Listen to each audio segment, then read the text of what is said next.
Chat group, I obtained the Saiyan Bloodline from the start. Hello again, dear adventurers of the multiverse. Thanks for joining us once more on this epic journey. Remember, this story is pure science fiction from our wild imagination, so don't go trying to summon dragons in your backyard. The rights of this amazing novel belong entirely to its original author. We are only the narrators. Do you want more adventures? Show some love to our YouTube channel with a subscription and a like, and if you want exclusive content, our Patreon is waiting for you with open arms. Chapter 151 Rias, this is my brother, you can't beat him.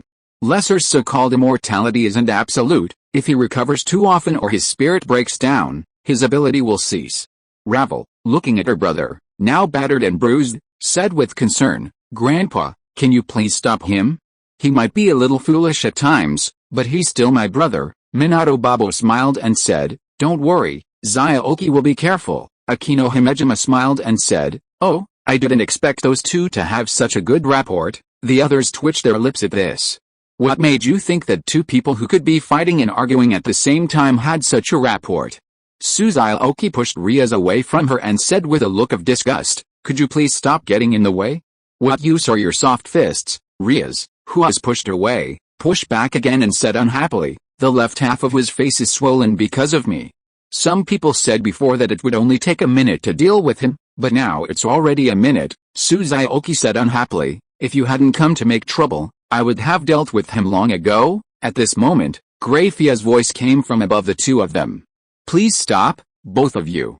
If you keep fighting, things will become irreversible. Xiaoqi stopped what she was doing, looked at Rias and said, Why is your housekeeper so annoying? Not only does she not help you, but she also keeps making trouble for us. Rias also stopped what she was doing, nodded and said, I didn't think so before, but now I find her quite annoying. Xiaoqi asked tentatively, I haven't had enough of beating her yet. How about we beat her up too, and then let her declare you the winner? Rias thought for a while and said, Okay, let's do it. Just as the two of them were about to take action, a teleportation array appeared next to Graphia, followed by a man's voice. Rias, stop it. Rias looked at the person who came and exclaimed, Brother, why are you here? Xiaoqi glanced at Surzech's Lucifer who appeared here, then turned her head and said, Hey, are you still going to fight? If you don't, I'll go by myself. Rias quickly grabbed the other's hand and said unhappily, Stop it, this is my brother, he is. Xiaoqi interrupted her directly, I know he is your brother, but what does this have to do with me? And I haven't seen your brother's strength, but he must be stronger than that turkey. I want to try. Rias grabbed Xiaoqi's hand tightly and said anxiously, You can beat other people as you like, but not my family. You will all be family in the future, Surzech's Lucifer said at this time. Graphia, take Lesser back first, I'll have a few words with him. Okay, Graphia nodded respectfully, grabbed the half-dead Lesser on the ground and left here. Surzech's Lucifer looked at the two people holding hands in front of him and smiled. Rias, can you tell me about the person next to you? Rias nodded and said, His name is Xiaoqi, and he's Akino's fiancé. Surzech's Lucifer showed a hint of shock on his face and asked again, What's your relationship with him? Yes, just when Rias was unsure how to respond, Xiaoqi said, Your sister and I are not. Before he could finish his words, Himejima Akino suddenly appeared and covered his mouth. Rias took a deep breath and said slowly, Brother, he's also my fiancé. Hearing this, Xiaoqi's eyes widened and she struggled to make sounds. At this time, Himejima Akino whispered in his ear, Everyone in the demon realm is watching now.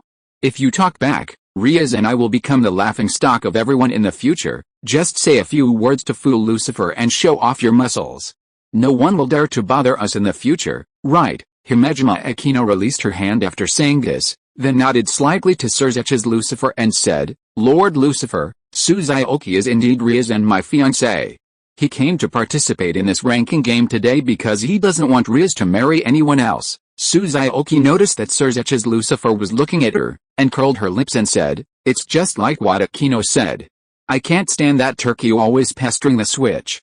No, he's pestering Rias. Surzech's Lucifer nodded, looked at Rias and said, Rias, you broke the rules of the ranking game today without authorization. Do you know how much trouble you have caused this time? So what? Xiaoqi snorted, her face etched with disdain. Everyone watching this, listen up. I don't care what race or status you are.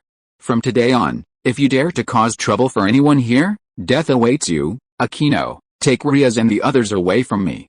I'm going to show those people the consequences of messing with you. Okay, Himejima Aquino smiled, then looked at Riaz and said, don't hold them.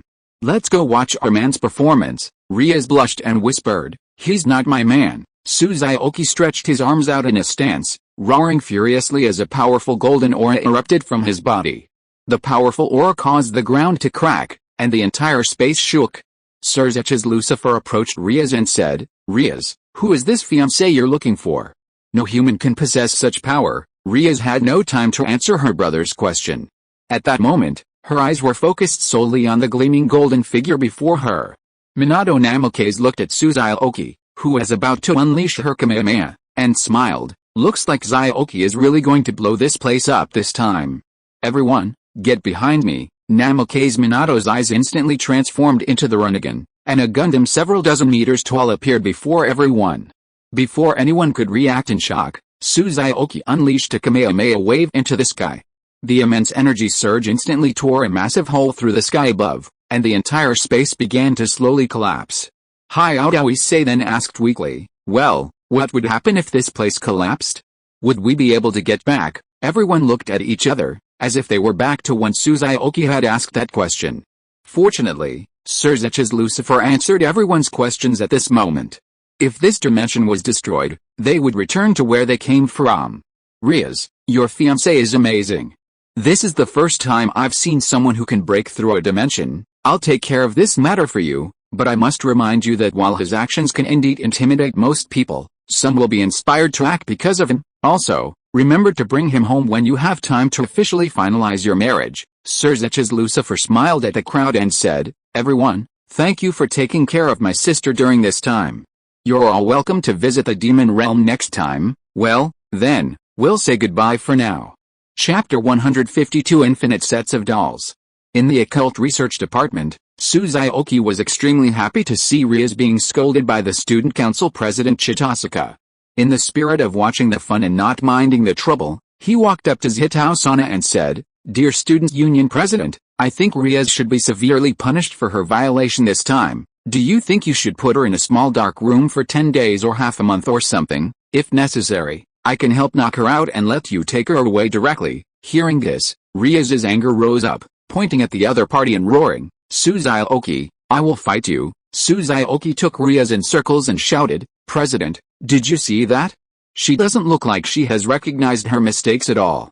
I think you should take her back to the Demon Realm for public execution. Asshole, don't run if you have the guts. Lololol, catch me if you can. Juno, I order you now as the minister to catch this stinky man for me. Juno, I am trying to please you as your husband. Don't pay attention to this stupid woman. Himejima Aquino smiled and said, Allah, your relationship is really good now. Xiaoqi and Riaz said in unison, what a bullshit. Zhitao Kangna, who was watching this farce from the side, had a vein on his forehead and shouted, stop right there, both of you. I have something to tell you. Bang! Riaz, caught off guard, slammed headfirst into Xiaoqi's arms, who suddenly stopped. Riaz covered her forehead and said in pain, is your body made of iron? Xiaoqi said proudly, a Saiyan's body is not something a frail little woman like you can compare to. Riaz said angrily, who did you say was frail? Seeing that the two were about to quarrel again, Zhitao Kangna shouted again, shut up. At this moment, the vice president of the students' union beside her lowered his head and whispered something in her ear. I understand. Zhikwa-sana nodded, then looked at Riaz and Xiaoqi and said, I just received news from the Demon Realm that the results of your ranking game with Phoenix Razor are invalid. 5 days later, the Phoenix family will challenge you to another ranking game in the name of Razor. Riaz, this time you can legitimately let your fiancé and another person participate, but in return, they will also send specific players to participate. Riaz's eyes widened and said, are you saying that they will also ask for external help? Zhikwa-sana nodded and said, because you are the first person in ancient times to break the rules of the ranking game.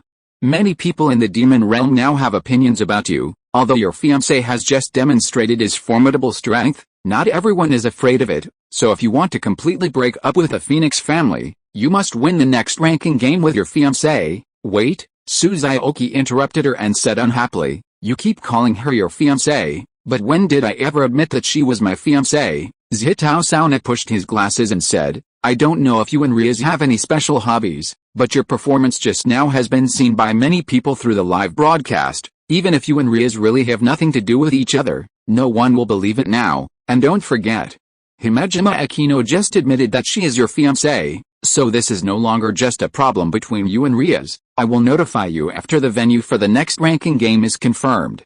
That's it. Now you and Riaz can continue to quarrel. Suzuki looked at Zhitao Sauna and suddenly asked, President, you should not have a boyfriend yet, right? Zhitao Sauna was stunned for a moment and then replied, no, but you are not the type I like, although you are very strong. Suzuki smiled and said, I guess no man likes you either. No man can stand your rigid look. Silence. After a brief silence, Riaz, who was standing next to Suzuki, was the first to laugh, and then everyone couldn't help laughing.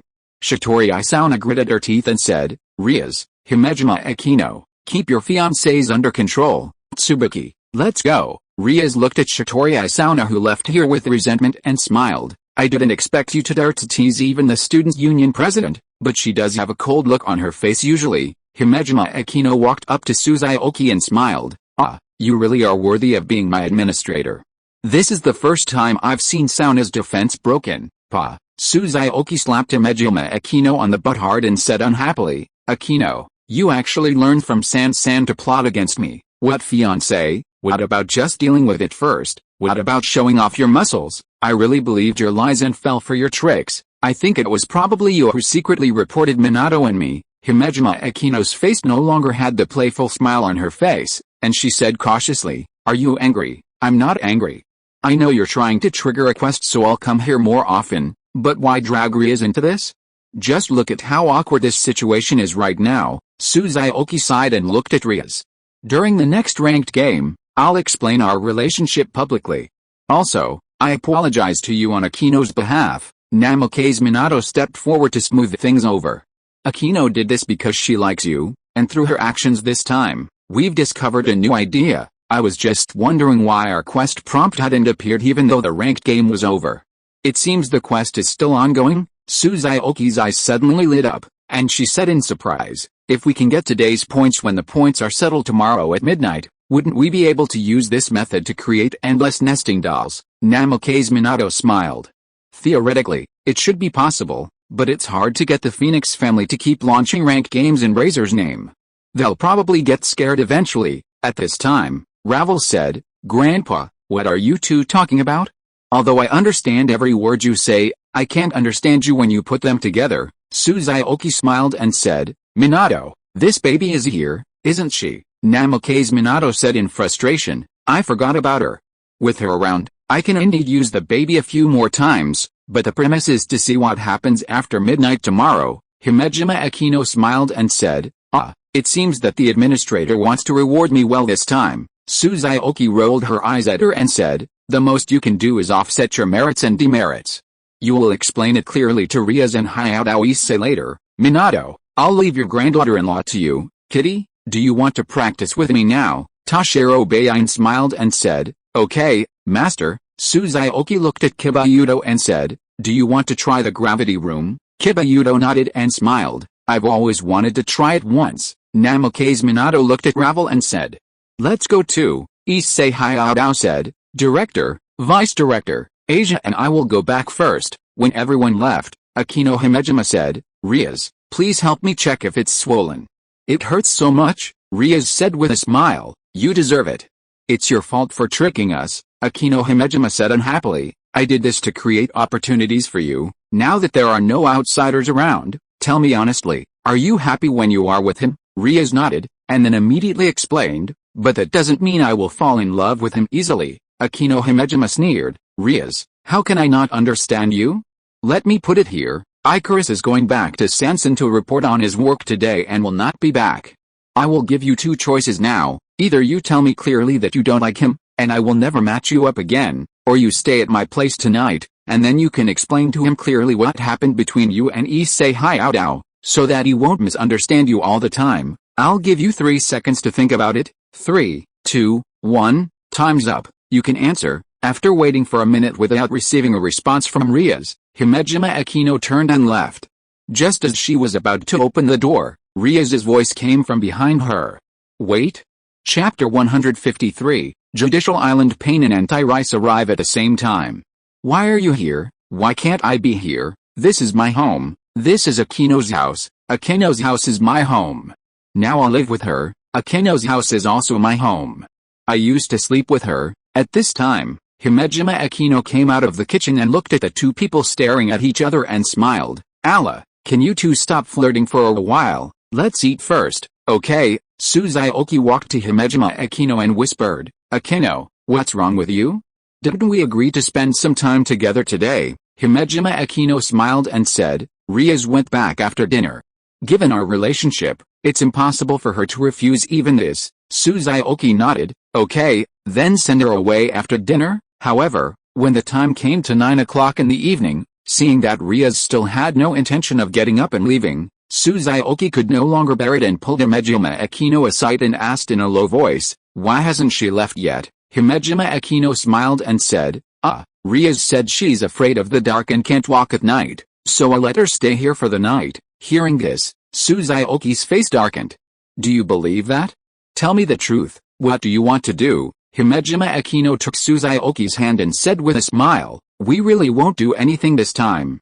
How about this? You go back to your room and chat with everyone. I'll come find you after I get Riaz settled, and then we can start our own world together. Really? Xiaoqi asked doubtfully. Himejima Akino nodded and said, really? If I lie to you, punish me like you did this afternoon. Xiaoqi returned to her room, took a shower, then lay on the bed, opened the chat group, and started chatting with her group of idiots. Sakata Gintoki, I say, can you bastards quickly trigger a quest for Jin-san to play with? Kuroba Kato, you're so good. Aside from the first match against Miurde, you were there for Sakuragi's mission. I haven't seen you in any of the subsequent matches.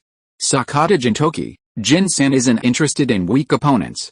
When we play Shoyo, Jin-san's going to score 50 points all by himself. Sakuragi Hanamichi, white-haired, it's not that I look down on you, but if you can get 5 points, I'll lose. Xiaoqi, Sakuragi, Jin-san is the man known as the White Yasha after all. How can you look down on him like that? Sakata Gintoki, see, I know Jin-san best. Xiaoqi, I bet he doesn't score more than 3 points, and he'll still foul out with 5 fouls. Sakuragi Hanamichi, ha, you're such a quitter. Sakata Gintoki, at Xiaoqi, you bastard, tell Jin-san the truth. Have you done anything with Jin-san's cutie these past few days? Takisaki Kurumi, white hair, don't worry about that. Darling doesn't have the guts at Xiaoqi, when will you come to my place to catch the remaining Pokemon? Sakata Gintoki, Sanson, you're still too young. Today, let me teach you a lesson. There's no cat in this world that doesn't eat fish, and similarly, there's no man who doesn't steal fish. Sakata Gintoki, do you think you can just arrange for Icarus to monitor him and that's it? Sakata Gintoki, Jin-san, I can only say you're too naive. What Icarus told you is all Xiaoqi told her to say. Takisaki Kurumi, stop trying to fool me. Do you think I'm as easy to fool as Linglong? Linglong, Sanson, I feel like you're targeting me. Takisaki Kurumi, you're stupid to begin with. If you don't believe me, ask Zhu Zhuqing. Zhu Zhuqing, silly? Takisaki Kurumi, ha, you know what? Linglong looks like when she's asleep. Linglong, fake sisterhood, huh? I'll deal with you two later. Sakata Gintoki, Hashidomate, can you guys please stop changing the subject? We're talking about Xiaoqi's problem. Takisaki Kurumi, at Xiaoqi, darling, what are you busy with right now? Himejima Akino, at Takisaki Kurumi, your darling is holding me to sleep right now, do you want to watch the live broadcast? Takisaki Kurumi, big cow, do you think your cheap provocation will work on me? Takisaki Kurumi, I'm putting this on hold today. If darling holds you to sleep, from now on I'll change my name to Himejima Kurumi. Xiaoqi, San, what if that's true?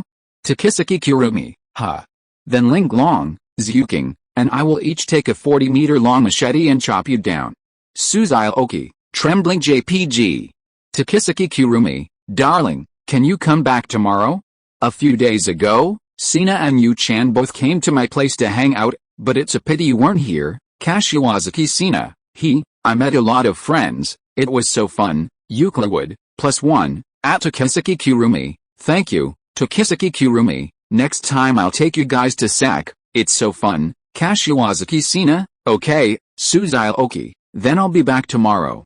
Do you want to bring your good sisters along, Himejima Akino? Oh, I'm really looking forward to it, Tokisaki Kurumi. Humph, if you're not afraid of getting beaten up by my little sisters, then come on, Uzumaki Baruto. Sensen-sama, can you take me with you?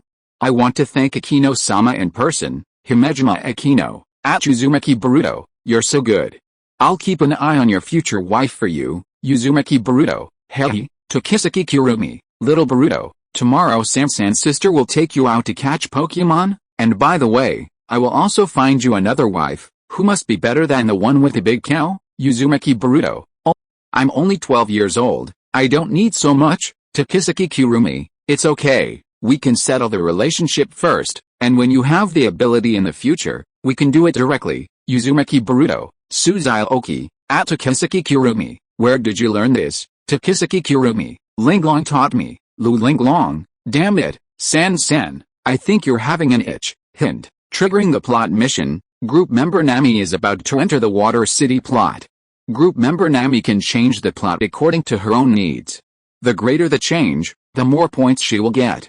This mission can be completed by inviting 5 group members together. Tip, triggering a storyline mission. Group member Tsunade will soon enter the Pine Invades Konoha storyline. Group member Tsunade can modify the storyline to suit her needs. The greater the modification, the more points she will receive. This mission can be completed by inviting 3 group members together. Tip, triggering a storyline mission. Group member Minato Namikaze will soon enter the Pine Invades Konoha storyline. Group member Minato Namikaze can modify the storyline to suit her needs. The greater the modification, the more points she will receive. This mission can be completed by inviting 3 group members together. Nami, Tsunade, Minato Namikaze, Suzail Oki. Oh my god, this is going to be exciting. This is going to be exciting. Sakata Gintoki, ha, Jin-san is finally here. Jin-san is going to the Hidden Cloud Village to find Samu. Kashiwazaki Hashina, Jin-san, didn't you say before that you only like girls with white or silver hair? Sakata Gintoki, my dear, Jin-san is going to teach you another lesson. Men can be deceiving with their words. Kashiwazaki Sina, hey, it seems like I'm going to form a chat group with Linglong from now on. Lu Linglong, Aizen Sosuke, everyone, why don't we discuss the personnel allocation first? I also want to participate this time. Chapter 154, Minato officially declares war on Tsunade. Suzail Oki, Landa is right. While there are more missions this time, the danger is also much greater than before. Lu Linglong, what's there to be afraid of? One Kamehameha wave from you will still end them all. Anyway, I'll go wherever you go. Tokisaki Kurumi, Linglong is right, but we'd rather go to the pirate world to see Vivi. Zhu Zhuqing, +1. Nami, how? Did you ask me? Lu Linglong, Nami-chan. Tokisaki Kurumi, Mimi-chan. Nami, don't give me that shit. You guys haven't forgotten about Sky Island so quickly, have you? Tokisaki Kurumi, that was just an accident. This time, we won't be bringing Big Cow. We're the 3 of us, so just pick any one of us. Lu Linglong, right. How about we bomb Judicial Island and raise your bounty to 1 billion? Nami, very good. You two, don't come. Suzail Oki, I'm going to the Hokage's place this time. Lu Linglong? Tokisaki Kurumi? Nami? Suzail Oki, are you 3 just repeating yourself? Lu Linglong, no, you don't want Vivi anymore? Tokisaki Kurumi, exactly, Vivi will be sad. Suzail Oki, Minato and I had already agreed to go with him on the mission, it just so happened that the 2 missions came up at the same time. Suzail Oki, and do you think Vivi is like you? She's the one who gives me the least worry out of the 4 of you. Zhuqing has learned bad things from you too. Zhu Zhuqing. Suzail Oki, at Namikaze Minato, can you give me a spot? Namikaze Minato, it's great that you can come to my place. Lu Linglong, Minato ni. Tokisaki Kurumi, Minato ni, Namikaze Minato, ahahoha, you're putting me in a difficult position.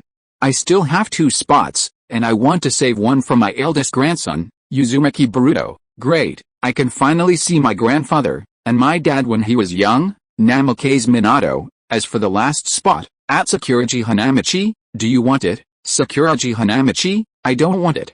I'd be dead if I went over there, and Haruko wouldn't agree to my going. Namikaze Minato, at Himejima Akino, are you coming over then, Himejima Akino? Oh, that really surprises me. Thank you so much for inviting me, to Kiseki Kurumi. Minato, you're confused. How could you invite a big cow? Namikaze Minato, Miss Himejima Akino helped me earn points this time, and she also convinced my grandson's wife. It's only right that I return the favor, to Kiseki Kurumi. It's not even midnight yet. What if there are no points? Linglong, that's right. Namikaze Minato, but it's an indisputable fact that I participated in her mission. Even if I didn't this time, I'll definitely participate next time. To Kiseki Kurumi, damn it, I'm so pissed off. Namikaze Minato, have you two forgotten something? I have 3 spots, and someone else has 3 spots as well. To Kiseki Kurumi, at Tsunade, give us your 3 spots. Linglong, at Tsunade, I advise you to be more sensible. Kashiwazaki Sina, these 2 are terrifying. Kuroba Kato, now I think the black organization can be considered the good guys in front of these 2. Sakata Gintoki, Hashirao Sak.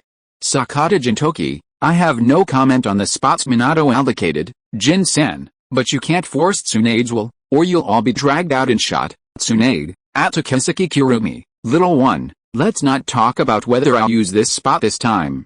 Even if I do, why should I give it to you, Tsunade, at Linglong, and you two are always bullying the crap out of the chat group. I won't tolerate you, Azuma you know, Tsunade's sister, you're right. It's their fault they keep stealing my darling, to Kiseki Kurumi, okay, very good. I admire your courage today. You'll be waiting for us, Linglong, you'd better pray you never see us again. Namikaze Minato, an old man is still arguing with a child. Namikaze Minato, at Kiseki Kurumi, at Linglong, although the administrators can't help, don't worry, I'll beat her up for you two this time. I'll be live streaming it then, to Kiseki Kurumi, beat her to death, Linglong, beat her until her true form is revealed. Kuroba Kato, please forgive my rude smile, but it's okay to show your true form. Tsunade, Minato, what do you mean? Namikaze Minato, it's nothing. Sansan and Linglong have always been on my side. If I don't help them, how could I help you? Namikaze Minato, also, I advise you to use all 3 of your spots. If you hinder others from earning points, you won't be able to continue in this group in the future. Tsunade, I can slowly earn points by signing in. After all, the administrator said he won't kick anyone out without reason. It's my right to decide who to give my spot to or not. Tsunade, I can't just give my spot to someone else and let them attack Konoha with you. Namikaze Minato, do you think I won't attack Konoha if you don't give it up? Namikaze Minato, let me make it clear to you today. The people I'm beating up or killing in Konoha this time are my personal grudges. I won't ask other people in the group to help me. Namikaze Minato, at most, they come to Konoha to cause trouble and earn some points. As long as no one actively provokes them, they won't kill innocent people indiscriminately. As for the people from other villages, I can't do anything about it. Aizen Sosuke, at Tsunade, if possible, please give me a spot. Like Minato said, I won't get involved in Konoha's affairs. I want to visit other ninja villages. Sakata Gintoki, Jin-san wants one too. Jin-san just wants to go to the Hidden Cloud Village to find Jin-san's Samu. Namikaze Minato, at Tsunade, see? If you still insist on holding on to your spot, then you should leave the group immediately, or wait for others to draw the time travel card in the future and come after you. Namikaze Minato, of course, you can also compete with them on your luck and bet on whether you can draw the invincible ability, but who in our group doesn't know your reputation as the big fat sheep of the ninja world? To Kiseki Kurumi, ha, Minato, you're so awesome. At Sakata Gintoki, stop talking in the group chat. We need to learn how to talk like Minato. Linglong, exactly. We're like this because of you.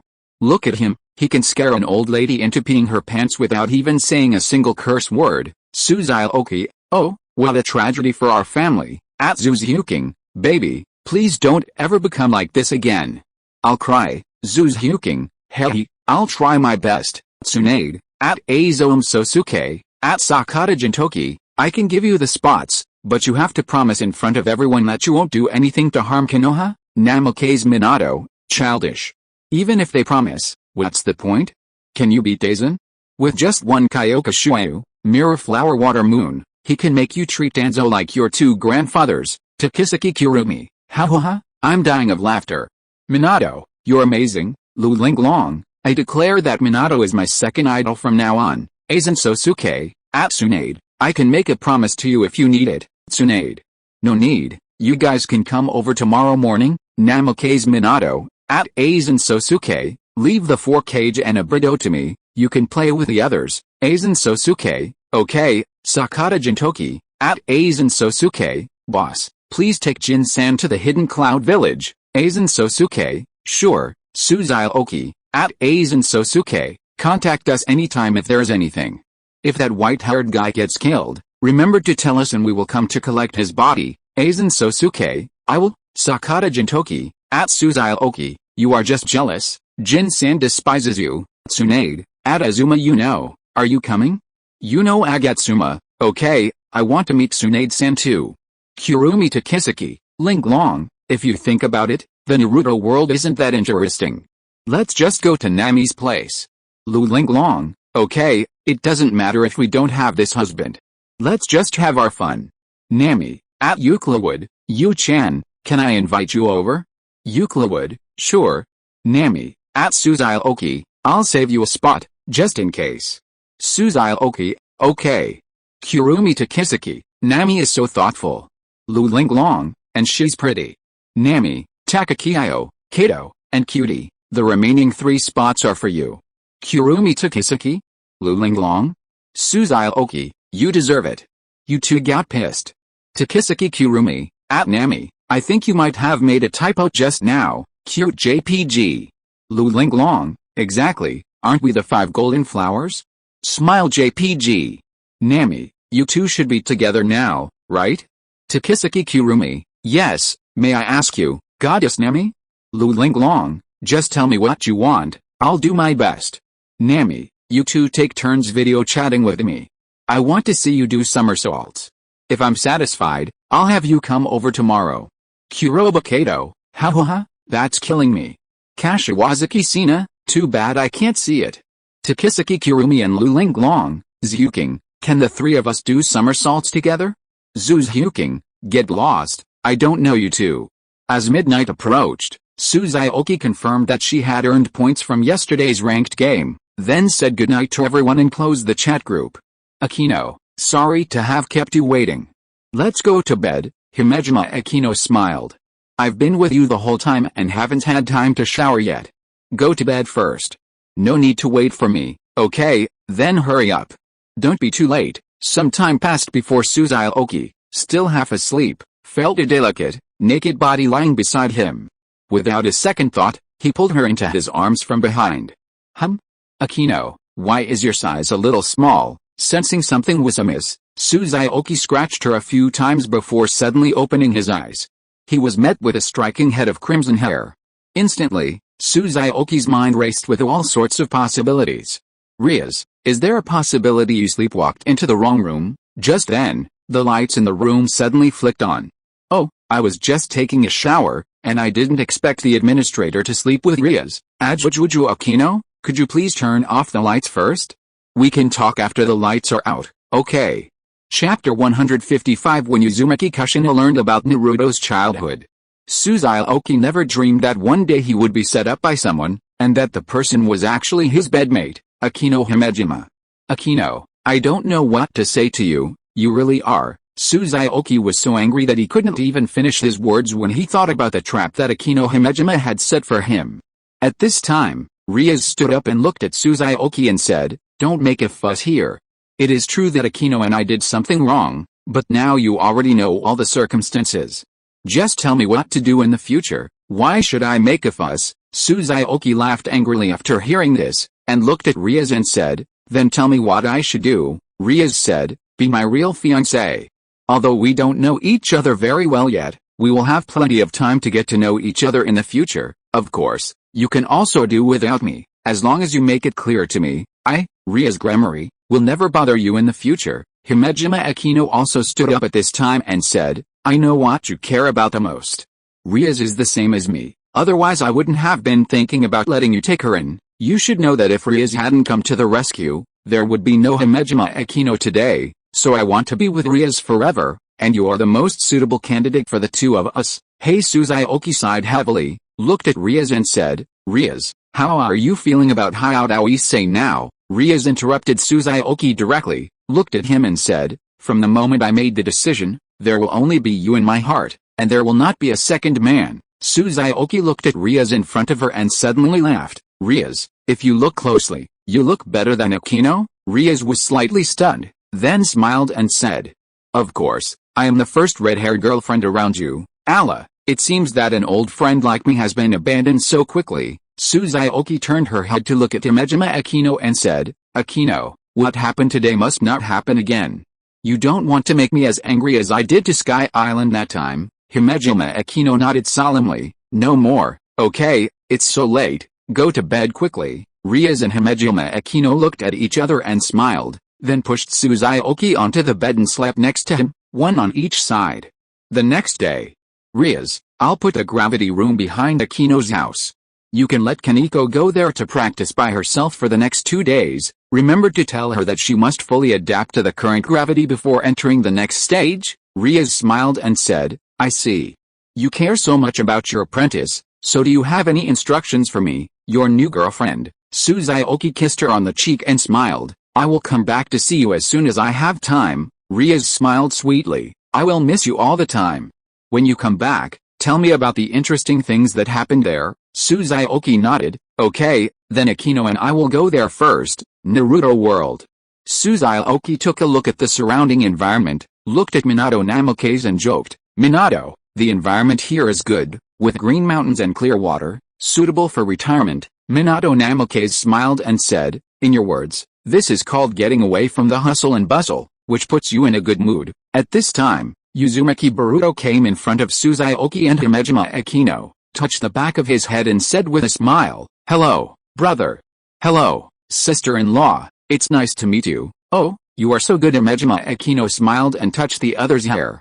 Xiaoqi held Uzumaki Boruto in her arms and said with a smile, nephew, who is prettier, your mother or your sister Akino? They are both pretty. Xiaoqi said with a smile, the little guy is really good at talking. He will definitely have a wife in the future. After the four of them chatted about family matters for a while, Minato Namikaze began to talk about his plan this time. Originally, I was 100% confident in this plan, but with that old woman Tsunade joining the group, there's bound to be some complications. So, I'd like to ask you to help keep an eye on Pain. Xiaoqi smiled, leave this little thing to me. Just focus on your own things. Akino and I will be waiting to see what happens, then I'll trouble you. Namikaze Minato smiled, then turned to Uzumaki Boruto and said, grandson, it's time for you to meet your grandmother. Under everyone's gaze, Namikaze Minato first removed a small bottle from the ceiling scroll, then brought out a white zetsu from a hidden passage. I've been searching for Kushina's body for a long time but haven't found it. Fortunately, I used to live with Kushina and have some of her DNA. I'm afraid no one in Konoha would have guessed this. As for this thing, it's really hard to catch. If I didn't have the Rinnegan, it would probably take some effort. As the Impure World reincarnation technique was activated, Uzumaki Kushina appeared before everyone.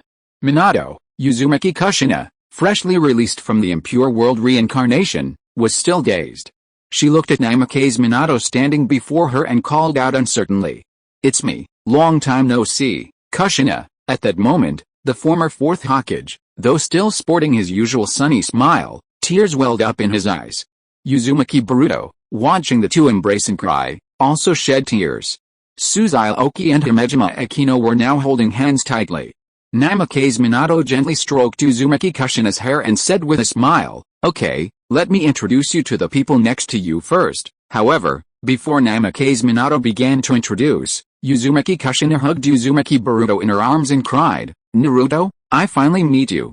I didn't expect you to have grown up so much. Are you okay now? Have you been bullied? Is there a girl you like? No. Let mom take a good look at you first. This series of questions made Uzumaki Boruto very embarrassed, and he said embarrassedly, Grandma, I am your eldest grandson. My name is Uzumaki Boruto, Grandma. Grandson. This time it was Uzumaki Kushina's turn to be confused.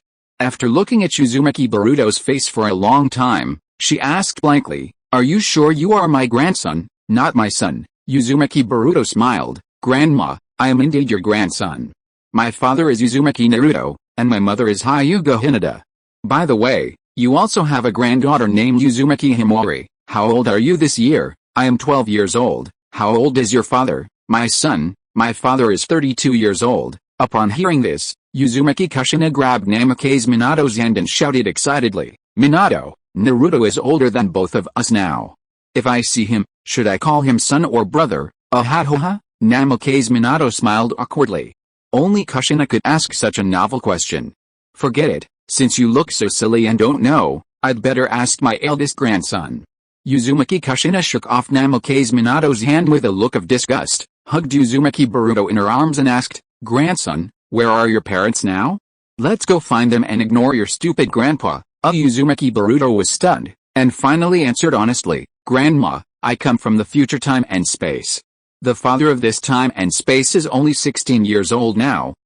Uzumaki Kushina was stunned when she heard this, and then punched Namikaze Minato on the head, cursing, "No wonder I always felt that there was something different about you. It turns out you're a fake." The next second, Uzumaki Kushina put Uzumaki Boruto down, clasped her hands together and bowed, "Minato, I didn't mean to let others take advantage of me.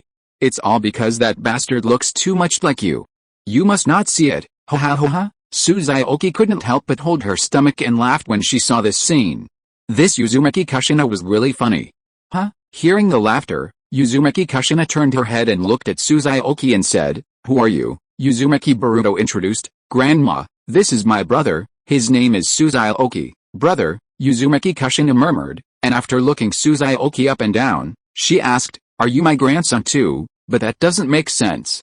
Why aren't you called Uzumaki Xiaoqi? And your hair isn't yellow. Could it be that you inherited your mother's genes, so you took your mother's last name?" This time it was Xiaoqi's turn to be dumbfounded, but if you say that her understanding was wrong, it really wasn't wrong.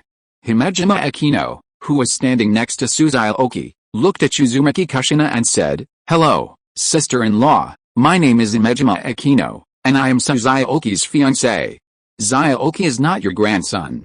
We are friends of Mr. Minato and come from another world." At this time, Namikaze Minato stepped forward and held Uzumaki Kushina's hand and said, "Kushina, let me explain to you, why are you holding my hand?" Uzumaki Kushina shook off the other's hand, raised her fist and said coldly, "I warn you, I am a married woman. If you dare to touch me again, don't blame me for beating you." Namikaze Minato quickly waved his hands and said ingratiatingly, "Don't get excited.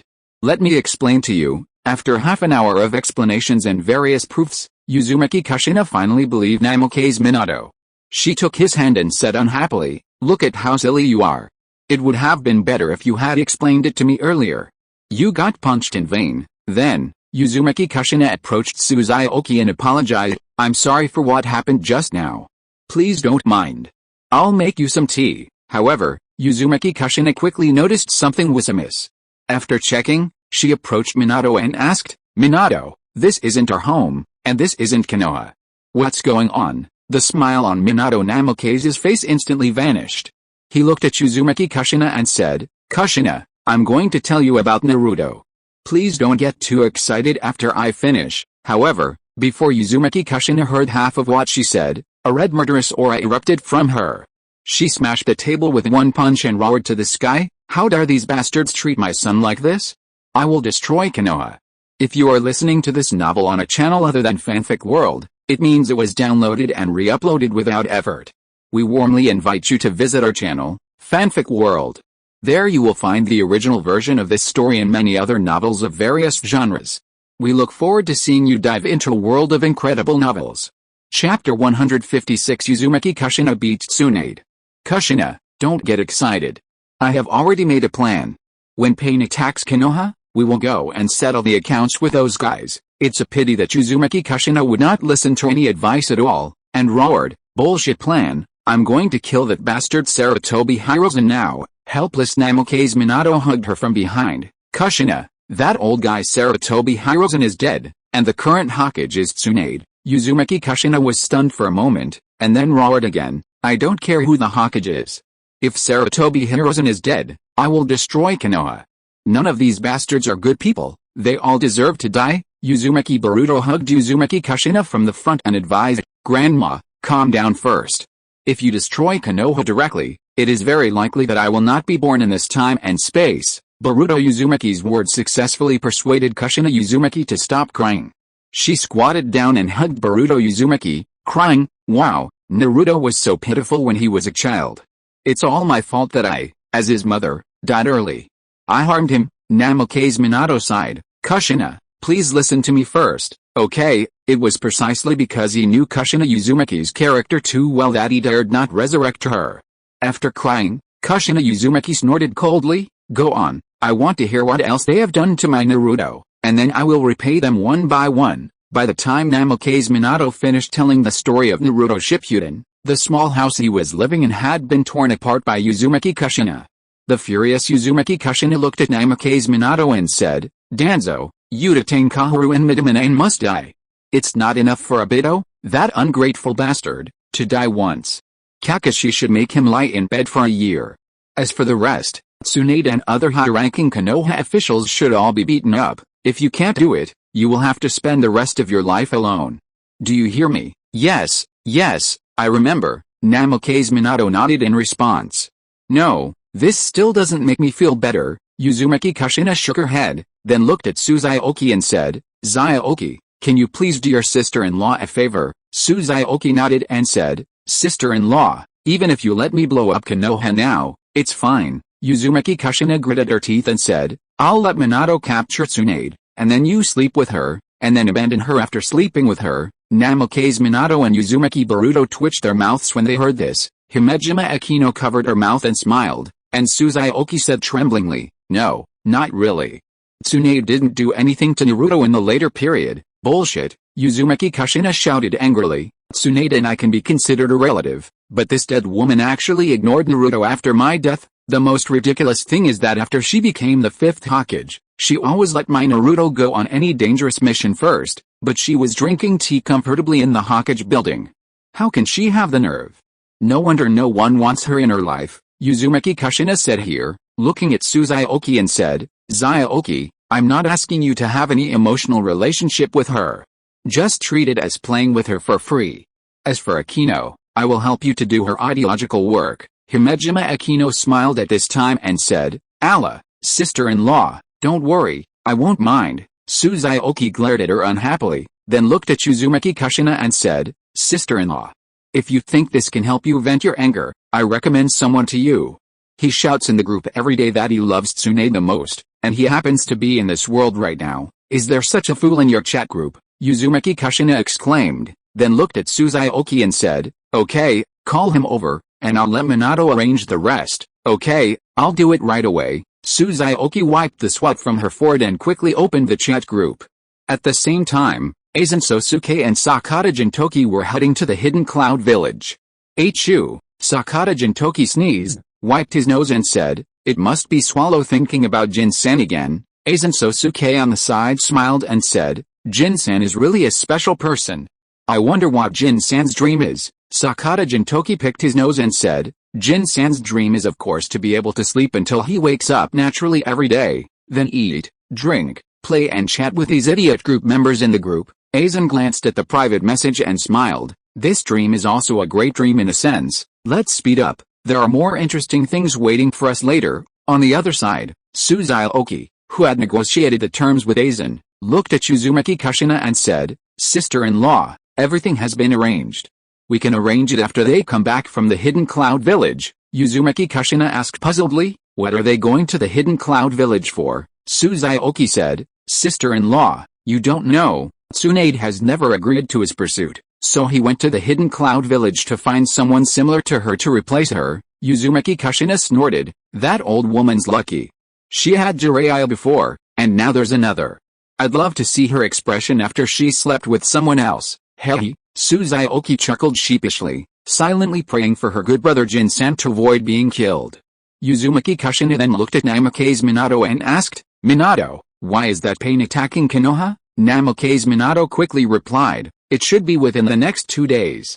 I've already used my Rinnegan to plant several spies in Konoha. I'll know immediately if anything happens. Uzumaki Kushina nodded. Then how about this? Go and capture Tsunade for me. I'm feeling pent up if I don't let out some steam. Namikaze Minato hesitated. Capturing Tsunade wouldn't be difficult, but if he did, his plans would be thrown into disarray. Uzumaki Kushina looked at Namikaze Minato, who stood there in a daze, and her anger surged. Minato, you don't even listen to me now, right? After Naruto and I recognize each other, we can depend on each other as mother and son, and you can find someone else. I'll go now. Namikaze Minato's figure immediately disappeared from the spot. Now he no longer cared about any plans. The most important thing was that his wife was happy. Little guy, I can't cure you yet. Uzumaki Kushina curled her lips, then held Imejima Akino's hand and said with a smile, Akino, let's talk for a while now. Sister will teach you some ways to train your husband. You will use them in the future. Himejima Akino smiled and said, thank you, Sister Kushina. Suzuki looked at Himejima Akino, who was brought into the room by Uzumaki Kushina, and opened his mouth. If possible, he didn't want Himejima Akino to learn these things at all. Beside him, Uzumaki Boruto said, brother, I didn't expect Grandma to be like this. Now that I think about it, my mother is so gentle. I must be a better person in the future. Suzuki squatted down and patted his shoulder. Boruto, now you understand how important it is to find a gentle wife? The wife I found for you is very gentle. Uzumaki Boruto nodded and smiled. Thank you, brother, it's okay now. Tell me about the situation over there. We can make some preparations in advance. More than 2 hours later, Minato returned, carrying the unconscious Tsunade. Suzuki looked forward and teased, Minato, you seem a little slow this time. Namikaze Minato smiled and said, this old woman was just operating on my wife, you know.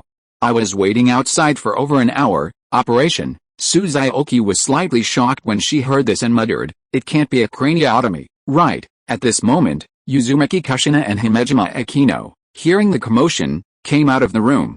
Uzumaki Kushina looked at the unconscious Tsunade on the ground and tied her up tightly with a diamond lock, then poured a basin of cold water on Tsunade's face. Old woman, why are you sleeping? Get up and explain your problem. Suzuki on the side patted Minato Namikaze's shoulder and sighed, Minato, it's not easy for you usually. Ahoha, actually Kushina is quite gentle most of the time.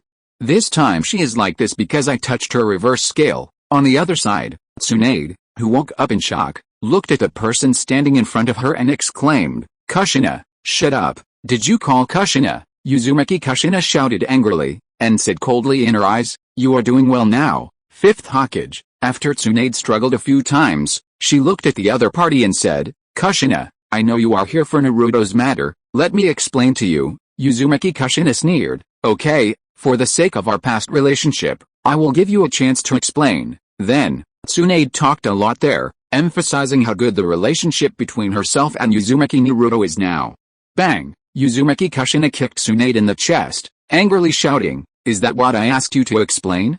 I asked you to explain where you were when Naruto was being bullied as a child. Suzuki gasped as she watched from the side. Kushina's kick was a real one, with no intention of holding back. Unable to contain her emotions any longer, she kicked Tsunade fiercely, yelling, where were you when those village bastards mistook him for a fox demon? Where were you when Naruto ate expired instant noodles? Where were you when Naruto was most lonely and needed care the most? Kushina, grandma, sister-in-law, Minato Namikaze, Boruto Uzumaki, and Akino Himejima watched as Kushina, increasingly out of control, rushed forward to embrace her. Suzuki took the opportunity to drag Tsunade aside. If Kushina had continued to kick like that, she might have killed her. However, Uzumaki Kushina, who was being held by 3 people, continued to yell at Tsunade, Tsunade, I might not do this to others if they treated Naruto this way, but you and I are relatives, and Naruto can be said to be your family. Not only do you ignore him, but now you have the nerve to ask Naruto to protect Konoha for you and for you beasts. From now on, I sever my kinship with you. As Naruto's mother, I will personally avenge him for all that he has suffered. Chapter 157 Uzumaki Boruto, Grandma is so scary, I want to go home. After Himejima Akino and Uzumaki Boruto brought Uzumaki Kushina to the room, Suzuki looked at Namikaze Minato and said, Minato, what should we do next? Namikaze Minato smiled bitterly, I don't know now. Let's take it one step at a time. As long as Kushina can calm down, it's fine. Cough cough. At this moment, Tsunade on the ground coughed twice, raised her head and looked at Namikaze Minato and said, "Minato, can you let me go back first and let me arrange Pain's affairs?" The next second, Uzumaki Kushina's roar was heard in the room. "Minato, if you dare let this woman go, you'll have to live with her from now on." Namikaze Minato looked at Tsunade coldly and said, "You don't need to worry about Pine's affairs.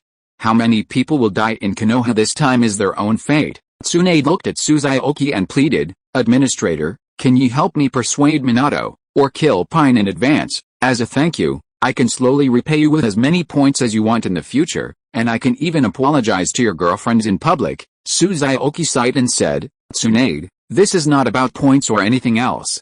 Even if Pine is gone, the fundamental problem has not been solved. Of course, strictly speaking, it was Konoha's F4 that caused this tragedy. You can also say that you are a victim. Tsunade, you have joined the chat group for a while. I don't know what you have said to Minato in private. I did see you say that Minato should kill Danzo, but it was more about you persuading Minato to give up his ideas. If I were you, I would directly arrest Danzo and those people and hand them over to Minato for disposal.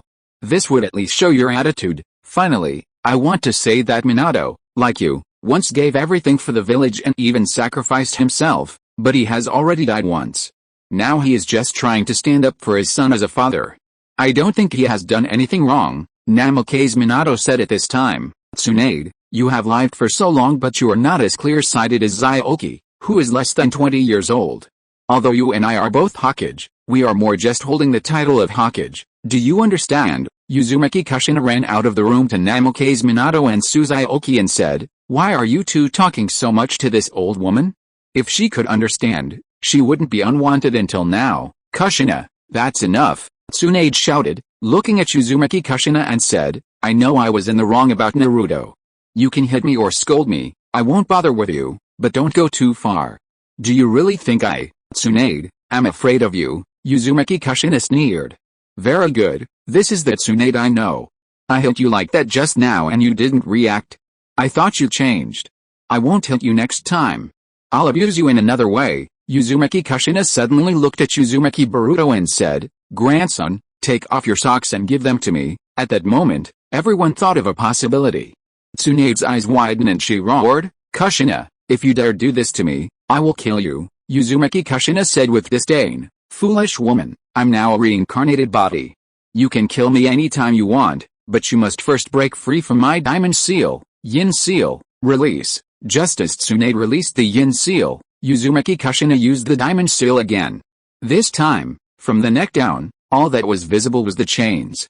"Old woman, my chakra is unlimited now.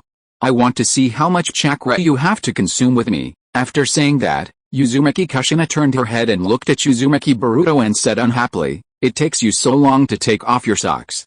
Hurry up, or I will beat you." Uzumaki Boruto shrank his neck and quickly took off his socks and handed them to Uzumaki Kushina.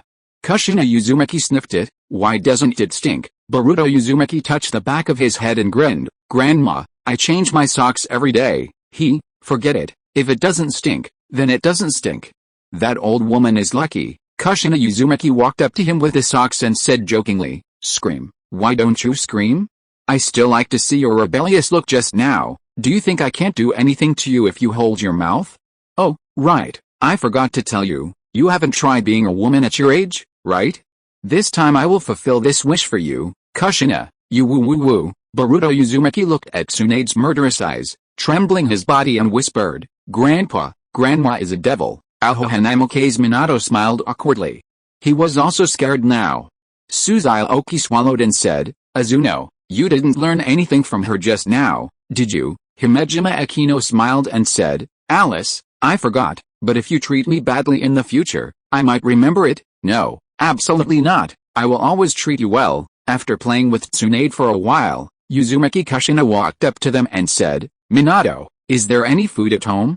Today I want to show off my skills to my eldest grandson and younger siblings. I'm going to buy it now, wait for me for a few minutes." Still so unreliable, Uzumaki Kushina curled her lips, then looked at Uzumaki Boruto and said, "Grandson, why are you shaking? Report to Grandma." "I'm not shaking." Uzumaki Kushina hugged Uzumaki Boruto in her arms. "Grandson, tell Grandma about your current situation before your grandfather comes back." Especially the 3 forbidden ninjas, I need to check them carefully. Uzumaki Boruto tilted his head and said, Grandma, what are the 3 forbidden ninjas? What? You don't even know this? How did Naruto over there teach you? Boruto Uzumaki was on the verge of tears.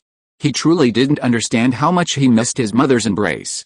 Fortunately, Xiaoqi, in a crucial moment, told Boruto the correct answer in the group chat, saving him from a beating. Minato was quick this time, handing a large bag of food to Kushina Uzumaki in a matter of minutes. Sister-in-law, can you cook? I only know a little bit. If you can, please ask Kushina-san to teach me. Let's go to the kitchen. The 2 adults and 1 child outside the kitchen exchanged glances. Minato Namikaze sighed and said, Luckily, Akino-san is here this time, otherwise the situation might really get out of control. Boruto Uzumaki said with a sad face, Grandpa, I want to go home. Grandson, it looks like Pain won't be coming today. After dinner, find an excuse to go back. Okay, Grandma is so scary. Minato, Akino and I will leave after dinner. We'll come back tomorrow. Hey, I was thinking of letting you stay here. I hope Kushina will be in a better mood tomorrow. The next second, Xiaoqi, Minato Namikaze, and Boruto Uzumaki sighed heavily. Woo woo woo. At this moment, Tsunade sent a distress signal to the 3 of them. Minato, I'm going outside to see the scenery. Brother, I'll go with you, then I'll go see it too. Even though I see it every day. When Uzumaki Kushina finished cooking and called them to eat, Xiaoqi and Uzumaki Boruto showered them with praise. Initially, Uzumaki Kushina was quite happy, but as she ate, she thought of Naruto's miserable childhood. Tears fell, and she didn't forget to kick Tsunade to vent her anger. Grandpa and Grandma, I'm going home now. If it's too late, Mom and Dad will worry. I'll come see you tomorrow. Namikaze Minato nodded, and Uzumaki Kushina talked to Uzumaki Boruto for 10 minutes before letting him go. Then, Xiaoqi found an excuse to leave with Himejima Akino. Uzumaki Kushina walked over to Tsunade and smiled. How does it taste? 5th Hokage. Tsunade's eyes widened, glaring at Uzumaki Kushina. Very good, it seems you're in good spirits. That puts my mind at ease. Uzumaki Kushina smiled, turned to look at Namikaze Minato, and said, Minato, go get me a bamboo stick. Namikaze Minato glanced at Tsunade, then turned back and said cautiously, how about we just forget it? Uzumaki Kushina said angrily, you feel bad for her, right? Okay, then I'll go find my son. No, I'll go now. Namikaze Minato sighed heavily as he walked out the door. Tsunade alone was already like this, and who knew what the rest of them would be like. Elsewhere, Xiaoqi, returning to the world of Devil High School, saw Riaz and immediately hugged her. Riaz, promise me that no matter what happens, don't change your personality. I'll never argue with you again. Riaz looked up, bewildered, and asked, what's wrong? Himejima Akino walked over to Riaz and whispered something in her ear. I see. Riaz smiled, looking at Xiaoqi and saying, I promise you, I'll be a gentle wife in the future, but for now, Akino and I will go learn some husband training techniques. You can have fun on your own. Xiaoqi gave a wry smile as she watched the 2 leave. She lay down on the sofa and opened the group chat to inquire about the situation in the pirate world. They had just arrived in Water City and had a wonderful day, but the Mary was about to end its journey there, just as in the original story. This time, Usopp didn't argue with Luffy and readily agreed to the change of ship. However, Nami suggested that the Sunny be enlarged slightly compared to the original story. After all, their number would increase in the future. As for Robin, although she hadn't yet encountered CP9, she would be captured and taken to Judicial Island, just like in the original story. This was something Xiaoqi had agreed with her in Alabasta. Nami, just wait, this time I will make your bounty increase significantly again. Thanks to book friend Wen Yao Chang for the monthly ticket. Thanks to book friend 20240820084729738 for the monthly ticket. Chapter 158, If you have something to do, then do it. If you have nothing to do, the woman given by Sass is the most annoying. The next morning, when Xiaoqi and Himejima Akino arrived in the Naruto world and saw Tsunade hanging from the ground, they were both shocked. Minato, could something have happened since we left yesterday? Namikaze Minato sighed and recounted the events that had unfolded since they left. Uzumaki Kushina, finding it pointless to torment Tsunade, who couldn't speak, simply took the sock out of her mouth. Thus began a gruesome exchange between the 2 most volatile women in Naruto. Whenever they ran out of words, they paused to think, waiting for one to come up with a new one before resuming the verbal assault. However, Tsunade's physical strength was no match for Kushina's resurrected body. By midnight, Tsunade's strength had finally reached its limit, and she could no longer curse. But Kushina wasn't going to let her go. She hoisted her up and spun her around in circles, not allowing her even a minute of sleep. Xiaoqi gasped at the thought of this truly brutal act. At this time, Uzumaki Kushina came out holding Uzumaki Boruto, raised her head and looked at Tsunade and said jokingly, "Tsunade, I admire your perseverance. I want to see how long you can hold it in." Xiaoqi asked in confusion, "Sister-in-law, what does this mean?" Uzumaki Kushina curled her lips and said, "This old woman hasn't drunk water, eaten anything, or gone to the toilet since she was caught yesterday. I guess only an old virgin like her who has been single for more than 60 years can hold it in. Oh my god." At this moment, Xiaoqi, Namikaze Minato and Himejima Akino were all shocked. The first two were okay, but not allowing people to go to the toilet was too much. Kushina Uzumaki looked at Boruto Uzumaki in her arms and said, "Grandson, why are you shaking? You were like this yesterday and you're still like this today. Is there something wrong with you?" Boruto Uzumaki showed a smile that was uglier than crying. "Grandma, I'm not sick, I'm just a little cold," Minato Namikaze said weakly. "Kushina, why don't we put Tsunade down first?" Xiaoqi on the side nodded and said, "Yes, sister-in-law, if you hurt her, someone will feel bad, and it will be difficult for Minato and I to explain. After all, we are all good brothers." Himejima Akino said, "Sister, can you please let it go for the sake of my sister?" Kushina Uzumaki nodded, "Okay, for the sake of Xiaoqi and my sister-in-law, as long as this old woman apologizes to me, we'll let it go." Tsunade looked at Kushina Uzumaki angrily and said, "You bad woman, you want me to give in to you? Dream on." Hearing this, Uzumaki Kushina's anger level rose rapidly, and she and Tsunade started to enter the verbal battle mode again. Fortunately, this time, Himejima Akino persuaded Uzumaki Kushina to return to the room in time, which calmed the war. Xiaoqi took this opportunity to analyze the pros and cons for Tsunade, and finally persuaded her to give in to Uzumaki Kushina and apologize. However, just when Uzumaki Kushina put Tsunade on the ground, Namikaze Minato suddenly said in a deep voice, "Pine is here." Hearing this, Tsunade struggled and shouted, "Kushina, please help me untie the chains on my body first. Konoha will be more chaotic than the original without me, the Hokage, in charge. I want to go back immediately." "Shut up, or I will block your mouth if you keep shouting," Uzumaki Kushina shouted, looking at Tsunade on the ground with disdain. "What's the point of you going back?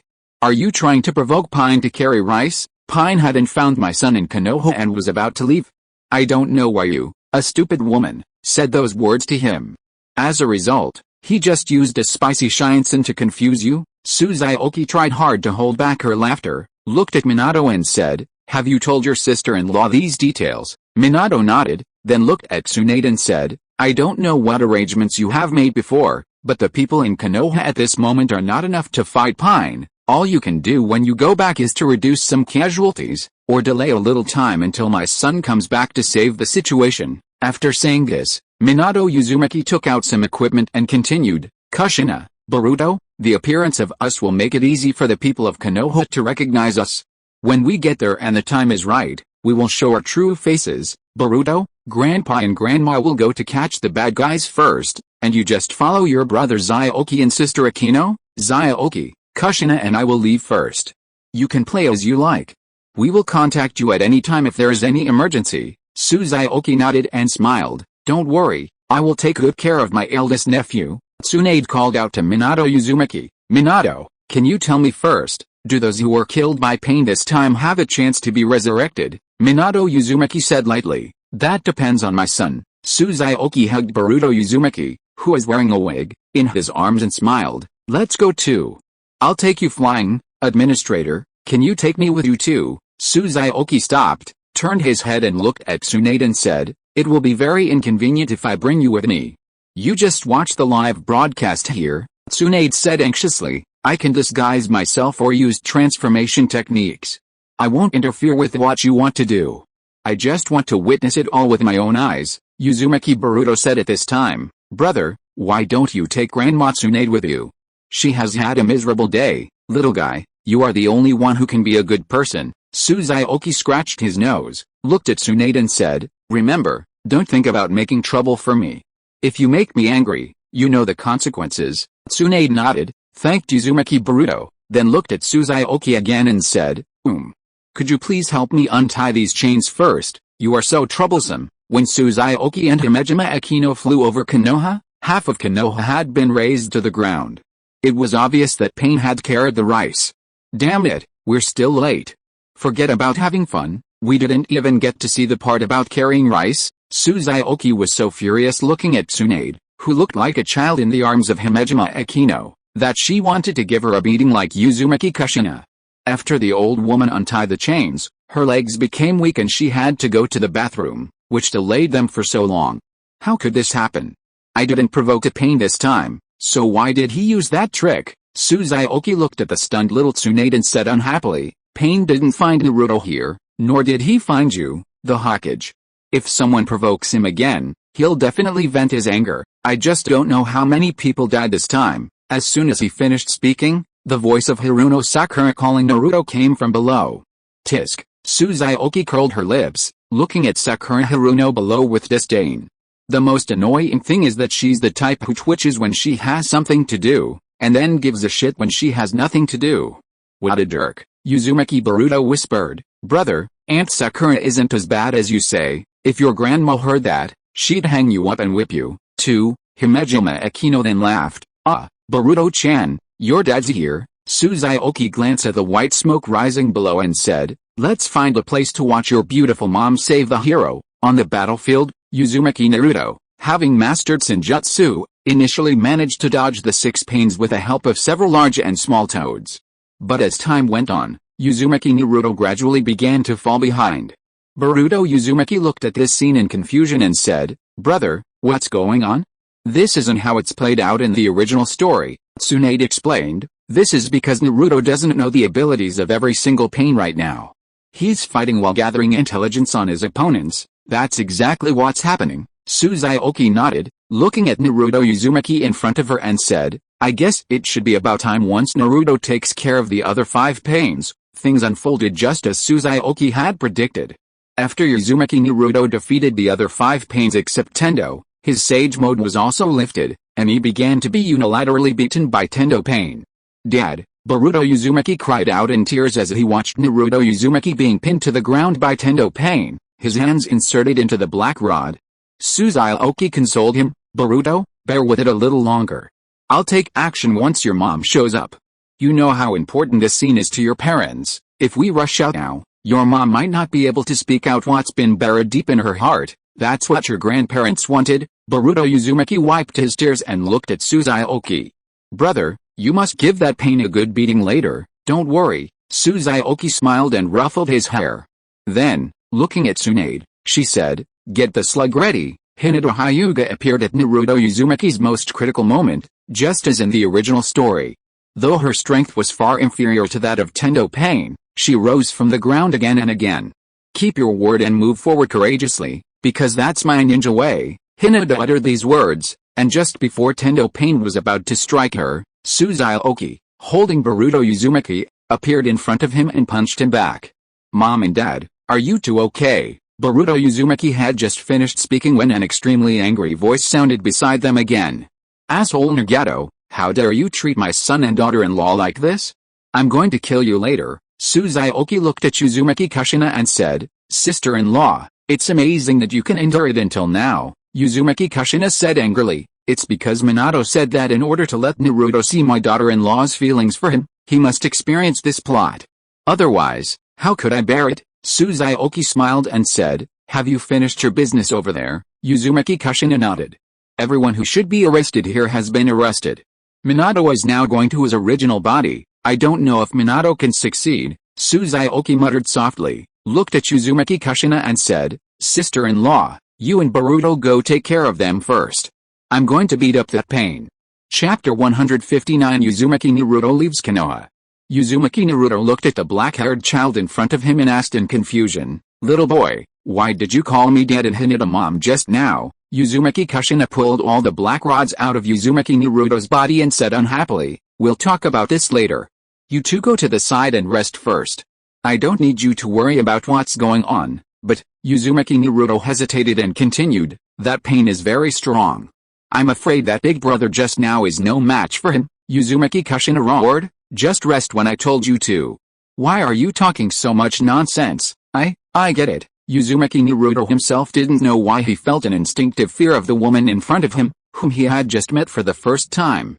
Hyuga Hinata looked at Uzumaki Kushina weakly and said, can I ask something? Uzumaki Kushina interrupted her directly, don't ask anything now. You'll know later. On the other side, Suzuki and Tendo Pain fought for only a moment before the other fell. Minato, can't you just let me play a little longer? Suzuki sighed inwardly and walked back helplessly. Nagato should be too busy controlling the heavenly Deo by now. Sister-in-law, let's get started here too. Uzumaki Kushina nodded and looked at little Tsunade. I'll give you a chance now. If you want to resurrect those who died, gather all the living people in Konoha here. I understand. Tsunade released her transformation technique and had the slug notify everyone to gather. Grandma Tsunade, Uzumaki Naruto exclaimed, looking at Tsunade, his face full of confusion. What's going on? Uzumaki Kushina said angrily. Naruto, from now on, you are not allowed to call her Grandma Tsunade, Uzumaki Naruto asked, puzzled. Why? Uzumaki Kushina roared, because she doesn't deserve it. Don't ask so many questions now. You'll know everything soon. As time passed, all the living ninjas and villagers of Konoha gradually arrived. When they spotted Tsunade, who had disappeared for almost a day, they approached her one by one to ask what had happened. Everyone, be quiet, Tsunade shouted, scanning the faces before her, searching for the most familiar ones. Are Shizune, Kakashi, and Akimichichu's still dead? Hiruno Sakura then approached Uzumaki Naruto and asked, Naruto, what's going on? Before Naruto could reply, Uzumaki Kushina shoved her away and warned, from now on, stay away from my Naruto, or I'll be rude to you. Seeing Hiruno Sakura being bullied, Naruto instantly gained courage and shouted, hey, how can you treat Sakura like this? Who are you? Just then, a figure suddenly appeared beside Kushina, staring at Naruto and saying, Naruto, she's your biological mother. Mother? Naruto's eyes widened, staring at Kushina in disbelief. Minato Namikaze smiled at the stunned Uzumaki Naruto and extended his fist. Naruto, can you give me a fist bump? The moment Uzumaki Naruto slowly raised his fist to meet Minato's, marked not only the recognition between father and son, but also the encounter between the yin and yang nine tails.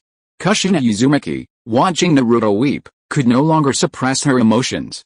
She tore off her mask and hugged him, weeping, Naruto, I finally see you. Do you know how much I missed you? Even in death, I'll still miss you. Uzumaki Naruto hugged Kushina tightly, sobbing, so this is what my mother looked like. So my father is the fourth Hokage. So I'm the son of a hero. Kushina felt a mixture of heartache and guilt at Naruto's words. I'm sorry, Naruto. It's all my fault as a mother. I've caused you so much injustice. Minato Namikaze, watching the mother-son reunion, was deeply moved, tears welling up in his eyes.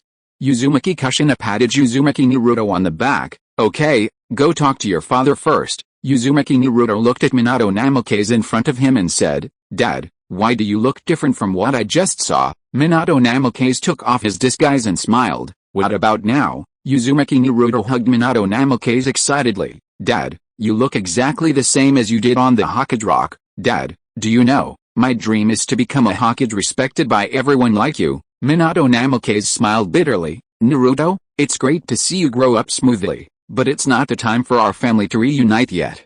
Dad has to take care of something next. You go to your mother first. The moment Minato Namikaze revealed his true face, most of the ninjas present exclaimed at the same time, especially the subordinates who had worked with Minato Namikaze before, who shouted, Fourth generation master, is it really you? Namikaze Minato looked at his former subordinates and said, I am indeed Namikaze Minato. For some reason, I have been resurrected, but I am no longer the fourth Hokage. I have come to Konoha to seek revenge on those who have bullied my son. As Minato spoke, the crowd fell silent. Who could believe that the former fourth Hokage would now come to Konoha for revenge? After a moment, some of them looked at Tsunade and asked, Tsunade-sama, is he really the fourth Hokage? Tsunade nodded with a bitter expression. He is indeed Namikaze Minato, the former fourth Hokage. Uzumaki Naruto looked at his mother, puzzled, and asked, Mom, why would Dad say such a thing? Just watch and relax. Namikaze Minato said nothing more to them. He used the Flying Thunder God technique to bring Mito Katoen and Udatane Kaharu, the one-eyed and one-armed Shimura Danzo, to the site. He then unleashed the third Hokage, Sarutobi Hiruzen, into the world of wickedness.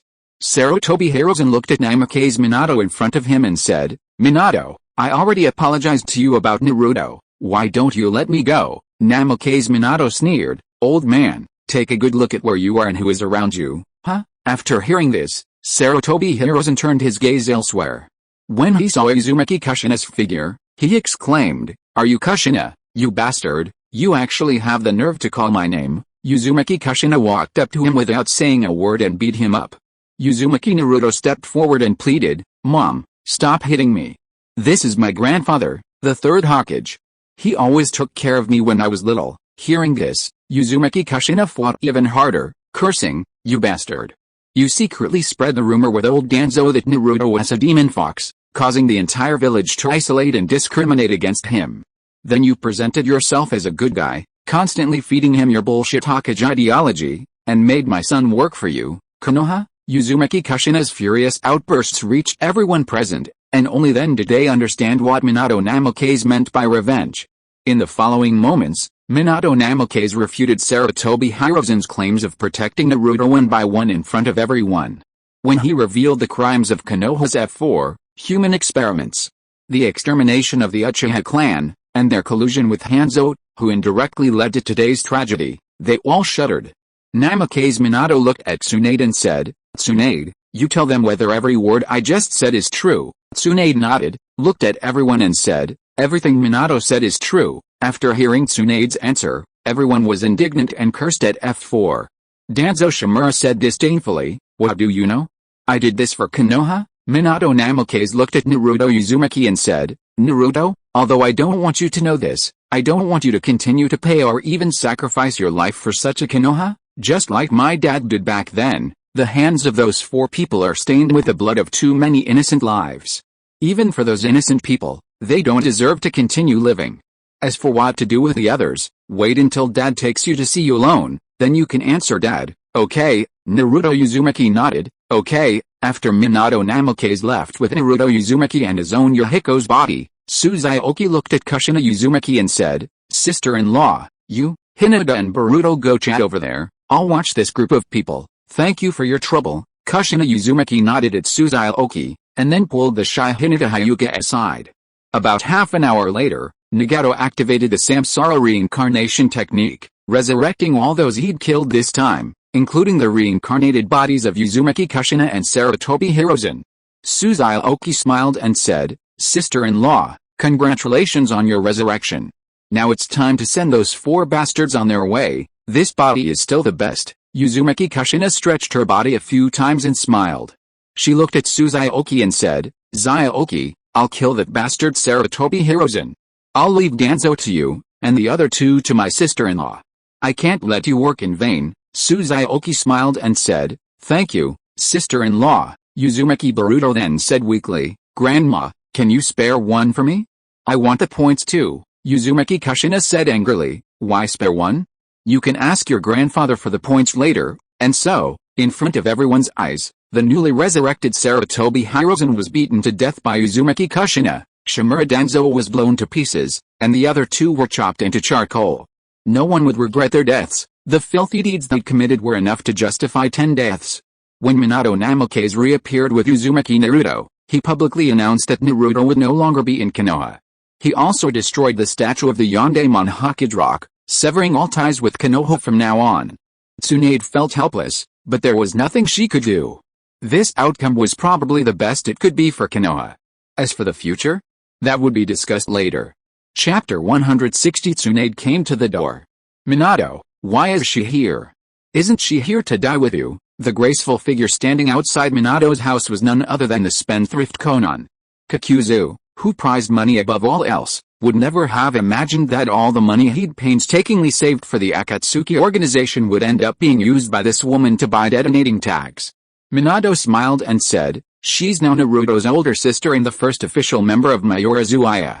She'll be living with us." "Oh my god," Suzaoki exclaimed, curiously asking, "Aren't you afraid Kushina will spank you?" Minato suddenly stopped, turned to look at Xiaoqi, and smiled brightly. Xiaoqi, don't you think she's a perfect match for Arjun-san? Xiaoqi paused, then smiled back. I think they're a perfect match. After everyone got to know Konan, Minato began to recount to Xiaoqi and the others what had happened since he'd found Nagato. He first revealed Uchiha Madara's plan and the Fate's true identity, then informed Nagato of Uzumaki Naruto's fate. After this, Minato offered Nagato two choices. First, he would personally kill Nagato and Konan. Second, he would let Nagato witness what Nagato would do after learning the truth. If Nagato chose revenge against Konoha, Minato would help Nagato achieve his so-called peace. Conversely, if Nagato chose to forgive Konoha, Nagato would use the Rinnegan Jutsu to resurrect those he had slain. As Minato had predicted, Uzumaki chose to forgive Konoha in front of Nagato and successfully brainwashed him with his unique Katadanzuku technique. Before his death, Nagato gave his Rinnegan to Minato and asked the father and son to take good care of Konan. Minato Namikaze also promised the other party that after he achieved true peace in the ninja world, he would bring him out of the impure world and see the peace of the ninja world with his own eyes. Xiaoqi, Miss Aquino, here are these Rinnegan for you. Thank you for your help this time. This thing is too ugly, I don't like it. Xiaoqi shook her head and looked at Minato Namikaze and said, there's no need to be so polite between us. When there's a chance in the future, I want you to help me find a bug and use the Samsara technique to resurrect a person. Minato Namikaze smiled and said, it's that Hayao say, right. Xiaoqi nodded, took the hand of Aquino Himejima and smiled, although I have no feelings for that person, this is what Aquino wished for. Aquino Himejima looked at Xiaoqi, shook her head and smiled, this is just a wish I want to fulfill for Asia as the deputy minister. It has nothing to do with him. There will always be only the administrator in my heart. Xiaoqi, Miss Aquino, leave this matter to me. After Minato Namikaze finished speaking, Uzumaki Kushina looked at Uzumaki Naruto and said, Naruto, look at how loving your brother Xiaoqi and your sister Aquino are. Hurry and marry Hinata for me. Hinata Hyuga blushed upon hearing this and stared at Uzumaki Naruto in a daze. Uzumaki Naruto touched the back of his head and said with a silly smile, Mom, I'm only 16 years old now. Xiaoqi looked at Uzumaki Naruto and said with a smile, Naruto, what's wrong with being 16 years old? Your son already had a wife at the age of 12, what? Uzumaki Kushina and Uzumaki Naruto exclaimed at the same time. Uzumaki Kushina turned her head and looked at Uzumaki Boruto and said, Grandson, why didn't you tell Grandma about such an important thing?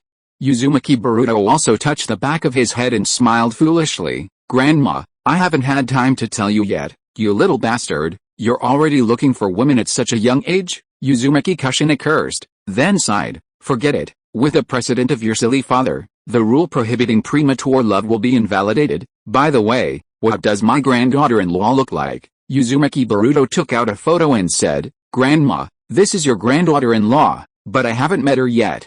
She is now in Sister Aquino's world. Uzumaki Kushina took the photo and looked at it, nodded with satisfaction, looked at Himejima Aquino and smiled, Sister-in-law, thank you for this. Himejima Aquino smiled and said, you're welcome. This is what I should do, Naruto, your son already has a wife. You have to marry Hinata for me tomorrow. Minato, go find that kid Hayashi tomorrow and get this done for me. Did you two hear that? Namikaze Minato and Uzumaki Naruto looked at each other and nodded obediently. They couldn't afford to offend Uzumaki Kushina at all. Uzumaki Kushina then looked at Xiaonan and said, Xiaonan, I'm sorry to have made a fool of myself. Since you've moved into our house, you'll be a family from now on. Xiaonan nodded lightly. Thank you, I'll slowly get used to it here. Xiaonan, sister knows you had a hard time in the past. You see, you're not a child anymore. How about I ask Minato to find someone for you? Xiaoqi said, sister-in-law, there's no need to be so troublesome. There's someone in our group who likes Sister Nan very much. He says he loves her every day. I'll arrange for them to meet. Why does that sound so familiar? Uzumaki Kushina muttered, then looked at Xiaoqi and said, could the person you're talking about be the one who likes that old woman Tsunade? Namikaze Minato smiled and said, Kushina, that's the person Xiaoqi is talking about. He's on his way here now. You'll see him later. Uzumaki Kushina nodded, looked at Xiaonan and said, Xiaonan, sister will check it for you first. If I think it's appropriate, I will let him kick that old woman Tsunade out. No need, I don't have any plans in this regard. Xiaoyan's voice had just fallen when an angry voice came from the door. Kushina, have you cursed enough? Uzumaki Kushina looked at the person who came and said angrily, Old woman, what are you doing here? You are not welcome here. Tsunade sneered, I'm not here to see you, I'm here to see the administrator. Looking for me. Xiaoqi was stunned, looked at Tsunade in confusion and said, Is there anything that can't be said in the group? This matter is really not easy to say in the group. Tsunade smiled, walked to Xiaoqi with a female Anbu beside her and said, Administrator, can you guess who this person next to me is? Xiaoqi glanced at the purple-haired woman wearing an Anbu mask next to Tsunade, and said lightly, Yuzuki Yugeo? As expected of an administrator, you're truly amazing. Tsunade clapped her hands, had Yuzuki Yugeo remove her mask, and then turned to Xiaoqi and said, Administrator. Yugeo just saw your heroic figure and fell in love with you at first sight. She asked me to help her matchmake. I wonder if you could give her a chance. She had just returned to the Hokage building and was fretting over Konoha's future when she suddenly saw Yuzuki Yugeo. A bold idea suddenly struck her, since Xiaoqi liked women. Why not cater to her preferences? If she could secure her, all her problems would be solved. She approached Yuzuki Yugeo and explained some of her circumstances. If she was receptive, she would arrange a meeting. If not, she would just pretend it never happened. However, before Xiaoqi could answer, Uzumaki Kushina rushed at Tsunade and angrily scolded her. Old woman, are you sick in the brain? My sister-in-law Kino is better than her in all aspects. How could Xiaoqi want a woman like this? Tsunade smiled and said, Kushina, this administrator has more than one wife, Himejima Akino. I know of 4. Xian herself doesn't mind these things. Why are you so anxious here? What? Uzumaki Kushina exclaimed, looked at Xiaoqi and asked, Xiaoqi, what is going on? Namikaze Minato pulled Uzumaki Kushina aside and whispered, Kushina, the situation here is a bit special, so don't get involved. Himejima Akino also walked to her side and said, Sister, these things have nothing to do with Xiaoqi, I will talk to you later. Tsunade looked at Xiaoqi and continued, Administrator, Xian's appearance is not bad.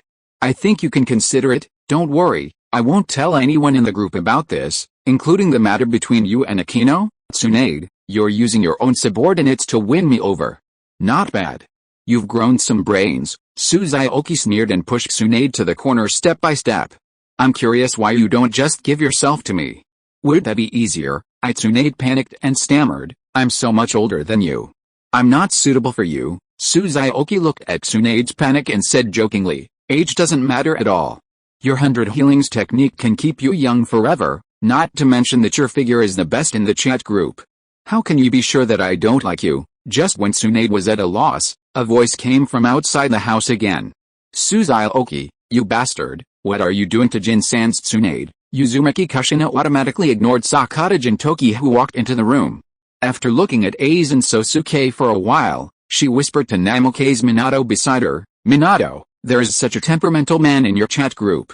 It would be a waste to give him to Tsunade. Ahaha? Namikaze Minato smiled awkwardly. Kushina, the one who likes Tsunade and Konan is the one with white hair. What? Uzumaki Kushina looked at the sloppy Sakata Gintoki with disgust, walked to Konan and whispered, Konan, we can't have this white-haired man. Why don't you find the brown-haired one? That one is fine. At this time, Xiaoqi secretly walked to Uzumaki Kushina and whispered, Sister-in-law, since Tsunade has come to our door on her own initiative, why don't we arrange something for her later? I haven't asked you your question yet. Uzumaki Kushina glared at him, then smiled at Tsunade who is bickering with Sakata Gintoki.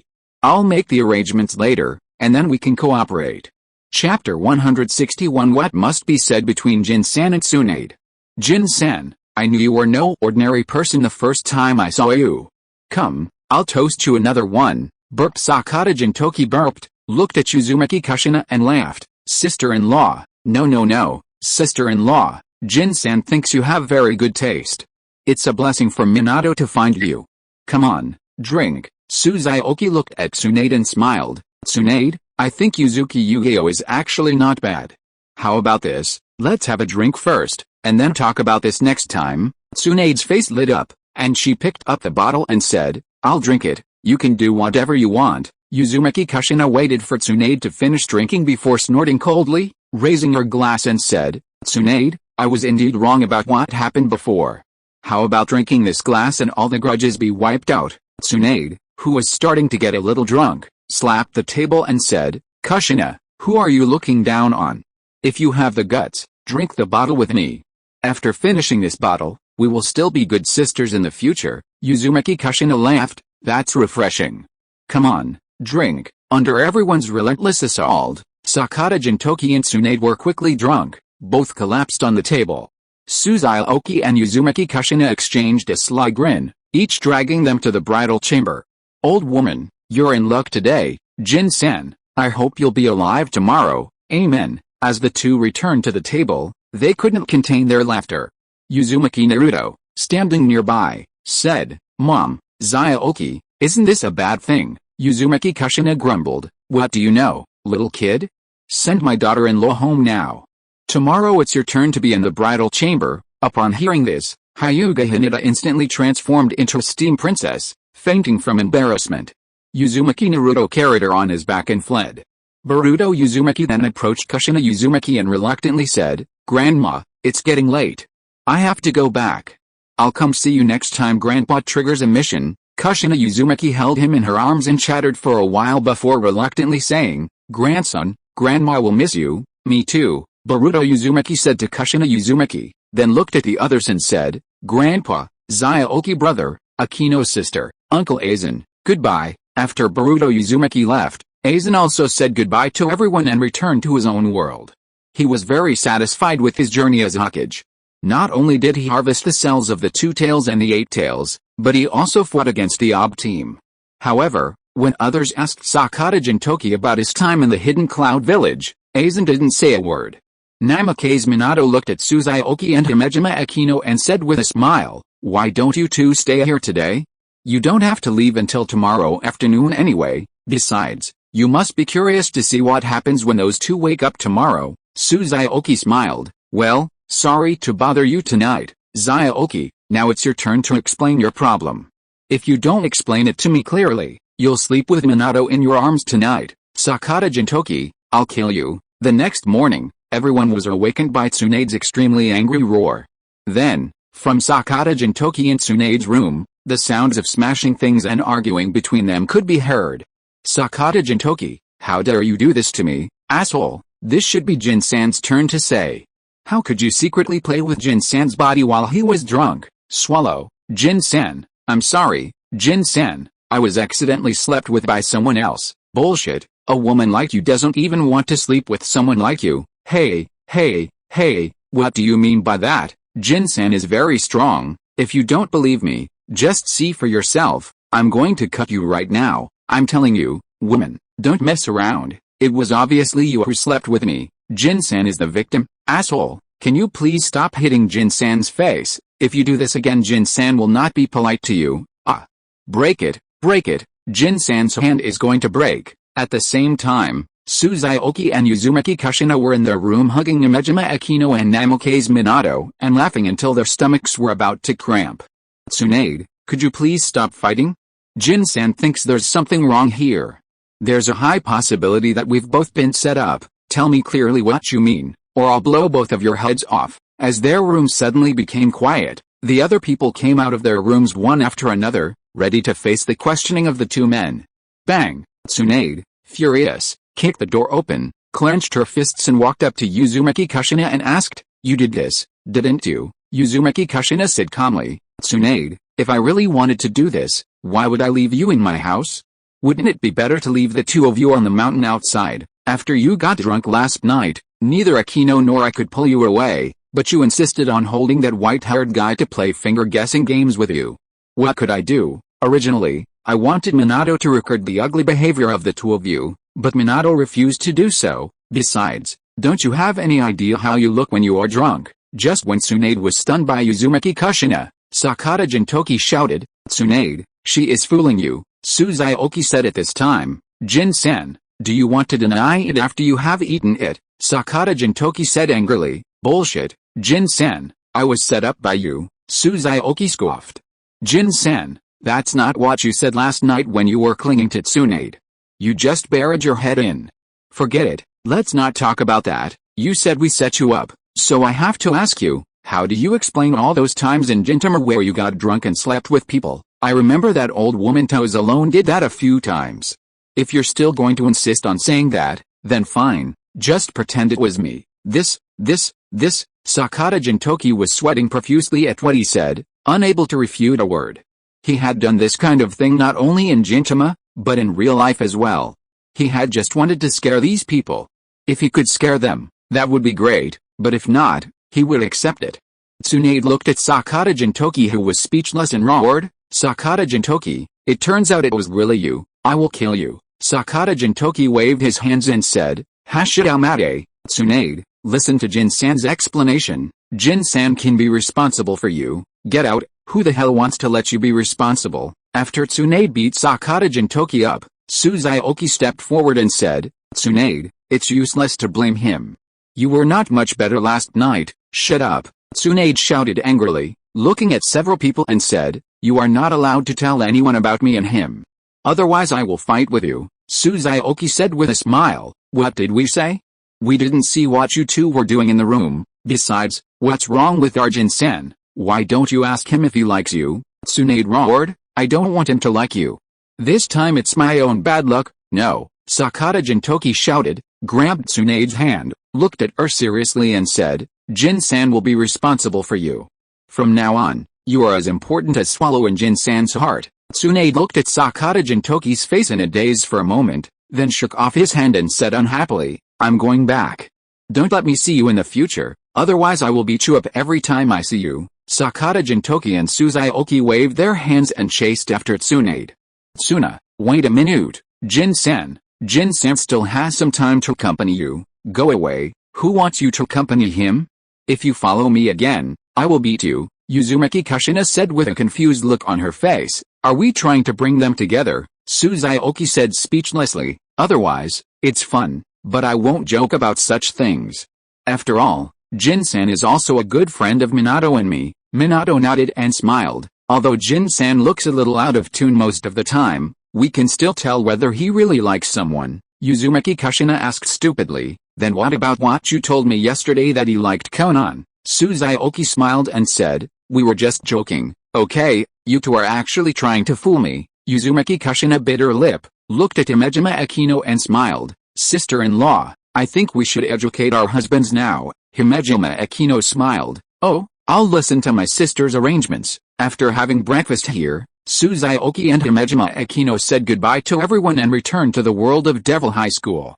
"Naruto, hurry up, we are going to the Hyuga family to propose marriage for you," Uzumaki Kushina shouted, then looked at Namikaze Minato and smiled. "After Naruto's matter is settled, you should quickly trigger the mission, whether it is to get a Bido or start the Ninja World War. I want to see my eldest grandson and Xiaoqi's other wives." Namikaze Minato smiled and said, "Okay, next time I will try to get a longer mission." Uzumaki Kushina looked at Namikaze Minato and joked, "Tell me honestly, have you ever thought about finding a few more like Xiaoqi?" Namikaze Minato put his arm around her waist and smiled. "You are enough for me. You are sensible." Uzumaki Kushina smiled, leaned her head on Namikaze Minato's shoulder and said, "It's great to be able to live happily together as a family like now." Namikaze Minato nodded, "Yes, this time we don't have to live for anyone." Uzumaki Naruto walked out of the room, looked at his parents and smiled. "Dad, Mom, let's go." Kushina Uzumaki straightened Naruto Uzumaki's clothes and said, "My son is so handsome.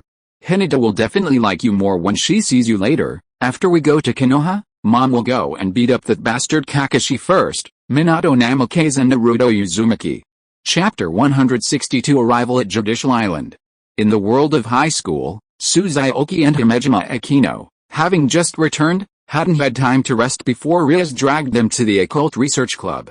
Xiaoqi looked at the group and smiled. "Wow, there are quite a lot of people here." Shitori Sana and Shinra Tsubuki beside her simply ignored him. Surzecha's Lucifer and the housekeeper Graphia stood up and nodded.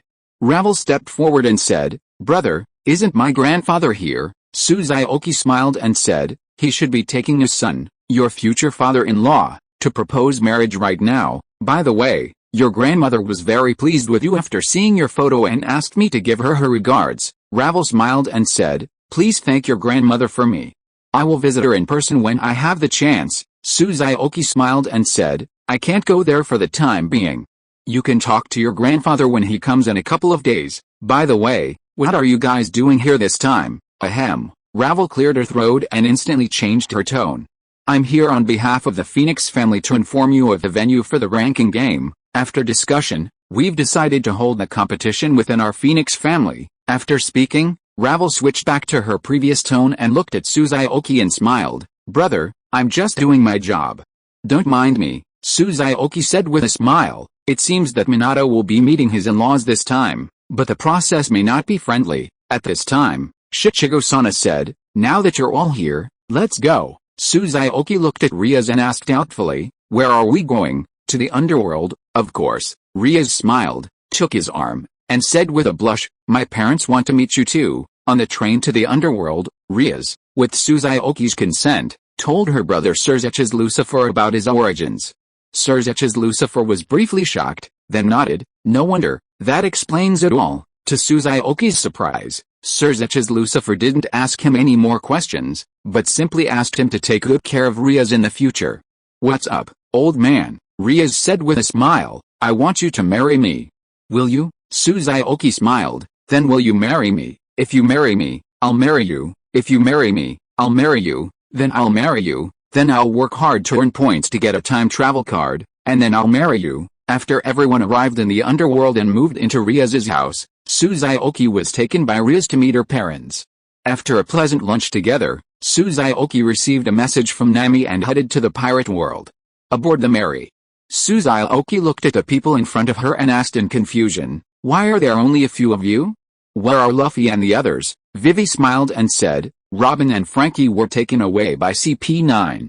Luffy, Zoro, Sanji, Usopp and Chopper took the sea train to the Judicial Island to rescue them first. Xiaoqi nodded and said, what about Yu-chan? Vivi smiled and said, Yu-chan said she was worried about them, so she went with them. Nami snorted at Xiaoqi at this time. Tell me, how are you going to trick me this time? Xiaoqi said with a smile, Nami, I now suspect that you have paranoid persecution disorder. When did I say I was going to trick you? Pretend. Keep pretending. Nami gritted her teeth and said, you let Icarus come here to approach Robin, and let those two troublemakers deliberately let those CP9 go. You still say it's not to trick me on the Judicial Island. Linglong was immediately unhappy when she heard this. Nami, how can you say that Samson and I are troublemakers? Takisaki Kirumi on the side nodded and agreed. That's right. Why not include Zhu Zhuqing and Wei as well? You two shut up. Nami roared angrily, looking at Xiaoqi and continued, I wouldn't doubt just Icarus, but those two troublemakers have done it so obviously. I'm not a fool. How could I not see it? Xiaoqi smiled and said, since you can see it, why did you let Robin run away? If you don't want to, Robin can't leave even if she wants to. Nami snorted and said nothing.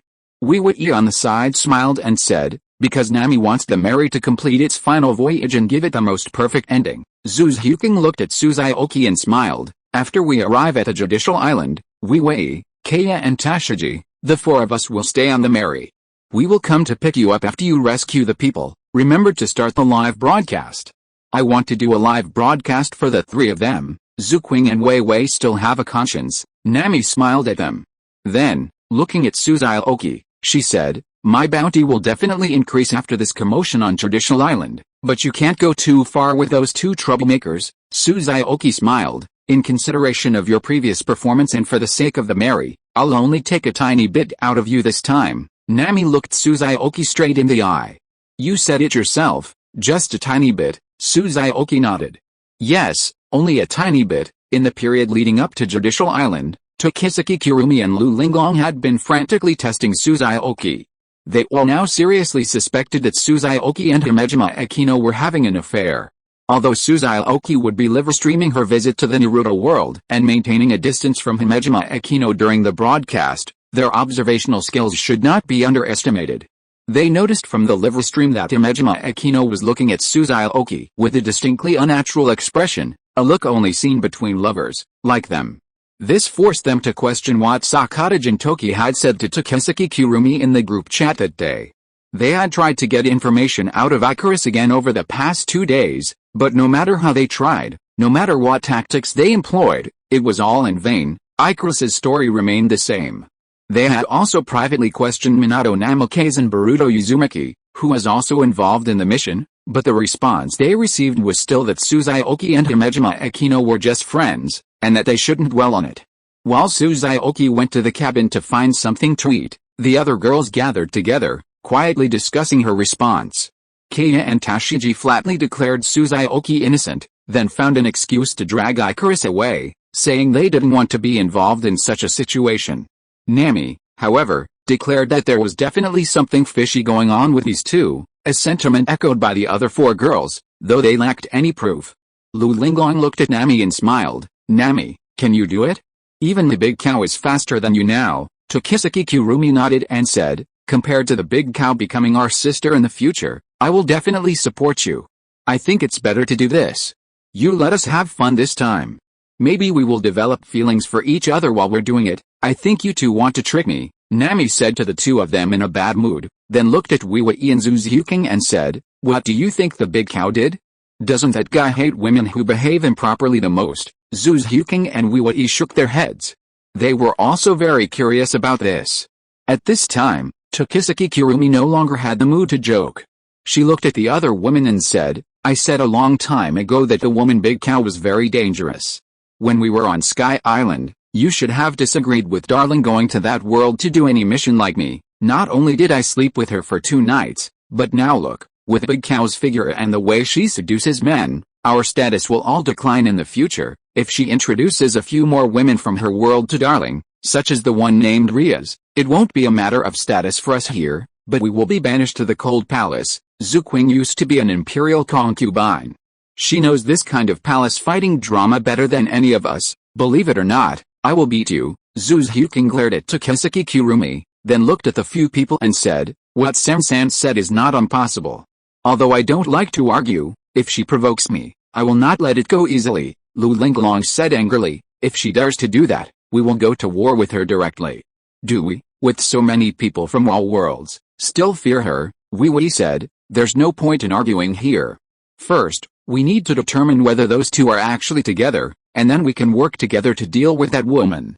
We absolutely must not show any mercy this time, Tokisaki Kurumi said. How about this? After this mission is over, I'll find a way to get that damn big cow to come to my world, and then Wiwei and Zhuqing will come along, and we'll confront her directly. Zhuqing and Wiwei nodded. Okay, let's do it. Elsewhere, Suzuki messaged Akino Himejima about the women's recent probing and the reasons why they didn't accept Akino Himejima. Akino Himejima said she was prepared for this and asked Suzuki to deal with them first, while also promising to find an opportunity to have a proper conversation. When Suzuki returned to the deck, the women stopped asking him about Akino Himejima and instead recounted some interesting stories they'd encountered in the Water City over the past few days. When the first main gate of the enforcement island appeared before everyone, Tashigi, a former Marine, couldn't help but sigh. I never thought my first visit here would be like this. Vivi smiled and said, then it's the same for me, the Princess of Alabasta. We'll just be watching from the outside this time, there won't be any problems. Suzuki looked at Icarus and said, Icarus, you should stay on the Mary as well. If any Navy ships approach, blow them up. Okay, Master. Sanson, Linglong, who of you will take Nami? Tokisaki Kurumi and Lu Linglong exchanged a glance, and the next second they flew straight towards the enforcement island. Zhu Zhuqing smiled and said, these two troublemakers are probably impatient to cause trouble. I'm afraid Nami will have to trouble you. Vivi smiled and said, take good care of our navigator. From then on, the four of them would do their best to help Nami join them as soon as possible, so that they could legitimately join them in the fight against Himejima Akino.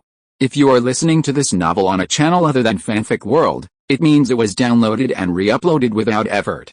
We warmly invite you to visit our channel, Fanfic World. There you will find the original version of this story and many other novels of various genres. We look forward to seeing you dive into a world of incredible novels. Chapter 163 Robin, we are here to save you. In front of Judicial Island. Suzuki, having caught up with Lu Linglong and Tokisaki Kurumi, looked at them angrily and said, why are you two running so fast? Tokisaki Kurumi laughed. Darling, look, the guards here are either down or chasing Luffy and the others. If we're any slower, we'll be in trouble. Lu Linglong nodded. Sanson and I are going to go out and play, but don't worry, We'll complete the mission you assigned us. Xiaoqi sighed and said, okay, I'll let you know when we're ready to retreat. Hearing the word mission, Nami felt a sudden sense of foreboding. Her intuition told her that the mission the troublemakers were going to complete was definitely related to the plot to trick her. However, she didn't ask any further questions. Since the troublemakers had created an opportunity for her, she decided to let them have their fun this time. Thinking of this, Nami looked at Xiaoqi and smiled. Let's go too, and quickly find Luffy and the others to meet up. Xiaoqi looked at Nami for a long time, and couldn't help asking, why don't you ask me what the mission they mentioned is? Nami said indifferently, what's there to ask? It's nothing more than them doing evil here in the name of the Urazuaya pirates and letting me, the captain, take the blame, and you promised me before that you wouldn't go too far this time, so let those two troublemakers have their fun. Nami's direct attitude annoyed Xiaoqi, and she asked curiously, Nami, what's your bottom line this time? Nami stretched out her hand to make a 5 gesture, then raised an eyebrow at Xiaoqi, no more than 500 million bounty. How about it? Am I generous this time? It's quite generous. Xiaoqi nodded, and silently added in her heart, I'm afraid this is not enough. After Xiaoqi and Nami arrived at the main island through the second main gate, they could clearly hear gunfire and artillery fire from the front. Marines and world government personnel appeared in front of them. Let me do it, Nami smiled, quickly forming a few hand seals and dispatching the minions with a single water style. When they reached the judgment hall at the end of the island, Nami gazed at the waterfall and abyss ahead, puzzled. Why don't we see anyone? The drawbridge to the Tower of Justice isn't down yet. Luffy and the others aren't on the roof of the judgment hall. Xiaoqi glanced at the private message Linglong had sent her and smiled. Let's go up and see. A chance, Nami said, delighted. I can't fly. Carry me up, okay? Xiaoqi smiled, scooping Nami's head into her arms and carrying her up. After being carried by Xiaoqi for a while, Nami sensed something was amiss. Not only had this guy readily agreed to carry her, but he was also desperately holding her head down to prevent her from turning. Something must be amiss. However, no matter how she questioned, Xiaoqi remained silent, growing increasingly uneasy. When Xiaoqi arrived on the roof of the Judgment Hall, the Straw Hats were facing off against Spandam, CP9, Robin, and Frankie on the other side of the Tower of Justice. Xiaoqi took a deep breath and shouted, Robin, Captain Nami asked me to rescue you. Her cry instantly captured everyone's attention, and Nami, in his arms, roared, asshole, I knew it would happen. Sanji turned and rushed over to Xiaoqi, extending his hand and angrily snarling, asshole, let go of my Nami-chan. Xiaoqi released Nami and smiled. Nami asked me to carry her up here. Meanwhile, CP9 on the other side also recognized Xiaoqi's identity. After Lucci glanced at Robin, he said lightly, he is also a new member of the Urazuaya Pirates, Xiaoqi, with a bounty of 100 million berries. The world government's intelligence said that the Urazuaya Pirates and the Straw Hat Pirates are allies, but based on my observations of these two pirate groups in the past few days, I feel that these two pirate groups are more like one pirate group, but I don't know why they have to use two names. Spandam on the side said disdainfully, it doesn't matter. Since they dared to come to Judicial Island to save this woman, I will arrest all the members of these two pirate groups. Ha ha ha. Spandam's joke made Robin laugh out loud. Robin's behavior aroused Spandam's dissatisfaction. He took out a golden den mushi and looked at the other party threateningly. Nico Robin, don't forget that I have the authority to activate the Demon Slayer order. As long as I press this button, you will all die here. Robin smiled and said, of course I remember, but I advise you not to do that. If the man opposite is really angry, the world will be over. Also, my mission ends here.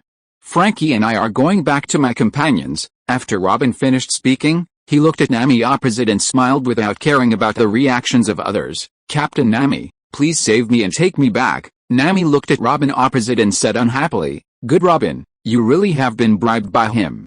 I am so nice to you. Spandam shouted angrily, where do you think this is? This is the Judicial Island under the jurisdiction of the world government. Do you new pirates know what the world government is? Spandam pointed to the flag above and said, idiot pirates, look at the flag above. The so-called world government is a federation of over 170 member nations. Now you understand how insignificant you are when you stand against it. However, when Spandam looked across, he saw the pirates stifling laughter, then bursting into laughter. Seeing this, Spandam's face turned green with rage, and he roared, "You idiotic pirates, don't you understand me?" On CP9's side, Khalifa, also stifling laughter, pointed to the flag and said, "Captain, you should look up first." When Spandam looked up and saw the flag, his mouth opened into a wide O, and he couldn't utter a word for a long time. Meanwhile, Nami clenched her fists, her eyes blazing with anger as she watched Xiaoqi. She had assumed Xiaoqi and the troublemaker were just using their names to stir up trouble, but she hadn't expected anything like this. That troublemaker duo had actually made her portrait into a banner and hung it atop the Tower of Justice. Even more damning, they'd added a message, "I have the final say in this world, Captain of the Yorizuya Pirates, Nami." She was now certain that after the Judicial Island incident, her bounty would be well over 500 million, perhaps even double. The severity of this incident was far greater than the one in Alabasta. She would definitely be reported to the 5 elders. Just then, Luffy, still unaware of the severity of the situation, approached Nami and asked curiously, "Nami, why are they putting your flags everywhere?" "What?" Nami exclaimed, looking around. Suddenly, every flag within her sight had been replaced with her own. "Fuck you," Nami roared in anger, looking up at the 2 women still happily planting flags in the distance. No, now there was Euclid, and she completely exploded. "Xiaoqi, get down here, you bastard. Is that the little you told me, flying in the air?" Xiaoqi nodded frantically at Nami. "Nami, it really is a tiny bit, it's just that there might be a slight difference between our understanding of 1 and a billion. How about we write it down clearly next time so there won't be any mistakes?" "Next time? You want a next time?" Nami sneered, then roared, "If you 3 come at me again, I'll be a dog." Just then, Spandam, regaining his composure, shouted, "Are you pirates all out of their minds? What you're doing now isn't just a declaration of war on the world government, it's a blatant provocation. Don't think you can survive by making enemies with the entire world." "Shut up." Nami, already mad with rage, pulled out a coin and, without even aiming, flicked it at Spandam. Silence. No one, including CP9, had expected Nami to kill someone so out of a disagreement, and to do so with a headshot. Xiaoqi was stunned for a moment, then gave Nami a thumbs up. Awesome. Nami was stunned. She had accidentally killed someone from the world government, and that person was the leader of CP9. Her bounty was about to rise again. The world government, the navy, and the pirates would all be after her. No matter where she went, she would be hunted. Nami wept bitterly at the thought of her miserable future. Robin then shouted, "Stop messing around, you two." That idiot pressed the Demon Slayer button before he died. On the CP9 side, with the death of their top officer, Spandam, everyone turned their attention to Lucci, their strongest. Lucci thought for a moment and said, "Khalifa, Kaku, you two take Nico, Robin, and Frankie away. The rest of you, help me take out those pirates." However, before they could make a move, Xiaoqi appeared beside them, grabbed Robin and Frankie, and then disappeared in an instant. How is this possible? All the CP9 members were stunned. None of them could react to the opponent's actions. Luffy looked at Xiaoqi across from him and gritted his teeth. "Everyone, come at me. Don't leave anybody alive." Xiaoqi ripped the sea stone handcuffs off Robin's hands and looked at the crowd, saying, "Luffy, prepare for battle. Sorry, something happened at home these past 2 days, so I was delayed for a day. Things will return to normal later. I hope you all understand. Thank you." Chapter 164. Our slogan is to punch the 3 generals of the Warring States period and kick the 5 elders. Under Xiaoqi's direction, all the Straw Hat pirates, except Nami and Robin, had already engaged their respective opponents. Xiaoqi dodged a finger that was thrust at her and said with a smile, "I'm not interested in fighting a woman in erotic clothing like you. Your opponent is our captain, you're so rude," Khalifa said as she raised her leg and kicked Xiaoqi fiercely. "You lifted your legs too high." The black panties inside were visible. Khalifa stopped her attack, pushed her glasses, looked at Xiaoqi seriously and said, "You are sexually harassing me." Xiaoqi laughed and said, "You are wearing such revealing clothes in front of me, blame me. Who else wears a short skirt with black fishnet stockings like you when fighting, and you chose to use kicking skills on me? To be honest, you are sexually harassing me. I can go to the world government to sue you for indecent behavior." Khalifa was stunned where she was. This was the first time she had encountered someone talking about her like this. When her eyes swept over Robin beside her, She suddenly pointed her finger at the other party and said, "Isn't your partner Nico Robin dressed like this too? Her behavior is equally indecent." Zhu Zhuqing was stunned when she heard this. Robin was dumbfounded, and even Nami, who was still sad, was stunned. Seeing this, Khalifa pushed her glasses and continued, "I learned my style from her, so this is all Nico Robin's fault." "Wow," Zhu Zhuqing exclaimed. "This Khalifa is a logical genius. She could even come up with this." But it must be said that Robin's current black dress, paired with knee-high black stockings, does bear some resemblance to Khalifa. Just then, a bolt of lightning suddenly struck Khalifa. "You shameless woman, how dare you seduce my husband in public? I'm going to tie you up and parade you through the streets." Khalifa was speechless. "I was just wearing something I liked, and you guys are acting like this?"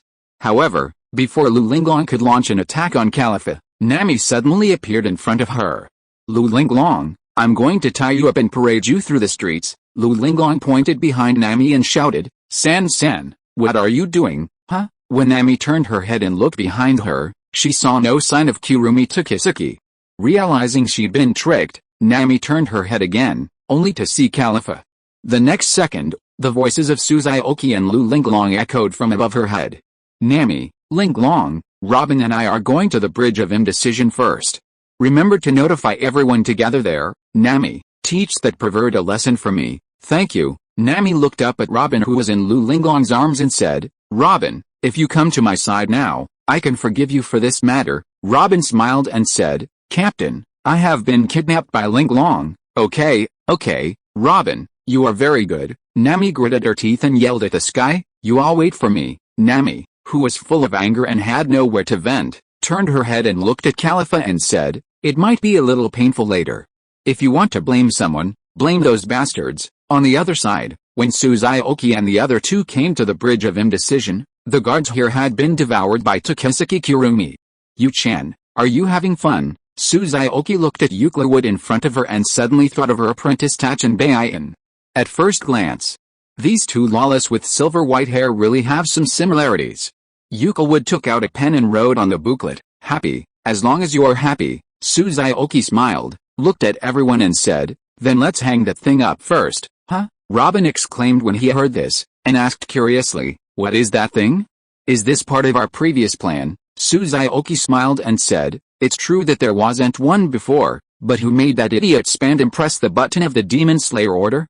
Anyway, our captain has completely offended the world government now, and adding a navy won't make any difference. As for what the thing is, you'll know in a while." Robin laughed and said, "Our navigator lady is really unlucky to meet you." After letting the other three women prepare, Zhu Zhuqing looked at Robin and said, "Robin, I think your bounty is a bit low."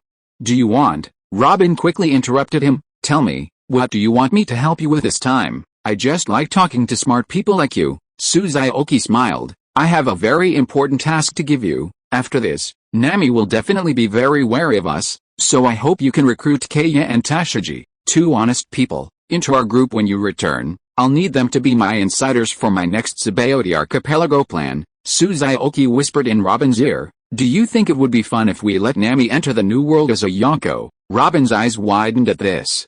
She could guess that Zhu Zhuqing's favor was related to tricking Nami, but she hadn't expected such a big move next time. Just today's incident on Judicial Island had already driven Nami crazy. If she became a Yonko, she would probably die of anger on the spot. Robin, regaining his composure, looked at Zhu Zhuqing and said, "This is going to be quite difficult. After you all leave, Nami will be on high alert." Zhu Zhuqing thought for a moment and said, "I'll have Wii cover for you. You're the most suitable person for this task, given your expertise." Robin rolled his eyes. "I'll do my best." Zhu Zhuqing smiled.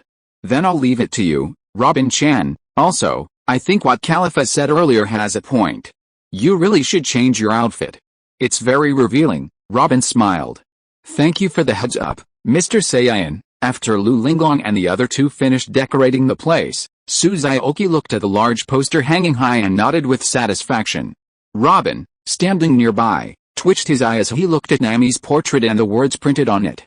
"Let's go, let's help the Navy open the gate of justice," Linglong asked in confusion. "Why not just blow it up with Kamehameha? That would be much more convenient." Takisuki Kurumi sighed and said, "Linglong, If these Navy ships were behind the gate of justice right now, wouldn't they all be finished with Darling's Kamehameha? Yukil would held up her pamphlet. Then no one would come to see it. That's right, Lu Linglong nodded. The next moment, she looked at Tokisuke Kirumi and said, Sanson, were you just thinking I was stupid again? Tokisuke Kirumi smiled and said, oh, you even noticed that?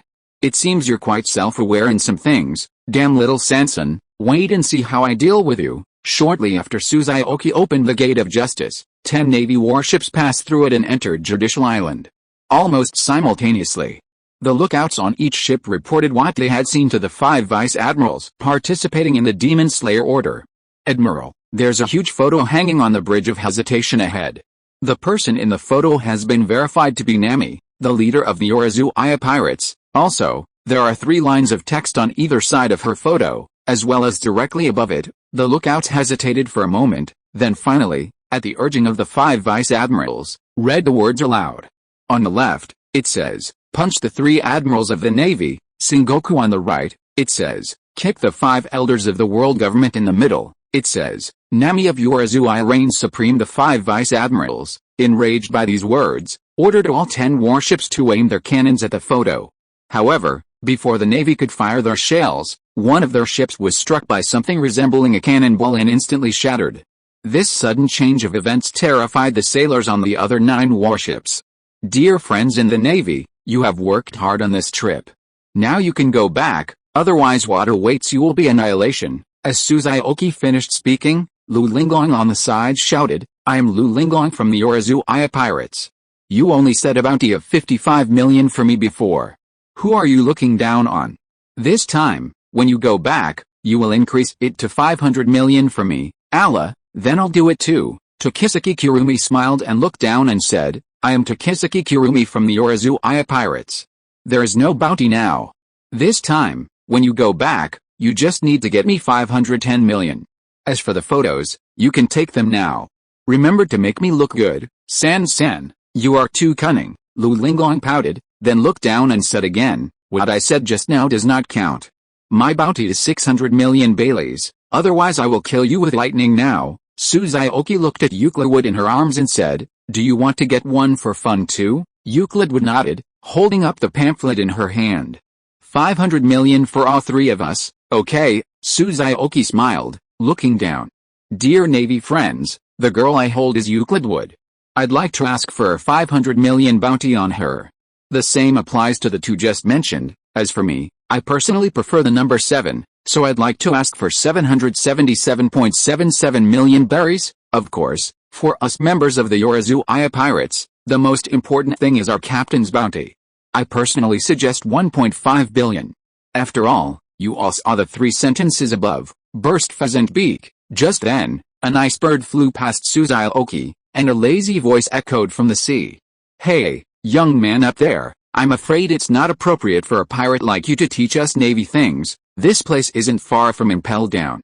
I wonder if you'd be interested in visiting there. Chapter 165, Navy Admiral is not good enough, and the Demon Slayer order is even worse. The appearance of Admiral Aokiji instantly energized the entire Navy.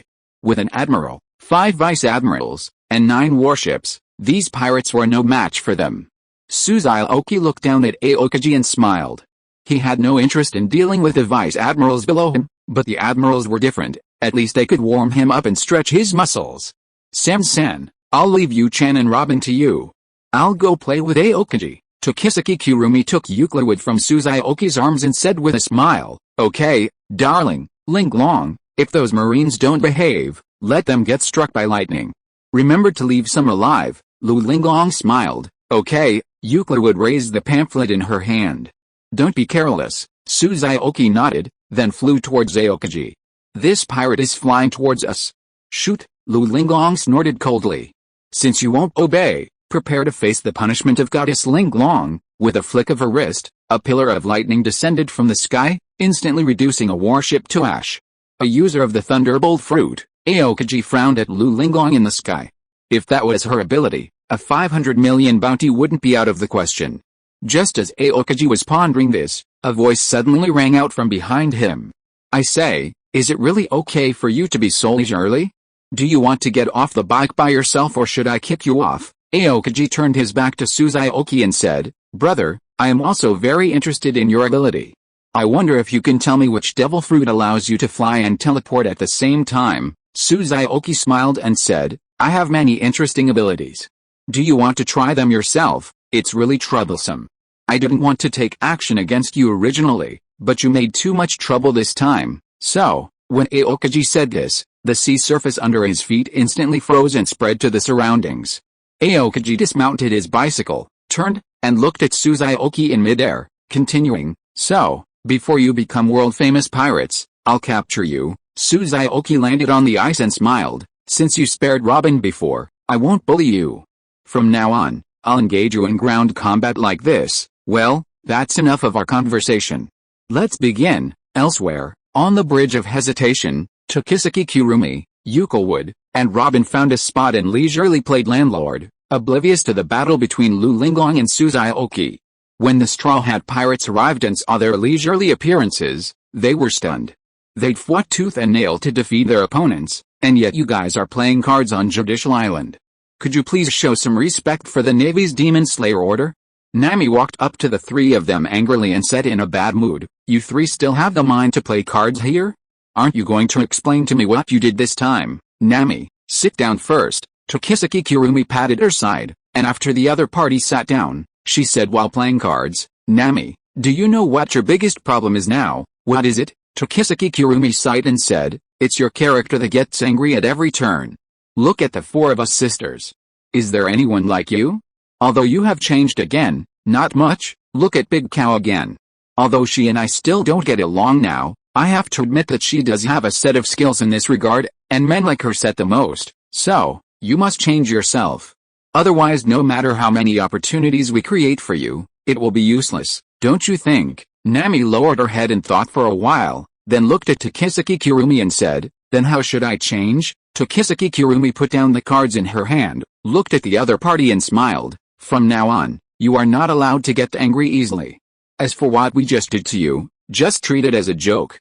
It's over and you haven't lost anything anyway." Yuko Wood raised the booklet in her hand. "For love." Robin tried to hold back her laughter, looked at Nami and said, "Nami, you don't want Mr. Saiyan and that Big Cow's children to be born in the future, and you are still standing still here." Nami looked at the three of them and said, "So, you have been talking to me here for a long time, and you want me to forgive you for what you did this time?" Tokisuke Kurumi shook her head and said, No, you did it for Darling. Only when Darling is happy will you have the chance. Don't you think so?" "It seems right." Nami nodded, looked at the three of them and said again, "Then this time I will." Before she finished speaking, Luffy's shout came from the front, "Nami, come and see this, it's so cool." Usopp and Chopper also shouted, "Nami, come and see it quickly, I'll go over and take a look first." "You guys stop playing and we'll be ready to retreat after those two finish fighting." When Tokisuke Kurumi, Yuko Wood, and Robin saw Nami walk to the place where her poster was hung, they looked at each other, and the next second they covered their ears at the same time, waiting for Nami to explode.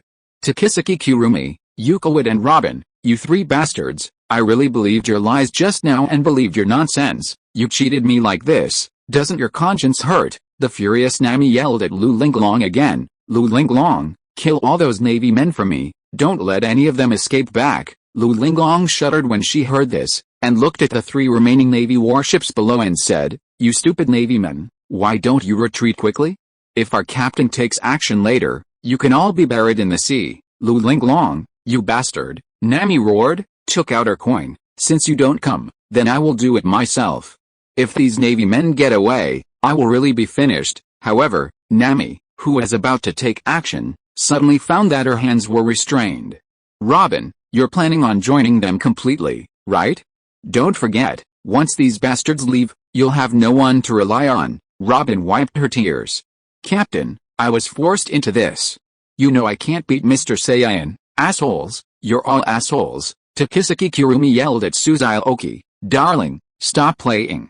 The captain's losing control. Hearing these shouts, Suzuki smiled and looked across at the panting Aokiji.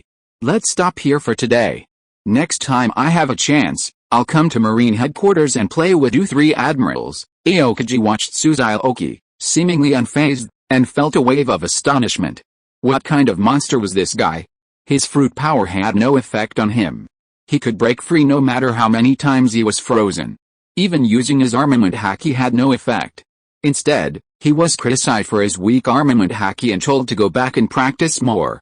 Can you tell me how much strength you used this time? Xiaoqi thought for a while and said, your freezing ability is not bad, so let me use about half of your strength. Half. Aokaji's pupils shrank when he heard that. Although he had some doubts about Xiaoqi's words, he chose to believe it in his heart.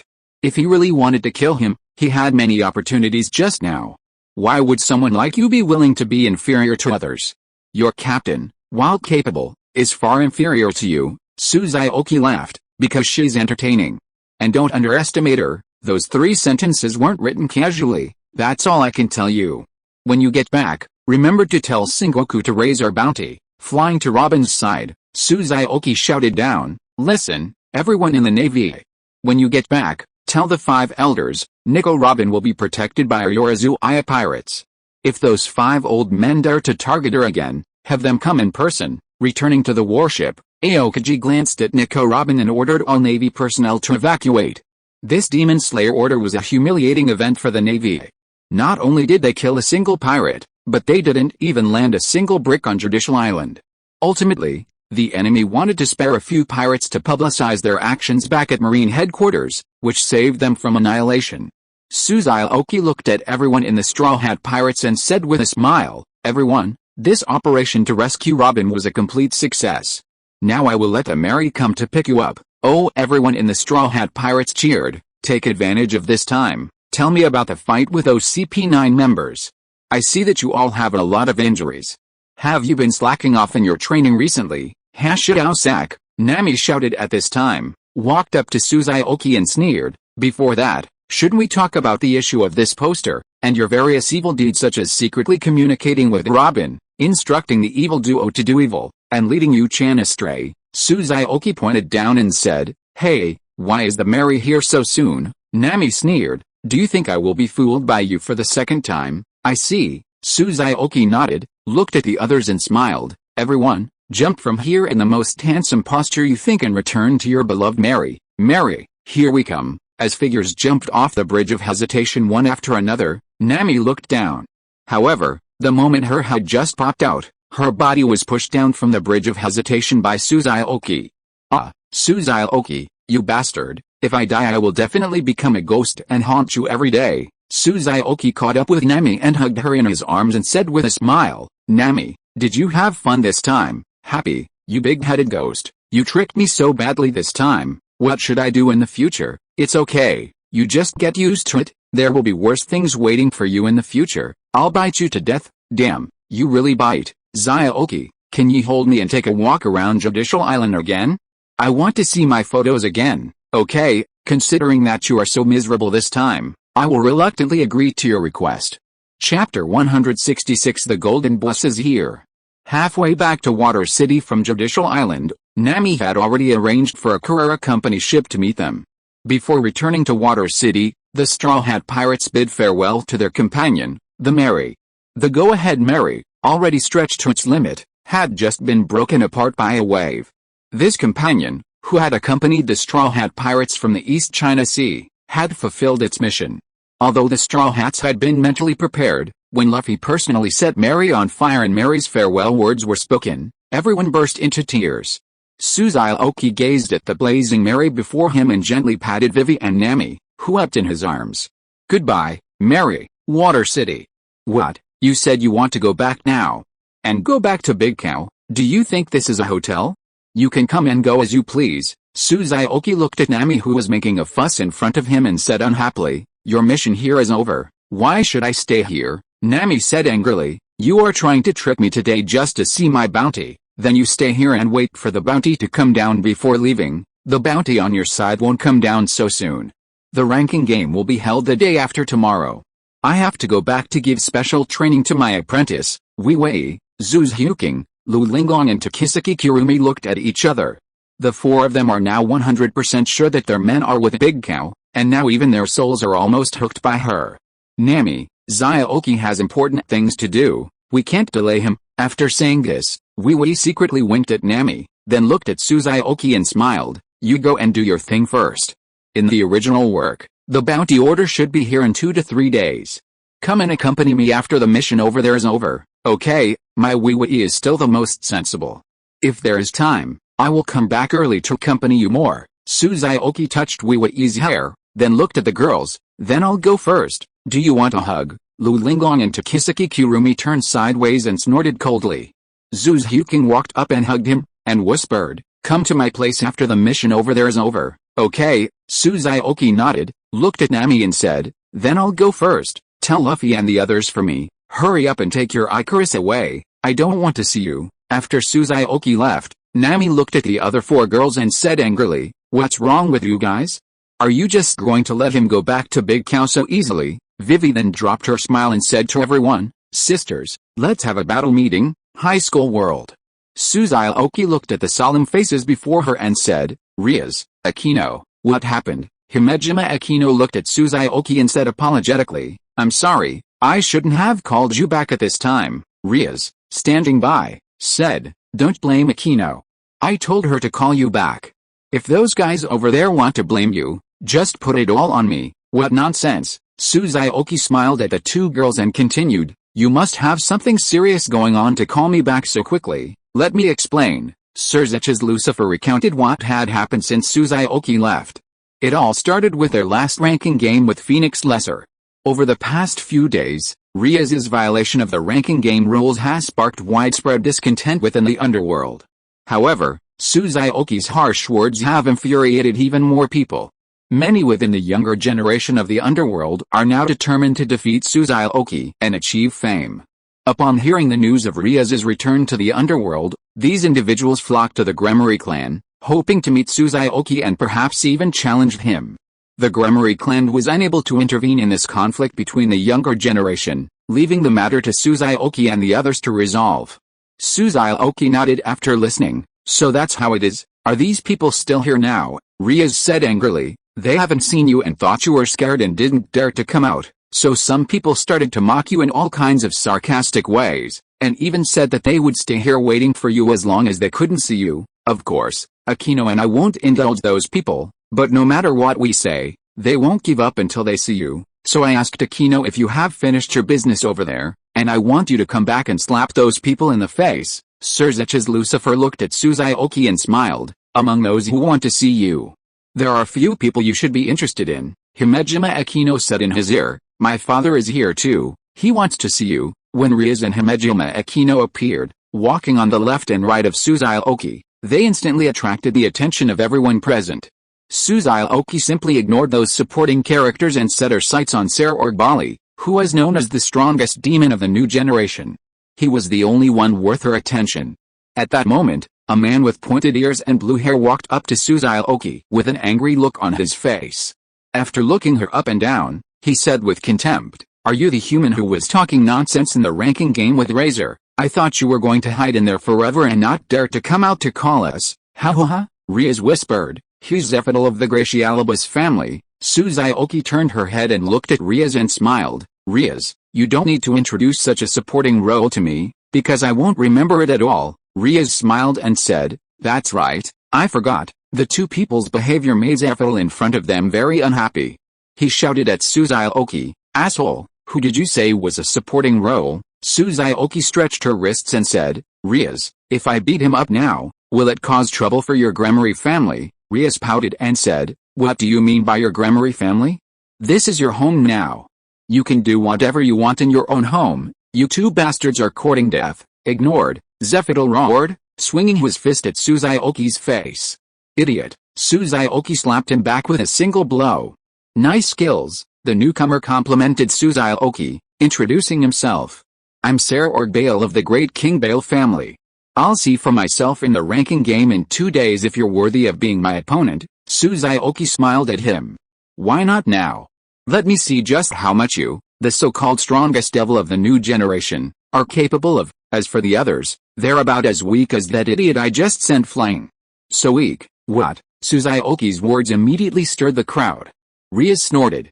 You were so arrogant just now, but now that Aquino's fiancé and I are here, you're all afraid to come over. Why should we be afraid of him? Let's all attack together. As the first person charged, everyone else rushed towards Xiaoqi. To deal with these extras, Xiaoqi punched each one at a time, and knocked them all to the ground in no time. Now it's just you. The place here is too small. Should we go compete outside? Sakuragi smiled. Let's forget about it today. I will formally send you a ranking game challenge in 2 days. I hope you won't refuse then. Xiaoqi thought for a moment and said, okay. If there's nothing else, please come back. After Sakuragi left, Riaz looked at Xiaoqi puzzledly and said, why did you agree to it? What if after our ranking game with Phoenix ends, he doesn't agree to continue the ranking game with us? Then you won't have the chance to beat him up. Xiaoqi looked at Riaz with a strange expression. Didn't Aquino tell you that the ranking game with him is also part of the plot? Even if Turkey Man doesn't give us the nesting dolls, Aquino can still trigger a new mission. Himejima Aquino smiled and said, oh, I haven't told Riaz about the rest of the plot yet. After all, we are both your fiancés now, and many things in the original story will no longer happen. Riaz, I'm going to meet my father with my fiancé now. I'll have to trouble you to take care of this. Xiaoqi, led by Himejima Aquino, entered a room and met her father, Baekyu. With him was Azazel, the governor of the fallen angels. Azazel praised Xiaoqi briefly before leaving. Xiaoqi and Himejima Aquino's father chatted in the room for about an hour before leaving with Himejima Aquino. Azuno, why didn't you tell me earlier that you and your father had resolved your differences? I just made a fool of myself by saying so many words to try to reconcile you two. Himejima Aquino took his arm and smiled. Isn't this great? My father is very pleased with you. Don't forget the last words he said to you. Don't worry, I won't forget them. Do you want to go back to the pirate world now? No, I'm almost exhausted after running around in 3 worlds today. I'm going to bed early after dinner. From what I know about Sansan, she should have scolded me the moment you came back, and this time I directly offended all 4 sisters. What's the big deal about offending or not? We're all family from now on. Ding. Saga joins the chat group. Ding. Chelsea joins the chat group. Xiaoqi, oh my god, the golden boss, Sakata Gintoki, Jin-san's idol is here. This is Jin-san's most favorite male character, no doubt about it. Chapter 167 The most tragic female character death in anime history. Himejima Aquino looked at Xiaoqi, her face brimming with excitement, and asked curiously, is there anything special about this man named Saga? Xiaoqi gave Himejima Aquino a hearty kiss on the cheek. He's very special. I'll tell you in the group chat. Namikaze Minato, to be able to get both of you this excited at the same time, I guess this man named Saga is very special. Kashiwazaki Sina, this little brother is so handsome. Uzumaki Boruto, no matter how handsome he is, he's not as handsome as my grandfather and Xiaoqi. Xiaoqi, the little guy is doing quite well now, he's very talkative. Uzumaki Boruto, it's all thanks to grandpa's good teaching. Kuroba Kato, weird. Did you notice that the hair color on the avatar of this man named Saga has changed? Kashiwazaki Sina, really? It was blue when I saw it just now, but now it's gray. Could he also transform like the administrator brother, Sakata Gintoki? What do you know? Saga with the blue hair is his normal state, representing the side of justice, known as Blue Saga for short, Sakata Gintoki, and now this gray-haired Saga is his dark side, representing his evil side, referred to as Black Saga. Sakata Gintoki, at Saga, idol, Jin-san can accompany you to kill Athena.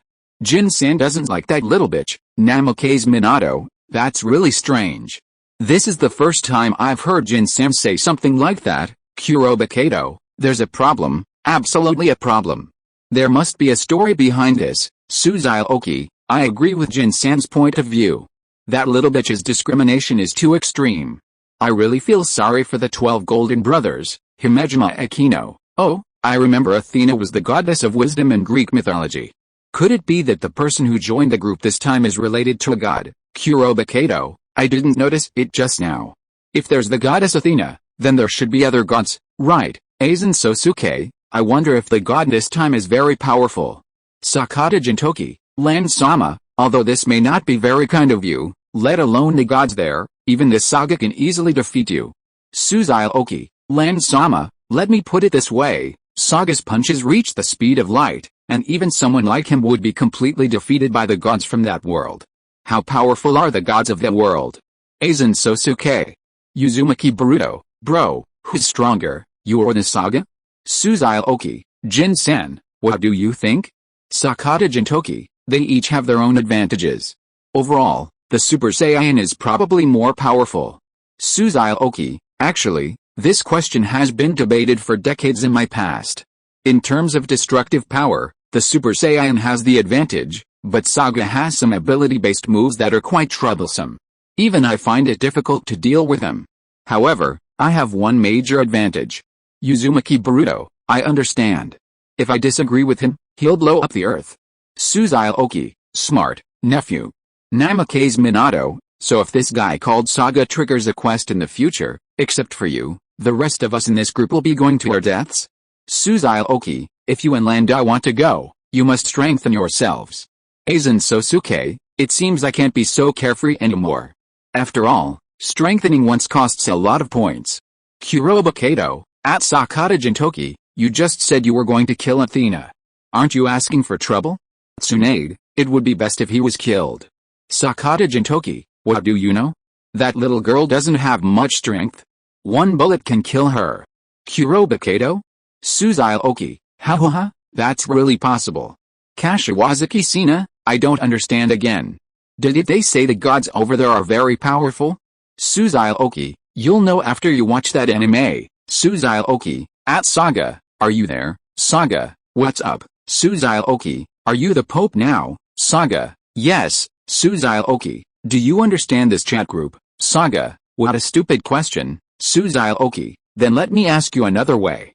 Where are you in the story now? Saga, I sent out the Silver Saints. Sakata Gintoki, idle, you can have them back. No matter how many you send out, they'll only be used to gain experience for the 5 little strong men. Once they finish leveling up and come to the sanctuary, they'll kill you. Hint, Xiaoqi sends a red envelope to Saga. Xiaoqi, here are 1000 points, enough for you to watch Saint Seiya. If you need any help, just let me know.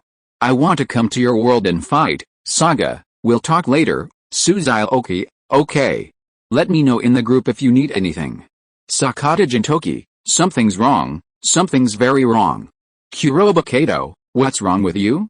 Sakata Gintoki, don't you think something's missing today? Takakyo and Yu-chan are usually the cutie types, but Linglong, Sansan, and Nami-chan, who love to be lively, are actually silent too. Kashiwazaki Sina, that's true. Xiaoqi, at Lu Linglong, at Takesaki Kurumi, why are you two so quiet today? Lu Linglong, busy. Takesaki Kurumi, no time. Akino Himejima, oh, are you mad because I called the administrator over? Lu Linglong, sorry, we're not as scheming as some people. Takesaki Kurumi, that's right, we do everything openly and honestly. Kashiwazaki Sina, I think I saw Shura Field. Sakata Gintoki, so this is one of the reasons why Jin-san doesn't look for a girlfriend in the chat group.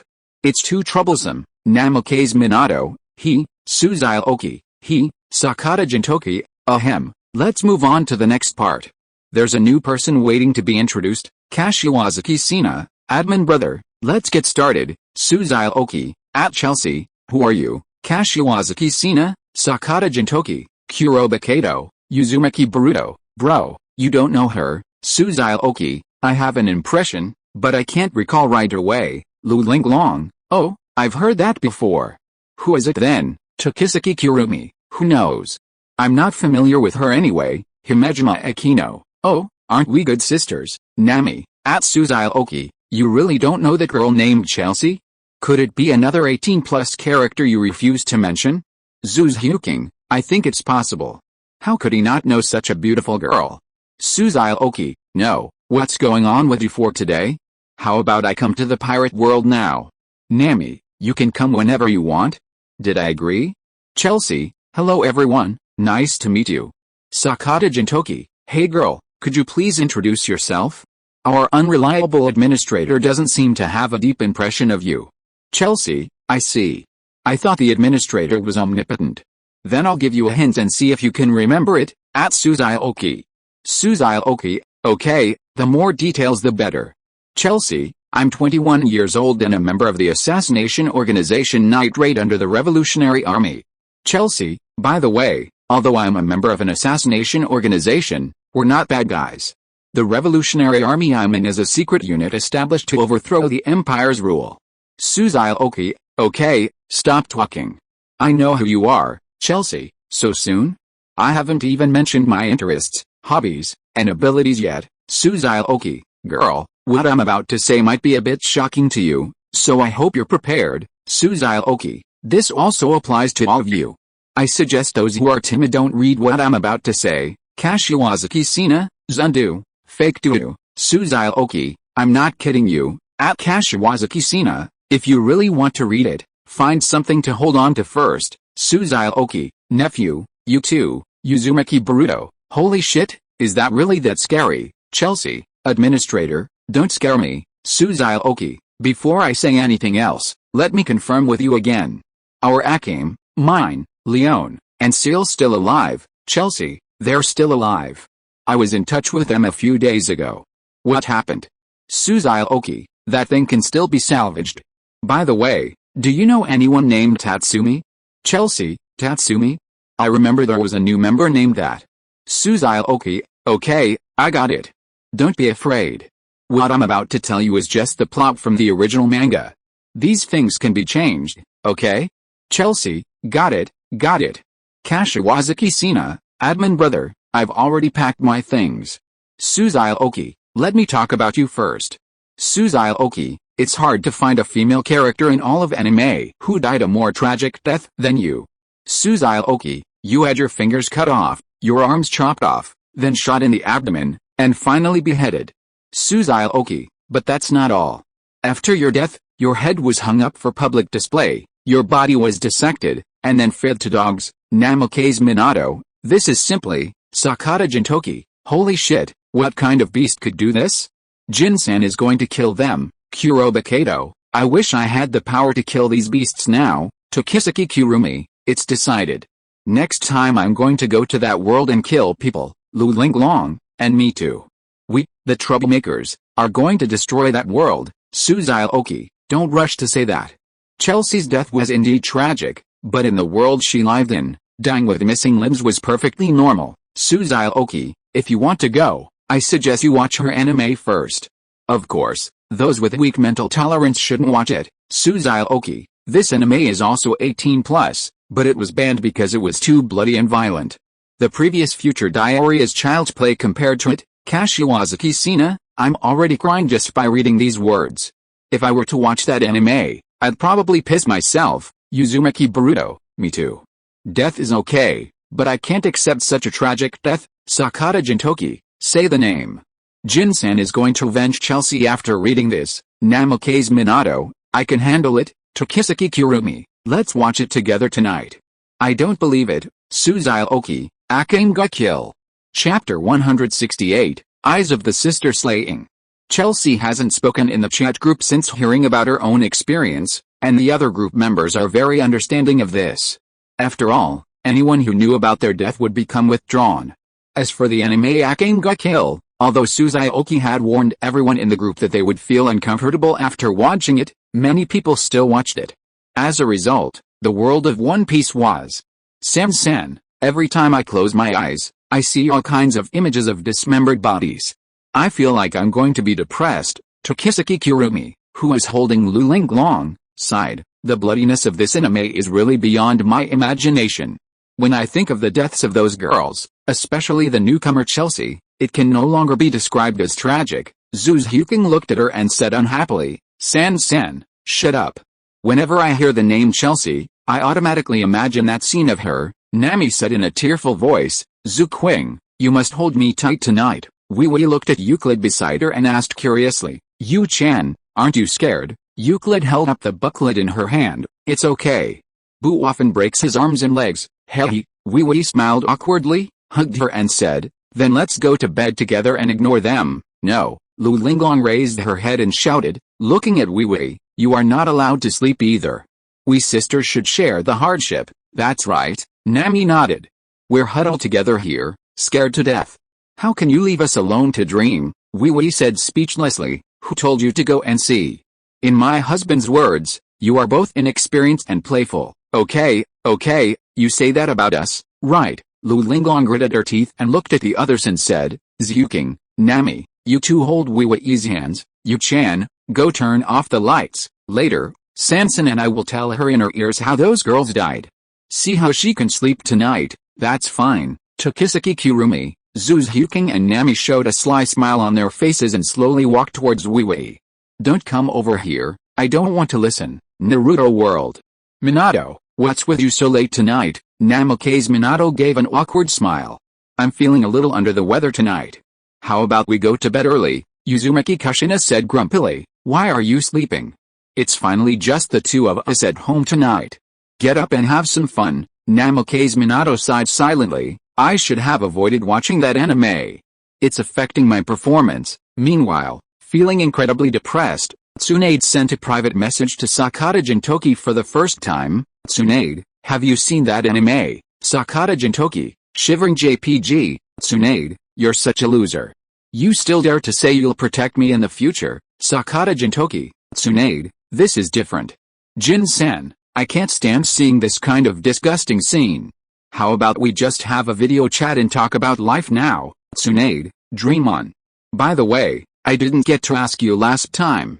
What did you do with that Samu in the Hidden Cloud Village? Sakata Gintoki, Jin-san didn't do anything. In Jin-san's heart, there are only you and Swallow. Tsunade, get out. Do you think I'm a little girl? Tell me the truth, or don't even think about seeing me again. Sakata Gintoki, I did it, but I didn't. Tsunade, I'll give you one last chance. Tell me clearly. The world of Devil High School. Riaz looked at Akino Himejima, trembling in Suzuoki's arms, and asked curiously, is that anime really that scary? It's rare to see Akino so frightened. Suzuoki nodded.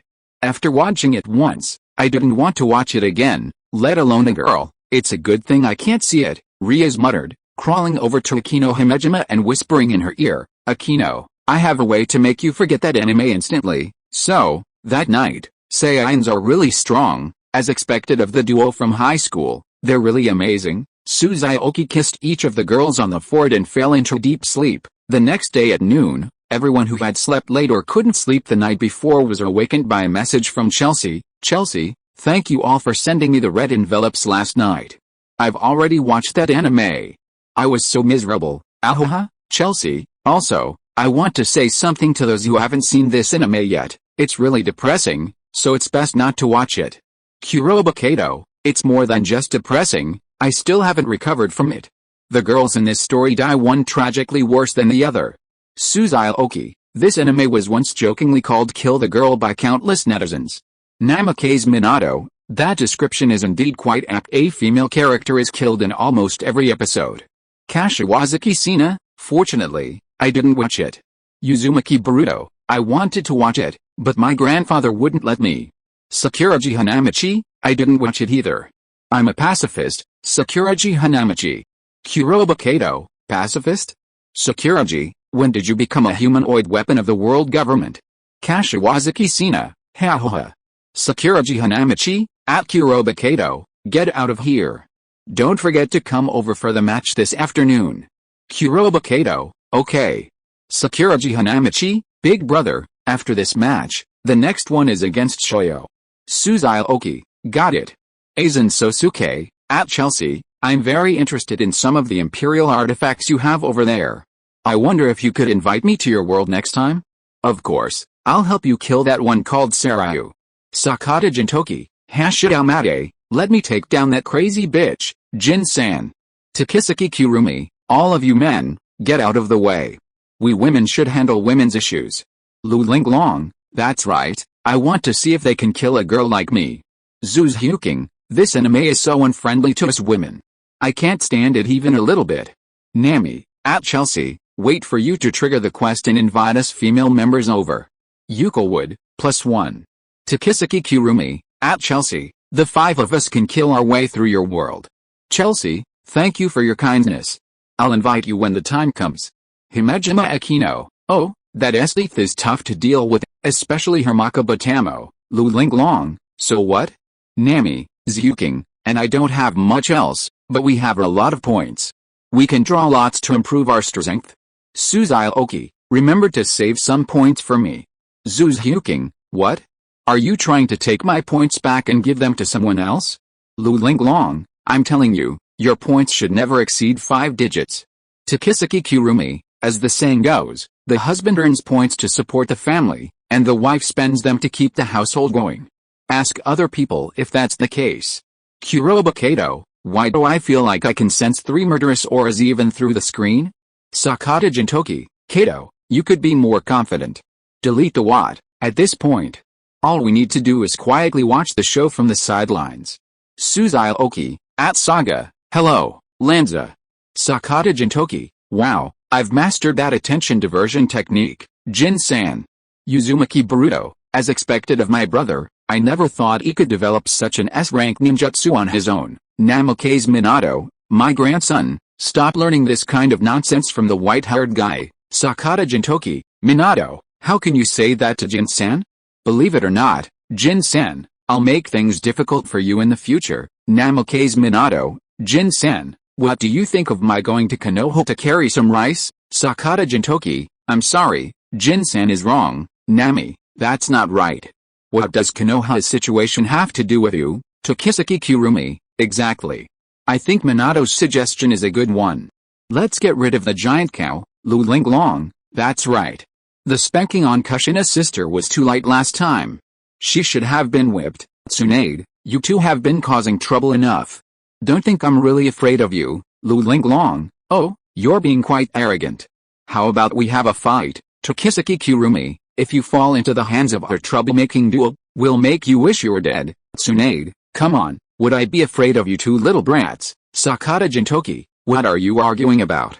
We should all love each other. Saga, at Xiaoqi, hello, can you do me a favor? Sakata Gintoki, idle, just tell me, Jin-san, I must help you. Saga, at Sakata Gintoki, thank you for your kindness, but from what I've observed, your strength may be a little lacking. Sakata Gintoki, Xiaoqi, at Saga, what do you want me to help you with? Saga, I want you to stop the actions of my other self, the one you call Black Say, and protect Athena-sama. Xiaoqi, that's a bit difficult. Sakata Gintoki, idle, we are against Athena-sama. Saga, may I ask why you hate Athena-sama?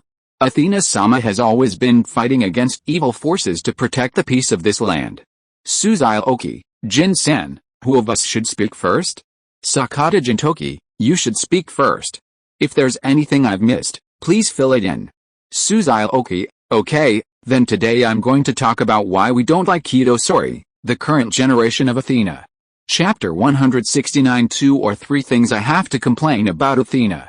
Xiaoqi, before I talk about Athena, I have to say that the anime Saint Seiya is a great show and a childhood memory of mine. Its action sequences are far more exciting than anything in Boruto Next Generations. Sakata Gintoki admits that. He's always fantasized about learning the Galaxy Starburst technique, donning the gold cloth, and wreaking havoc. Uzumaki Boruto, bro, you can say what you want, but could you please stop comparing it to my show? Xiaoqi, ha, let's get started. The following opinions are solely about this generation's Athena, Kido Sori.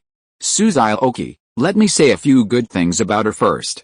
Kido Sori is arguably the first love of my generation, and she's truly beautiful. When I was a kid watching Saint Seiya, I always fantasized about becoming her saint and fighting for her. Xiaoqi, but when you grow up and look back, you'll realize it's filled with all sorts of conspiracies. This goddess Athena is incredibly scheming. Xiaoqi, let's start with the fact that she's the goddess Athena. As a goddess, she has no abilities at all. Every incident starts with her being captured or dying. How can you be so incompetent, even though you're a goddess? Xiaoqi, in this regard, she's completely inferior to Hades and Poseidon. Takisaki Kurumi, this is quite similar to a certain Hokage. When Pain came to help, he didn't do anything, but instead provoked others. In the end, he had to wait for my little brother Naruto to come to the rescue. Linglong, ha, Sanson, how can you think so quickly? Namikaze Minato, no, she did do something. Takisaki Kurumi, yes, she did do something. She released some slugs and gave them a slug bath.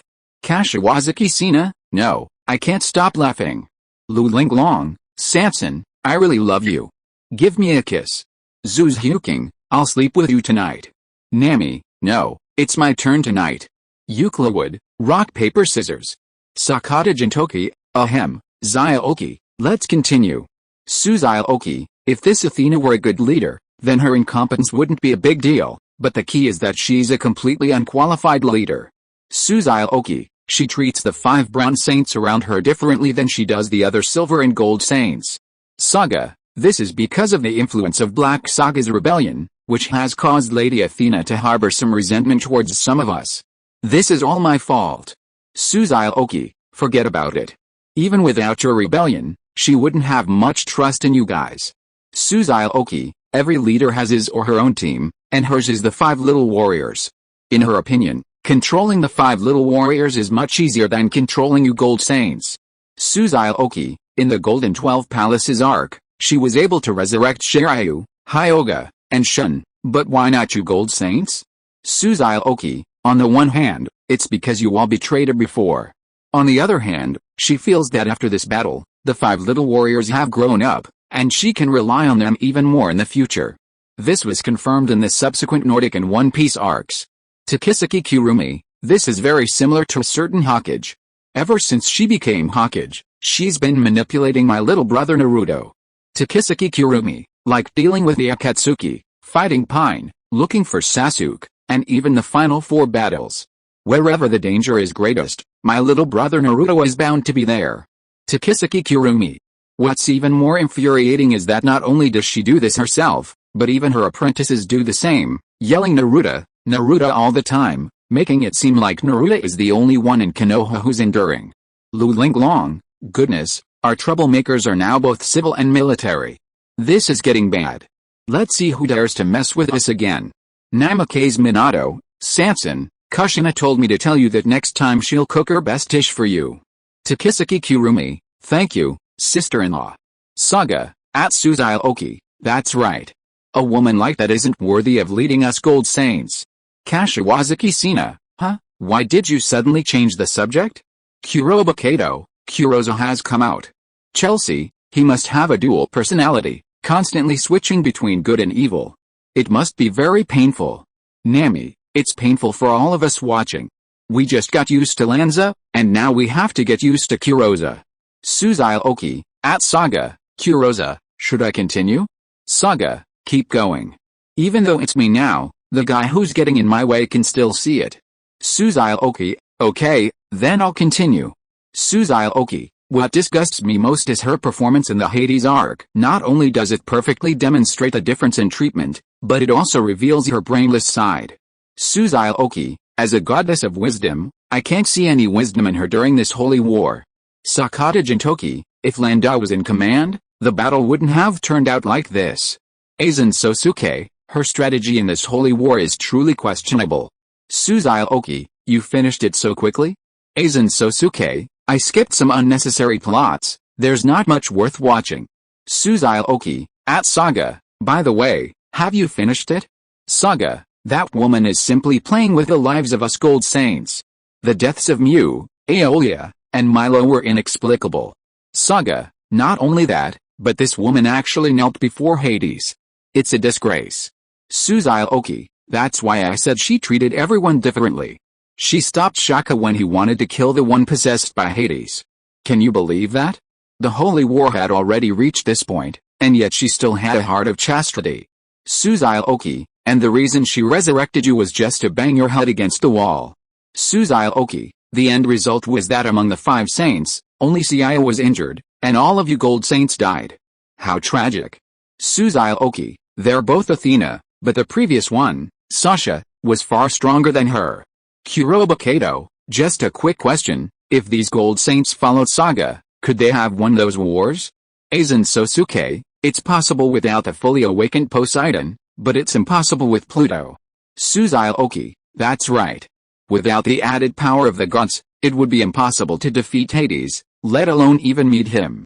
More importantly, if they betray Athena, their gold cloths will abandon them. Saga, how can I repair it? Is it really like Lanza said, that I have no other options? Xiaoqi, no, you still have a way, but the prerequisite is that you must give up the idea of killing Athena. At least she can't die by your hands. Saga, what do you mean? Xiaoqi, let me tell you my suggestion. Ultimately, it depends on whether you two can reach an agreement. Saga, tell me. Xiaoqi, for thousands of years, you saints have protected Athena out of nothing more than your faith in her and her protection. Ultimately, you must protect your own home. Xiaoqi, but to the gods, they are just playing a game of grabbing territory. The lives of humans are nothing to them, and you, the saints, the sea warriors, and the Hades warriors, are just pawns for their entertainment. Xiaoqi, then why don't you take advantage of this? Besides, now that you have joined the chat group, as long as you have enough points, you can still kill those gods alone even without Athena. Xiaoqi, so what I'm saying is that you can be patient for now, take that little bitch Athena back, play double cross with her, and secretly win over the other gold saints. Xiaoqi, doesn't she rely on the 5? Then just let her go. Without the battle of the 12 zodiacs, the 5 wouldn't have been able to improve so quickly. Xiaoqi, let her lose a few battles or to make a fool of herself, and see if those gold saints will have any complaints about this useless Athena. Sakata Gintoki, it's you, the bad one. Aizen Sosuke, it's like when I was in Soul Society. Namikaze Minato, that's a feasible solution, but the first step is to convince Aizen. Xiaoqi, at Saga, when she returns to the sanctuary, find a way to get some of her blood on your Gemini cloth. That way, you can get a divine cloth. Sakata Gintoki, this little bitch is usually very protective of herself, so she's a tough one to deal with. Kuroba Kato, we can create an accident, like a murder in a locked room. Uzumaki Baruto, Kato-sen, please stop being so funny. Do you think this is Conan theater? Xiaoqi, at Saga, what do you think? If you want to, I have a way for you to easily get her blood without raising any suspicion. Saga, only that guy Lanza would be loyal to that woman. I'll have a good talk with him. Xiaoqi, I've said it, and whether you use my method or not is up to you. Saga, sure. Xiaoqi, although this little bitch is Athena, she also has the body of a human girl. Since she's a girl, she'll have her period every month. Then, go get the little angel she replaced, and the goddess blood will come, right? Saga. Linglong. Takisaki Kurumi. Zhu Zhuqing. Chelsea, Kashiwazaki Sina, so the little angels we replace every month can be used like this? I've learned something new, Nami, don't learn this kind of knowledge, bastard. Sakata Gintoki, damn it, you can even think of this method. Jin-san is convinced, completely convinced. From now on, you will be the #1 slut in the group, Tsunade, pervert. Takisaki Kurumi, hey, what are you doing here? You old woman must have gone through menopause a long time ago? Tsunade, Takisaki Kurumi, I have tolerated you for a long time. If you have the guts, let me come to your world now. I want to fight you one-on-one. If you are listening to this novel on a channel other than Fanfic World, it means it was downloaded and re-uploaded without effort. We warmly invite you to visit our channel, Fanfic World. There you will find the original version of this story and many other novels of various genres. We look forward to seeing you dive into a world of incredible novels. Chapter 170. The saints in the Pluto mythology era are called gold saints, while the saints in the SS era can only be called gold saints. Xiaoqi, don't rush into a fight, I haven't finished my words yet. Xiaoqi, at Saga, do you know why Saint Seiya is called Seiya and not Shiryu, Hyoga, or Aki? Saga, humph, in your terms, he's the protagonist of our world. Otherwise, how could a mere bronze player defeat us and kill gods? Xiaoqi, yes, throughout the entire series, Seiya is undoubtedly the most ruthless one, but have you ever thought about whether Seiya is fighting for Athena or for Kitosori? Kashiwazaki Sina, what's the difference? Isn't Kitosori Athena? Sakata Gintoki, everyone else's slogan is for Athena, but he's the only one who's being special, calling her Miss Sori all the time. Think about that. Namikaze Minato, this Seiya probably likes Kitosori, so he doesn't treat her like Athena, but more like a human girl. Xiaoqi, indeed, at Saga, this is all your fault, you fake pope. Saga, what's it got to do with me? It's not something I can control. Xiaoqi, Seiya had a childhood sweetheart before this, and their relationship was initially good, but your subsequent shady moves successfully made Seiya fall in love with Kitosori, and her childhood sweetheart basically disappeared afterwards. Xiaoqi, when these bronze saints first returned to Japan to participate in the Galaxy Tournament, with the exception of Ziwu, the big bootlicker, The others didn't have much affection for Kitosori due to their childhood experiences. Xiaoqi, but because you repeatedly sent people there to hunt them down, you forced them to band together and fight against those people together. In the process, their friendship grew deeper, and that's how the 5 little warriors came into being. Xiaoqi, and as I said before, Kitosori is a beauty. Saints are also human beings with emotions and desires. It's natural to become emotionally attached after spending time with them. Linglong, according to you, besides Xiaya, the others should also be attracted to Kitosori. Xiaoqi, the other 4 all have loved ones. You will know this after you watch that anime, Kashiwazaki Sina, but Xiaya couldn't wait until the war is over before going back to find his childhood sweetheart, Sakata Gintoki. My dear, you are still too naive. One is a serious goddess, and the other is an ordinary person. If it were you, who would you choose, Kashiwazaki Sina? Okay, Sakata Gintoki. The most unfortunate thing is Jin-san's Sena at Saga. It's all your fault for that fucking broken rule, asshole. Saga, what do you mean, Sakata Gintoki? It's that fucking rule that female saints must either kill or marry someone if their true appearance is seen. Xiaoqi, to be honest, it's a bit unfair for Saga to take the blame for this. Xiaoqi, I think it's more likely that Sena is targeting Xiaya, or is using it as an excuse to find him. Xiaoqi, in the original novel, Marin showed Xiaya at least twice, and Shun's junior sister Jenny also showed him. They didn't do that, did they? Xiaoqi, besides, 8 out of 10 people saw Sena's true face later on, and she didn't seem to take anyone seriously, but she kept staring at Xiaya. Saga, it's exactly as you said, there are rules, but few people take them seriously, and I never care about them. Saga, at Sakata Gintoki, if you like Sena, I can give her to you. She's just a silver saint. Sakata Gintoki, Jin-san, I was just saying that casually. Jin-san did it for Xiaoqi, ha ha ha. Xiaoqi, get lost. Tsunade. Is this Sena beautiful? Takisaki Kurumi, she's definitely prettier than you, and younger too. Tsunade, can you shut up, little brat? Xiaoqi, in terms of looks, Sena could be ranked in the top 5 of the anime Saint Xiaya. Takisaki Kurumi, what are the names of the remaining 3?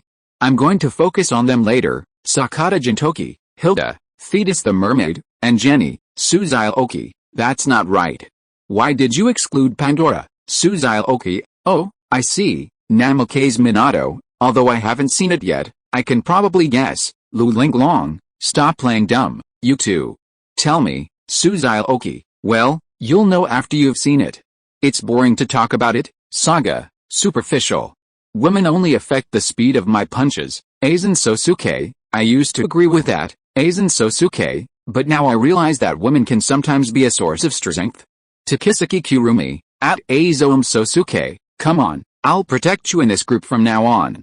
Linglong. Nami, Samson, I think you're a little cocky now. Chelsea, at Takisaki Kurumi, please protect me from now on. Takisaki Kurumi, no problem. Xiaoqi, at Saga, I don't agree with you. Let's talk about Hilda first. Xiaoqi, her own Cosmo is not weak.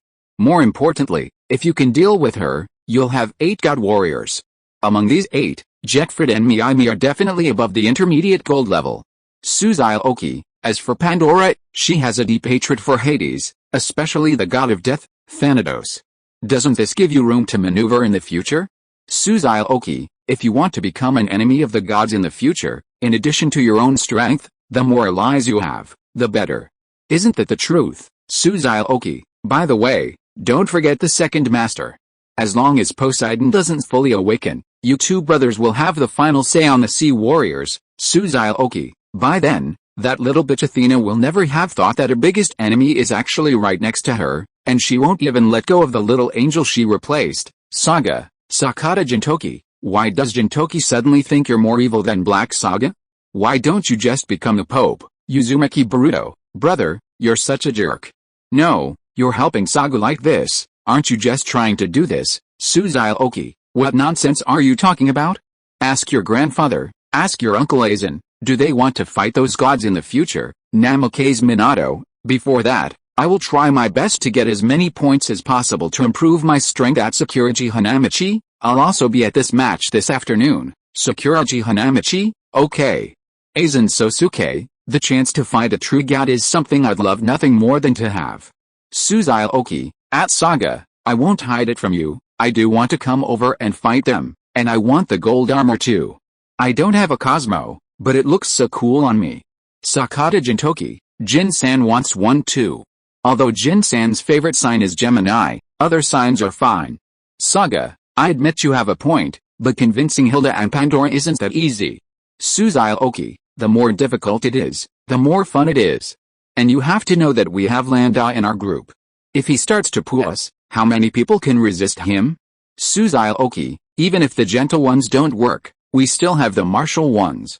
No matter how bad-tempered you are or how disobedient you are, Jin-san can sleep with him. Sakata Gintoki, asshole, Jin-san, I'm not that kind of person. Don't slander Jin-san. Xiaoqi, at Saga, you should have a good talk with Lanza. Instead of pinning your hopes on an unreliable woman like Athena, why don't you humans rely on yourselves? Saga, your point of view is what I've always advocated for, and I've also said this in the original work.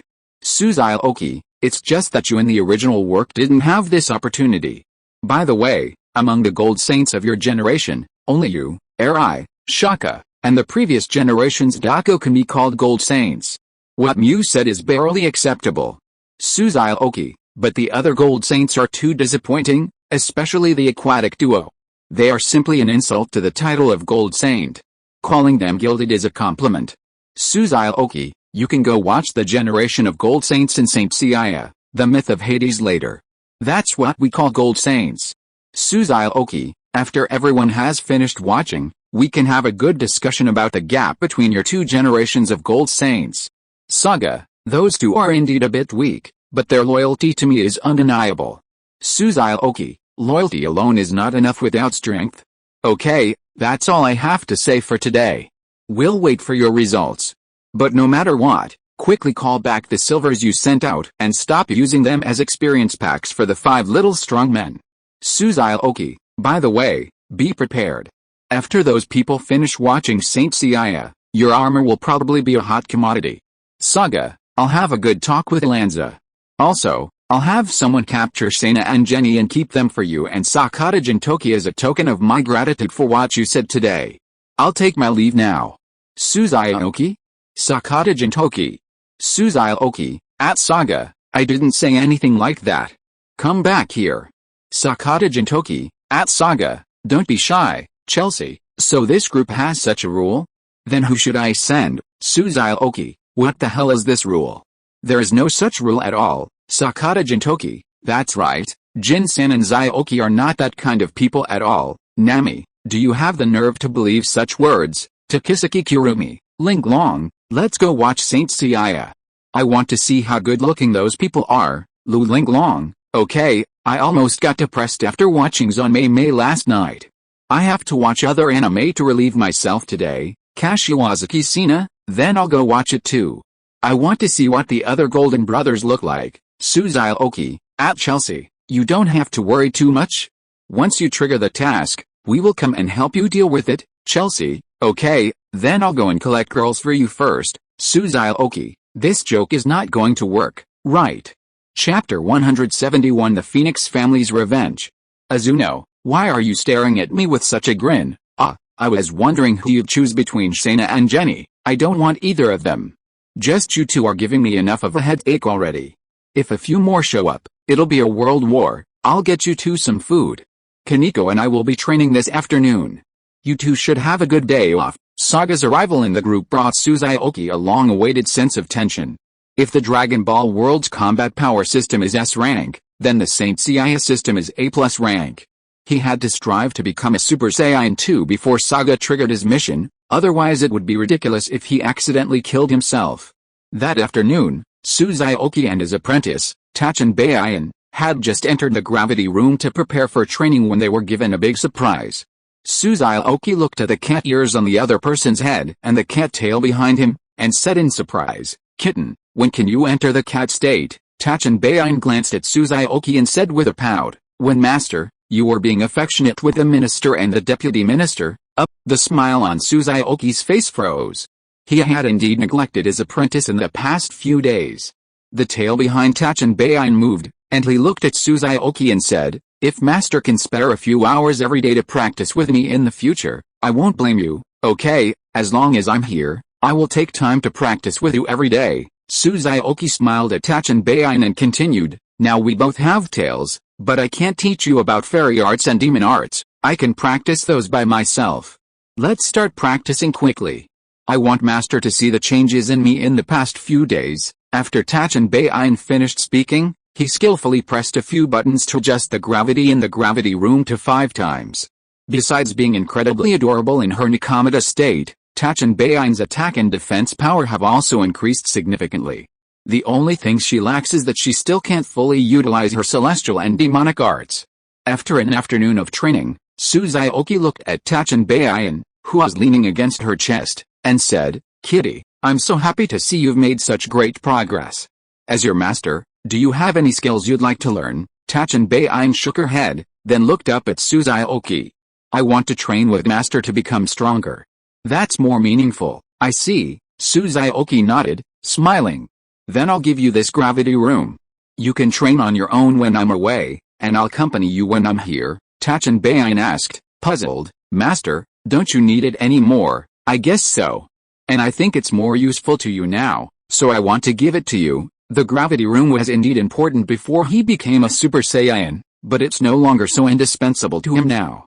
As his combat power increases, the gravity room's benefits have become less and less significant.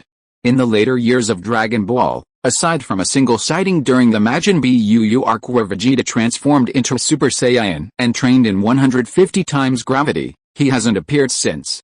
Instead, weight training reappears in Dragon Ball Super. Of course, the most practical training location is the Spirit Time Chamber. Thank you, Master. I'll definitely cherish it. Tachanbayan smiled at Xiaoqi, silently adding, Master likes large ones. I must quickly master Bayan mode to grow larger. Okay, we have a ranking game tomorrow. Let's go back and rest early. Okay, Master, hug you. That night, aside from a few people chatting, the entire chat group was busy binge-watching Saint Seiya. After Xiaoqi reminded Minato Namikaze to come to the ranking game tomorrow morning, she, Riaz, and Akino Himejima went to bed early. The next morning, with the arrival of Minato Namikaze, everyone, led by Sirzecha's Lucifer, headed to the Phoenix family. Upon seeing Minato Namikaze, Ravel ran to his side, despite her family's objections. Grandpa, you guys better try your best.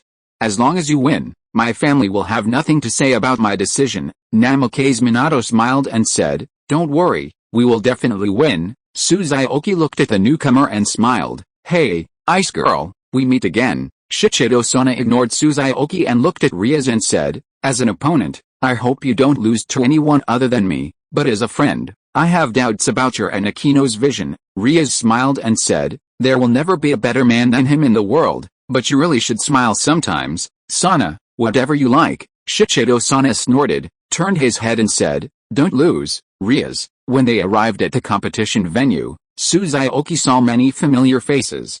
According to Ravel, this was because the Phoenix family specially invited these people here to watch this ranking game in order to avenge their previous shame. Among these people, Xiaoqi was familiar with not only Riaz's brother, Sirzecha's Lucifer, one of the current demon lords, but also Seraph Leviathan, also one of the current demon lords and Shichido-sana's sister. Also present were Azazel, the governor of the fallen angels, Himejima Akino's father, Beichu, and Sarorgbao. Xiaoqi looked at Ravel and said, niece-in-law, you guys made such a big scene this time. Wouldn't it be embarrassing if you lose? Ravel gave an awkward smile. I told them to keep a low profile, but they didn't listen. It doesn't matter to anyone else. I just hope you can show some mercy to my idiot brother. He hasn't fully recovered from what happened last time. Xiaoqi nodded.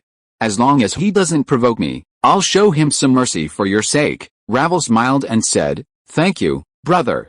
I'll be heading back. By the way, this time the family is under the guise of revenge, so even I don't know who they've invited to participate.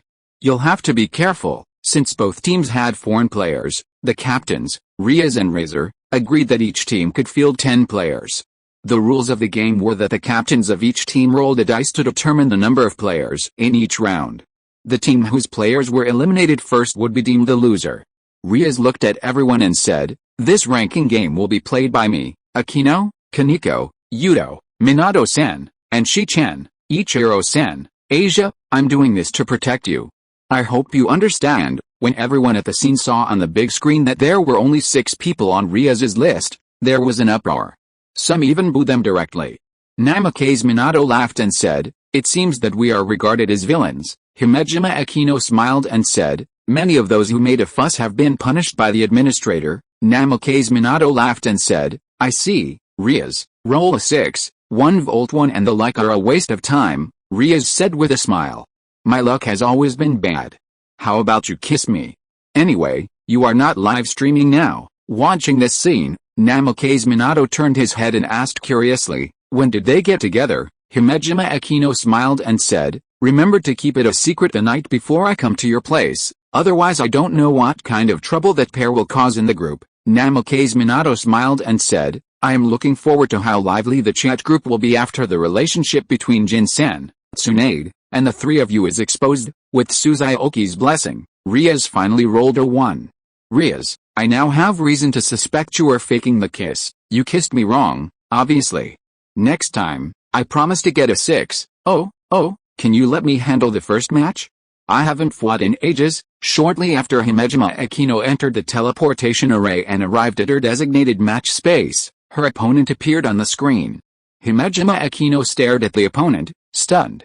Suzuki and the others watching on the big screen were also stunned, then all smiled. "Oh, I didn't expect us to meet again, Miss Bomb Princess, Thunder Maiko. There's no better outcome for me. This time, I'm going to make you feel the effects of being blown up. As the saying goes, enemies meet, and jealousy reigns supreme." From the outset, the battle between Himejima Akino and Yuba Luna involved no further probing. It was an all-out fight. Unfortunately, the difference in physical strength between the two was too great. No matter how Yuba Luna struggled, she was effectively beaten by Himejima Akino. In the end, Himejima Akino, who even the Sakuragi he hadn't used, gave the opponent another taste of the terror of being struck by lightning, easily claiming victory. I just used up too much mana. I need a kiss now." Suzuki smiled, stepping forward and kissing Himejima Akino. "Are you having fun?" Himejima Akino chuckled. "It's a bit lonely fighting alone." Just then, the opposing player, Razor, drew the players for the next round. Suzuki looked at the big one on the screen and said, "What's the point of winning with this? Just treat it as a pastime." Riaz smiled, looking at the others. "Who wants to play this round? I'll go." X2, Toshiro Sharon and Kibayuto exchanged a glance, and the next moment, after a friendly game of rock paper scissors, Kibayuto emerged victorious. "Damn it, having lost?" Toshiro Sharon stamped his foot in anger. "Be good, I'll give you the next match." Suzuki stroked her hair, then looked at Yuto Kiba and said, "Come on, just fight with all your might, I'll definitely win." Yuto Kiba nodded to everyone and walked into the teleportation circle. "Yuto!" Riaz exclaimed, watching the defeated Yuto Kiba on the screen. The relaxed expressions on the faces of the people around her disappeared. "I remember now, Before Riaz could finish her words, a voice rang out from the screen.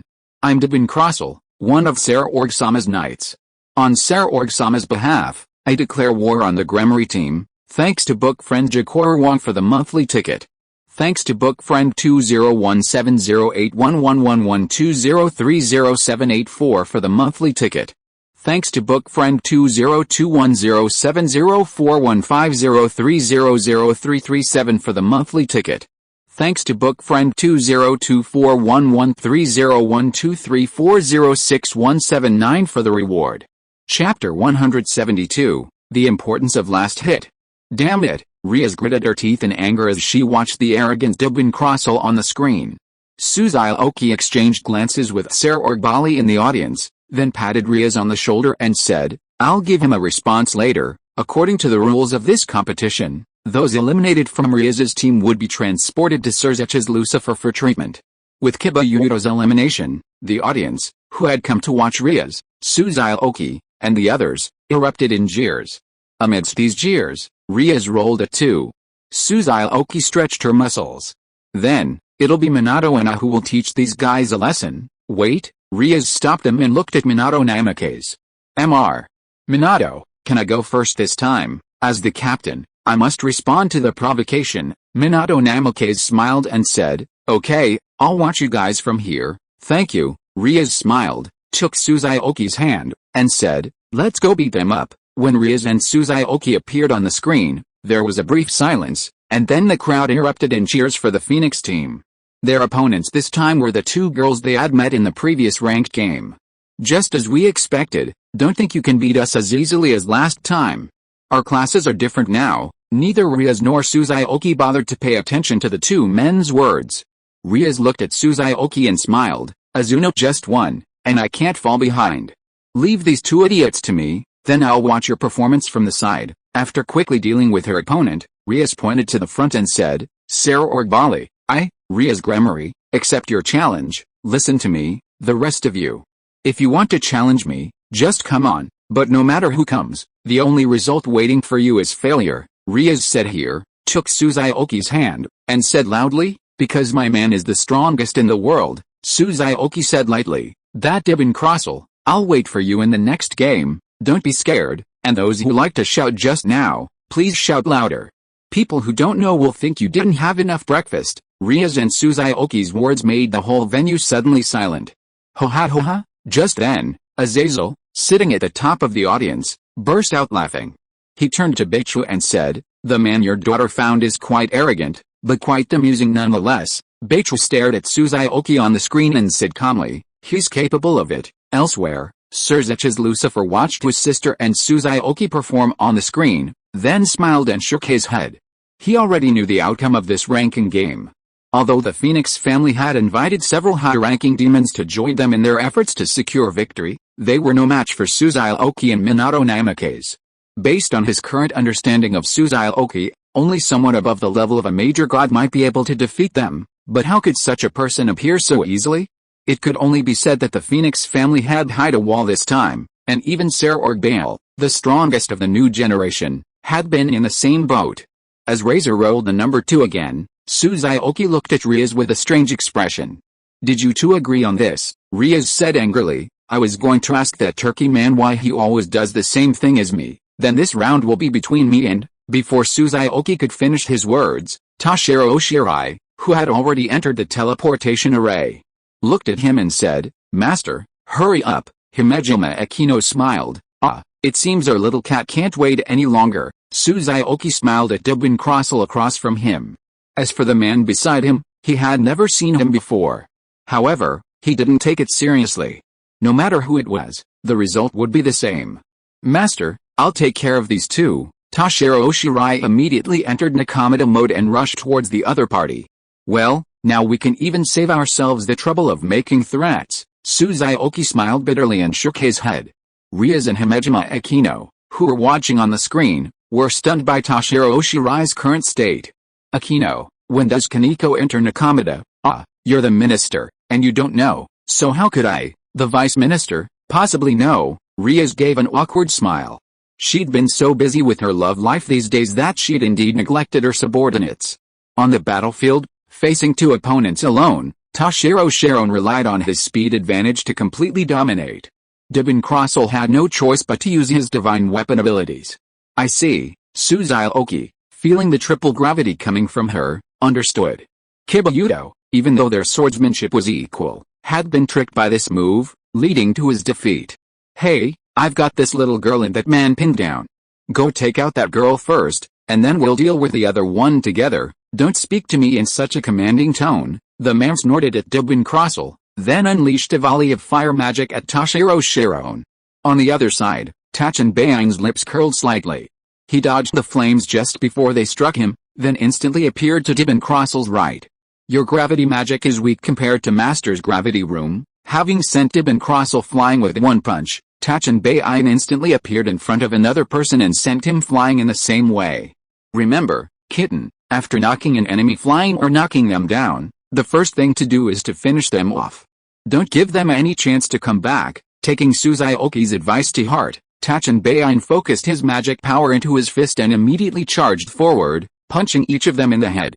Hiss, so brutal, everyone watching on the screen gasped. They hadn't expected this seemingly cute little girl to be so ruthless. If it weren't for the protection system in this ranked game, both of their heads would have been blown apart. Even so, They would likely be hospitalized for 10 days or even a month. The victorious Tachanbayan walked up to Xiaoqi, opened her arms, and said with a smile, "Master, I won, and I made a timely finishing blow." Xiaoqi stroked Tachanbayan's hair, then picked her up and smiled, "Well done, kitty, Riaz, there are only 5 of them left. Please make sure you roll a 5 or a 6 this time." Riaz smiled at Xiaoqi, then pointed to her lips. "I need your blessing, however." Riaz, returning here again, gave Xiaoqi a wry smile. "If I say that was just an accident, would you believe me?" Xiaoqi no longer had any hope in Riaz's luck. "Riaz, next time we play flying chess, I want to see when you can roll a 6. Namikaze Minato smiled. "Everyone has played, so this round is my turn." On Xiaoqi's side, no one cared about Minato's opponent. The 4 of them engaged in a guessing game. Riaz said, "Let's bet on how long it will take Minato-san to finish his opponent. Whoever guesses the fastest wins. The winner gets to be kissed by Xiaoqi. How about that?" Riaz's proposal was unanimously approved by Himejima Akino and Taha Shiron. Xiaoqi, the dissenter, was collectively ignored. Riaz smiled and said, "I bet Minato-san will finish the fight in under a minute." Himejima Akino chuckled, "Well, then I'll bet on 40 seconds. Taha Shiron said, 30 seconds. Xiaoqi looked at the 3 women and said amusedly, "Are you 3 looking down on Minato? A flying thunder god plus a Rasengan, no more than 10 seconds. As it turned out, all 4 of them guessed wrong. Namikaze Minato, with his thick eyebrows and big eyes, actually started showing off in front of everyone. He unleashed a plethora of fancy ninjutsu, including Sage Mode, Nine Tails Mode, and even a Gundam. Not only was Xiaoqi stunned, but everyone in the audience was also stunned. As for his female opponent, she was so frightened she surrendered on the spot. What kind of fight was this? They weren't even on the same level. What made Xiaoqi even more amused was that Namikaze Minato actually started to rave. "Phoenix family, listen up. Ravel is my Namikaze family's granddaughter-in-law. If you dare to stop her again, this will be your fate." The next second, everyone watched on screen as a massive meteorite plummeted from the sky. Even the most experienced demons and fallen angels had never witnessed such a spectacle. "Grandpa, you're amazing." Ravel's cry brought everyone back to their senses. So strong. From now on, I support Riaz." Me too. The Phoenix family is asking for trouble by going against someone like that. I remember that Sakuragi just challenged them. No matter how strong he is, can he stand up to that meteorite? Sakuragi was trembling all over, not out of fear, but out of the excitement of facing a powerful opponent. Xiaoqi looked at Minato Namikaze and smiled. "I thought you would deal with that meteorite before coming back." Minato Namikaze smiled. "Dealing with that thing is too tiring, I'd better save some energy." Riaz smiled. Minato, you just stole my limelight, but, well done." As they were chatting and laughing, Razor had already announced the number of players for the next round. "What a pity, this match was almost over." Himejima Akino smiled. Then how about leaving this match to me?" Riaz and Kaneko agreed. Taha Bain nodded. Riaz smiled. "I agree too, let's go." Chapter 173 Uzumaki Boruto, Wife, I'm here. After Riaz, Himejima Akino, and Taha Shiron seamlessly dispatched their opponents, the Phoenix team was left with only their star player, Phoenix Razor. "I was hoping for some powerful reinforcements, but this is all they got." Xiaoqi observed Riaz, arms crossed at her waist, a look of disdain on her face, and said with amusement, "It's not that their recruits aren't strong, it's that we're using too much cheating. Minato and I won't be talking about it." Kaneko awakened Nakamata early, and Akino now has the Sakuragi and the chat group's blessing. What can they possibly do against us? But Yuto's defeat this time should serve as a reminder to you all. Never let your guard down. After all, the true masters of your world haven't appeared yet. Xiaoqi sometimes found this setting of high school rather frivolous. At first, it was just 3 races, demons, fallen angels, and angels, but starting in the second part, all sorts of random gods were added. There were dragon gods, Norse gods, Greek gods, Indian gods, and even Eastern characters. Xiaoqi was speechless when she watched it before. People who watch this show are just for the various breasts. Who would really care about these world views? Hearing this, Riaz's face lost its ease. After this ranking game is over, Akino and I will gather the subordinates from the original work as soon as possible. Of course, If there are other good candidates, I will try to persuade them to join, so that Aquino can get some points. Xiaoqi nodded. That's right, but you don't have to worry too much. After all, you have a powerful husband now. Himejima Aquino smiled and said, oh, then I'll trouble you, my powerful husband. For the last game, leave it to me. Xiaoqi walked into the teleportation array and came to the competition space. Looking at Risa on the opposite side, he smiled and said, for the sake of my niece-in-law, I won't beat you this time.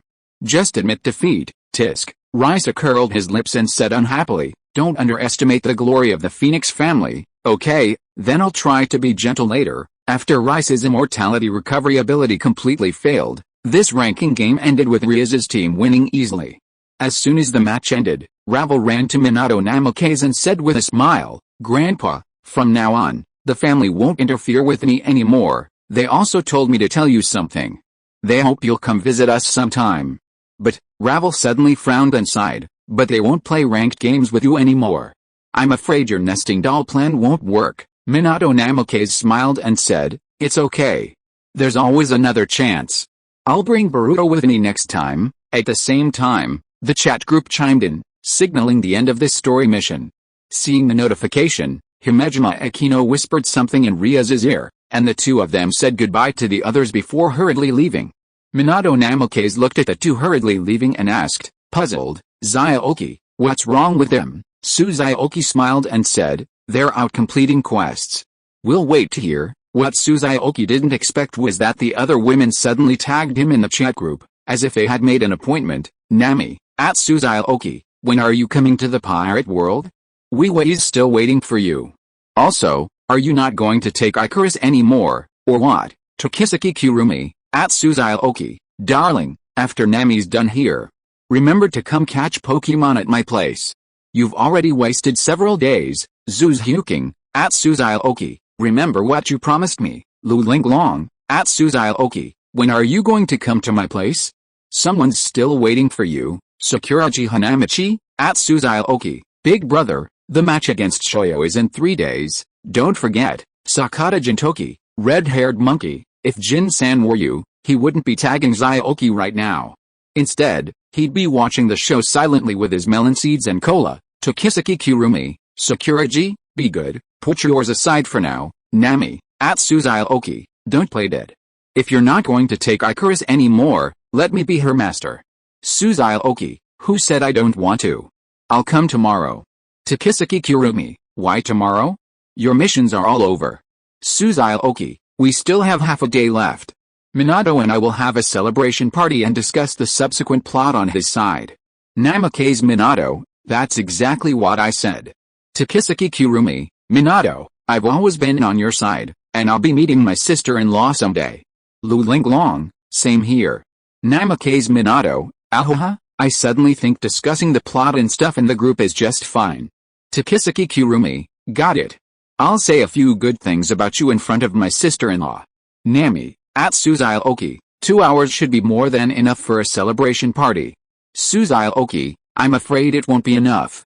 I still have to talk to my niece-in-law about my eldest nephew's lifelong event. Tokisaki Kurumi, at Uzumaki Boruto, nephew, do you think it's necessary? Uzumaki Boruto, yes. Linglong, Uzumaki Boruto, no, I can handle it myself. Tokisaki Kurumi, at Xiaoqi, darling, keep going.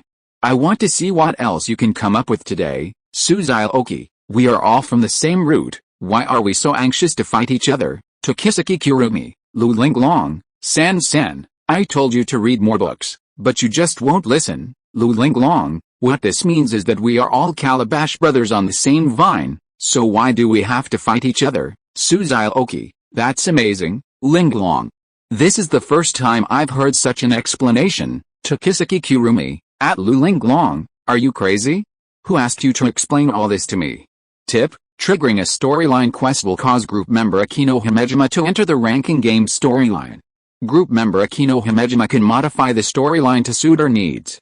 The greater the modification, the more points she earns. This quest can be completed with 4 other group members. Hijima Aquino, oh, I accidentally triggered another quest. What should I do? Tokisaki Kurumi? Linglong? Nami. Zhu Zhuqing. Euclid, Linglong, Takesaki Kurumi, you two idiots. Kashiwazaki Sina, can I laugh now? Chelsea, sorry, I already laughed. Tsunade, from now on, you two should just change your name to the idiot duo.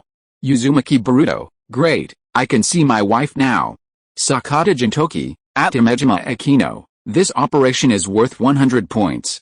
Jin-san gives you 82 points, and the remaining 18 points are given to you in the form of 666. Just as the group was praising Imejima Akino's operation in full swing, the women far away in the pirate world were all stunned at this moment. Wei Wei looked at the people in front of her and said, "What's going on with you four now?" Yuko would raise the booklet in her hand. Big Cow has triggered a new mission, and the operation failed. What? Wei Wei exclaimed, looking at the few people and said, "Didn't she just finish it? How did she trigger the mission again? There must be some bug." Tokisaki Kurumi sighed with a bitter face, and the next second looked at Lu Linglong beside her and said unhappily, "You said you had nothing to do, but you had to show off. You are just well educated, so what? What's with the Goward brothers hanging on the same vine? Why do you have to kill each other?" Now the opponents are directly facing each other and using their ultimates. They are just short of typing the words "I am the main wife" in the group. What's even more infuriating is that I am being laughed at by that old woman Tsunade. When have I, Tokisaki Kurumi, ever suffered such humiliation? Zhu Zhuqing looked at Lu Linglong and said, "The most important thing is that this sentence doesn't mean this." Nami asked curiously, "Zhuqing, how did you know? I will marry there in the future, so I took advantage of my free time to learn some historical knowledge there." Lu Linglong then angrily said, "I'm going to fight Big Cow. I want to get my husband back." Linglong, just be quiet, Wei Wei advised, then looked at Tokisaki Kurumi and said, "Sansan, if nothing unexpected happens, Boruto will take one spot. You use your status as Big Cow's best friend to fight for the last spot. As long as you go, the rest will be easy." Tokisaki Kurumi nodded. "Okay, for the sake of our sister's future, I'll endure it." Himejima Akino, Uzumaki Boruto, "Boruto-chan, when are you coming over? Your wife is waiting for you." Uzumaki Boruto, "Akino-chan, I'll be here after I get dressed a little." Tokisaki Kurumi, "Big Cow, you promised me last time that you'd keep the last spot. You won't go back on your word, will you?" Himejima Akino, "Oh, you also promised me that night that you'd call me Akino from now on." Tokisaki Kurumi, "When?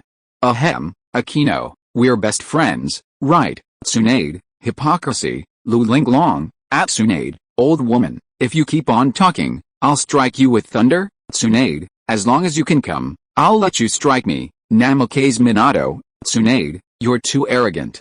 I'll go trigger the quest in a while." Tsunade, "Minato, you're taking sides, that's too much. After all, I'm also." Namikaze Minato, "Also what?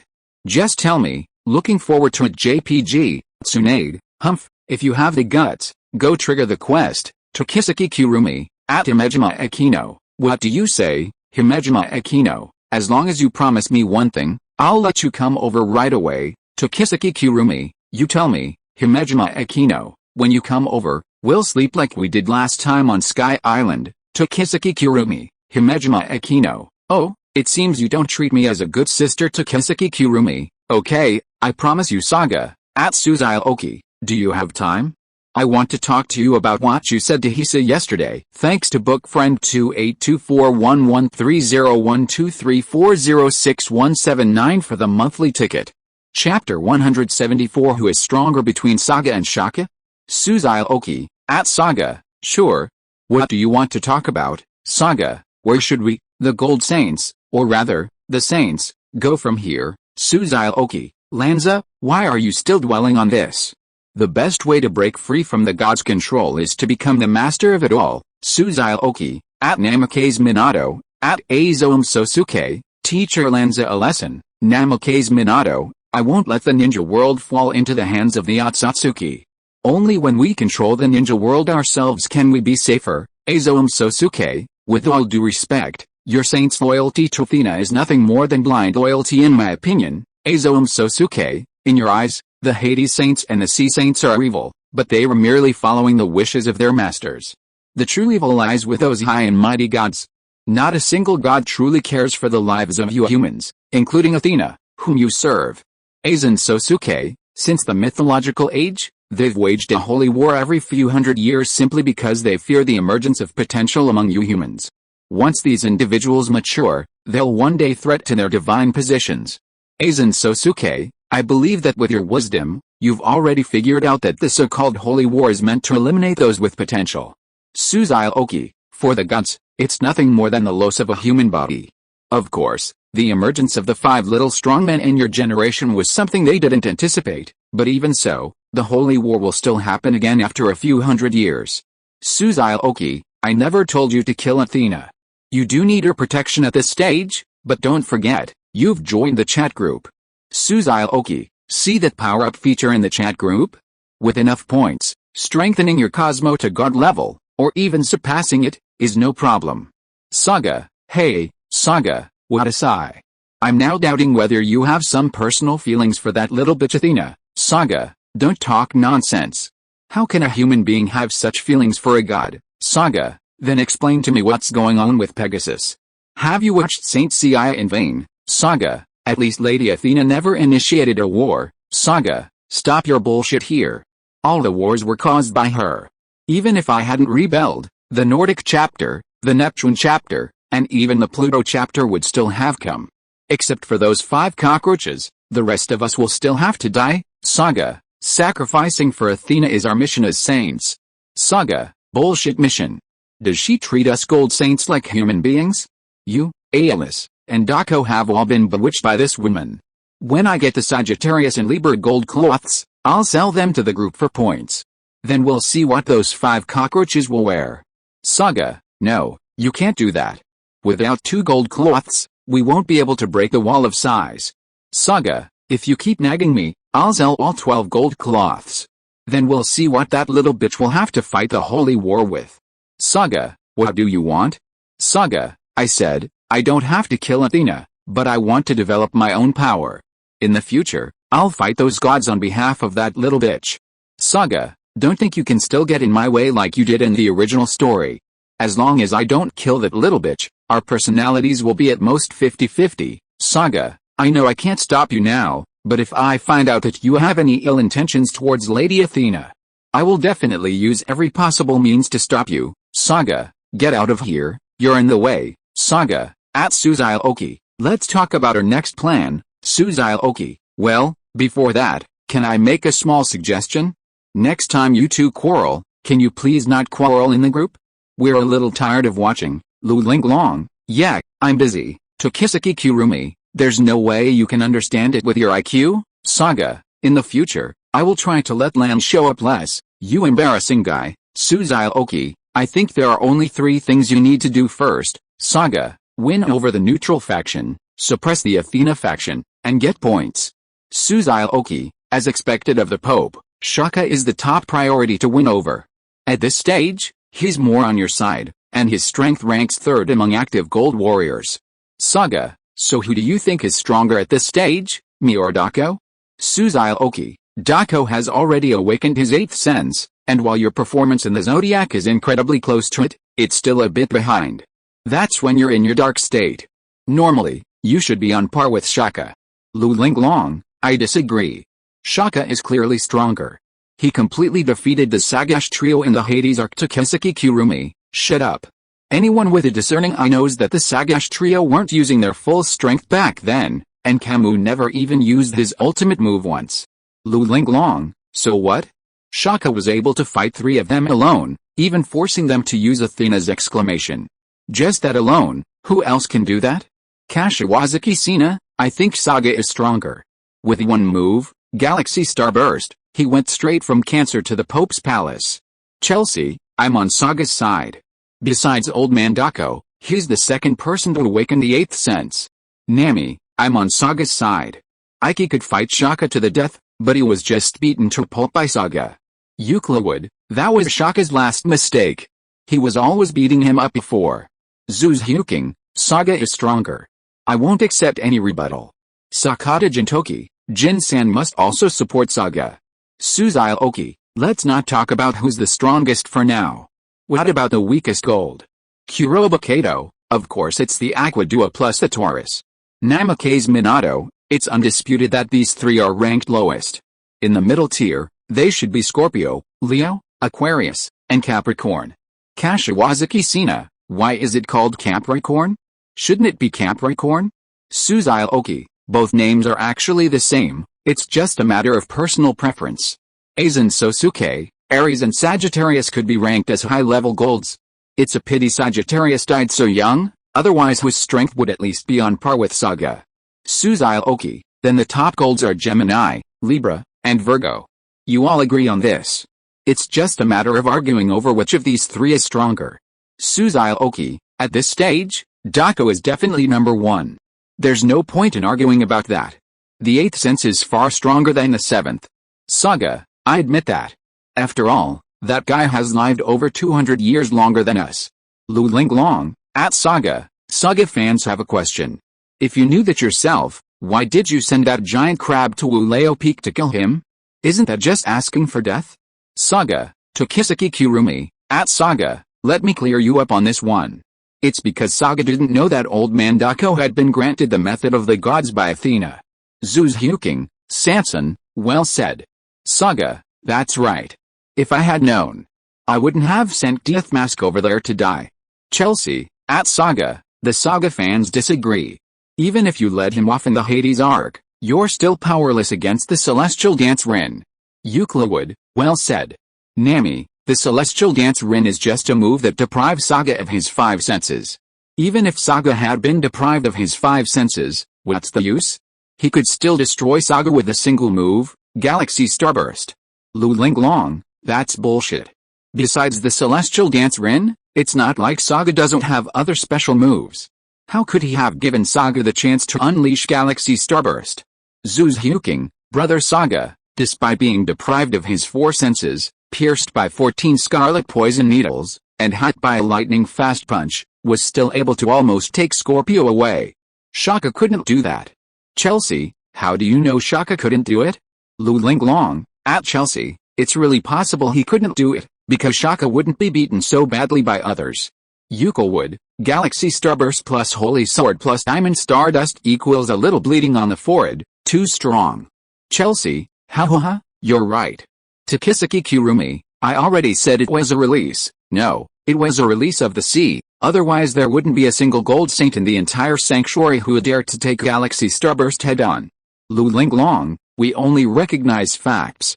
We can also say that Brother Shaka released the Pacific Ocean.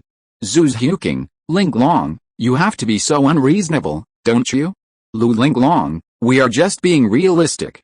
Nami, haha, one is called the incarnation of God, and the other can only be called the man closest to God. It's obvious who's stronger. Chelsea, do titles matter? Kido Sori is still called Athena, and I could still kill her. Zhu Zhuqing, at Saga, go fight Shaka now and let those Shaka fans see who's stronger between you two. Linglong, at Saga, yes, go fight Shaka now and shut up those Shaka fans. Saga. Suzuki, to be fair, Black Shaka is indeed stronger than Shaka at this stage, but his strength was frozen after Saga's death. It's not surprising that Shaka surpassed Saga in the Pluto arc after all. As I said, the difference in strength between the two was never that big. Saga, let's put aside the debate about who's stronger between me and Shaka for now and discuss the storyline of the Zodiac. Suzuki, are you planning to have the 5 little warriors break into the Zodiac again? Saga, that's right, but the process will definitely be different from the original. This time, I'll use those 5 cockroaches as my scoring tools. Saga, at Suzuki, which of the 12 zodiac signs are empty? Are you interested in guarding them? Suzuki, very interested. Saga, as for the others, I'll choose them based on the number of people on the mission and your own strengths. After all, my side is still somewhat dangerous. Suzuki, how long will it take you to bring Athena back to the sanctuary? Saga, including my own preparation time, about a week at best, no more than 10 days at most. Suzuki, I guess I need to hurry up and practice. I have a feeling there's going to be a wave of lucky draws in the next few days. After all, there are so many Sachu and Shachu in our group. I think they'll all want to see the real person. Linglong, I'm going to have a blast drawing prizes when my bounty order comes out. Nami, me too. Himejima Akino, at Takesaki Kurumi, at Uzumaki Baruto, we've returned to Riaz's house.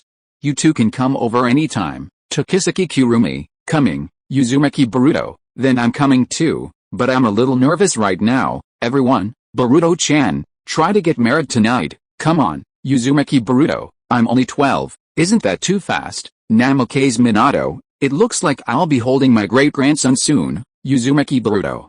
Chapter 175 The long-awaited bounty order has arrived.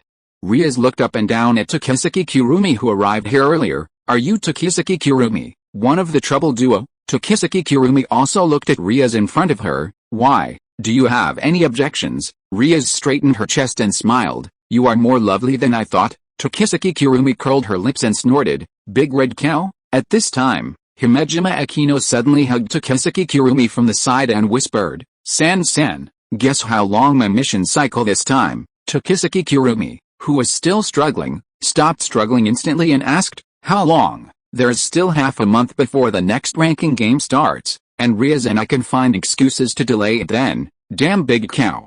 I'll tolerate you for a while. Tokisaki Kurumi cursed in her heart, and reluctantly let the other party hold her in his arms. With the appearance of Uzumaki Boruto, Ravel, who was standing next to Minato Namikaze, walked up to him immediately and made a noble salute. Hello, I am your fiancé Phoenix Ravel, welcome here. Uzumaki Boruto wiped his hands on his clothes, then stretched out his hand and said with a smile, hello, I am Uzumaki Boruto, nice to meet you. Suzuki looked at the somewhat nervous Uzumaki Boruto and said with a smile, nephew, according to the etiquette here, you should go up and hug your wife. When everyone saw Uzumaki Boruto holding Ravel in his arms stiffly, they couldn't help laughing. Ravel blushed and whispered, Boruto, please give me more guidance in the future. Uzumaki Boruto looked at Ravel and said, please give me more guidance as well, Ravel. Seeing this scene, Minato Namikaze nodded with satisfaction, and said self-deprecatingly, when I think that I will be a great-grandfather in a few years, I always feel something is weird. Suzuki said with a smile, Minato, don't be so pretentious in front of us. Most people will never encounter such a good thing in their lifetime. Sir Zech's Lucifer appeared in front of everyone at this time, looked at Suzuki and said, the thing you asked me to do has been settled. Suzuki nodded, thank you, then when can we go there? No need to be so polite between family members. I'll tell Riaz the place and let her take you there. Riaz looked at Suzuki and smiled and said, even if you want to find that dragon to practice, you have to fill your stomach first. Sensing something was wrong, Tokisaki Kurumi turned her head to look at Himejima Akino and whispered, big cow, let's have a showdown. Are you and that big red cow in love with darling? Himejima Akino smiled and whispered in her ear, I'll tell you these things when I go to bed with you tonight. After dinner, Ravel, Minato Namikaze, and Boruto Uzumaki returned to the Phoenix family, while Riaz led the others to the demonic dragon Saint, Tani, one of the original 6 Dragon Kings. However, before Suzuki could engage in combat, the Sakurai Udai, held by Akino Himejima, spoke to the demonic dragon Saint. Tani, this man is very powerful. Even though this is just a sparring match, if you don't use your full strength, you might be crushed by him. With the Sakurai Udai's instructions, the demonic dragon Saint dared not take it lightly and engaged Suzuki with his full strength. To break through the bottleneck of Super Saiyan 1, Suzuki directly practiced with the opponent in Super Saiyan form, and from then on, except for sleeping, he tried his best to maintain his Super Saiyan form.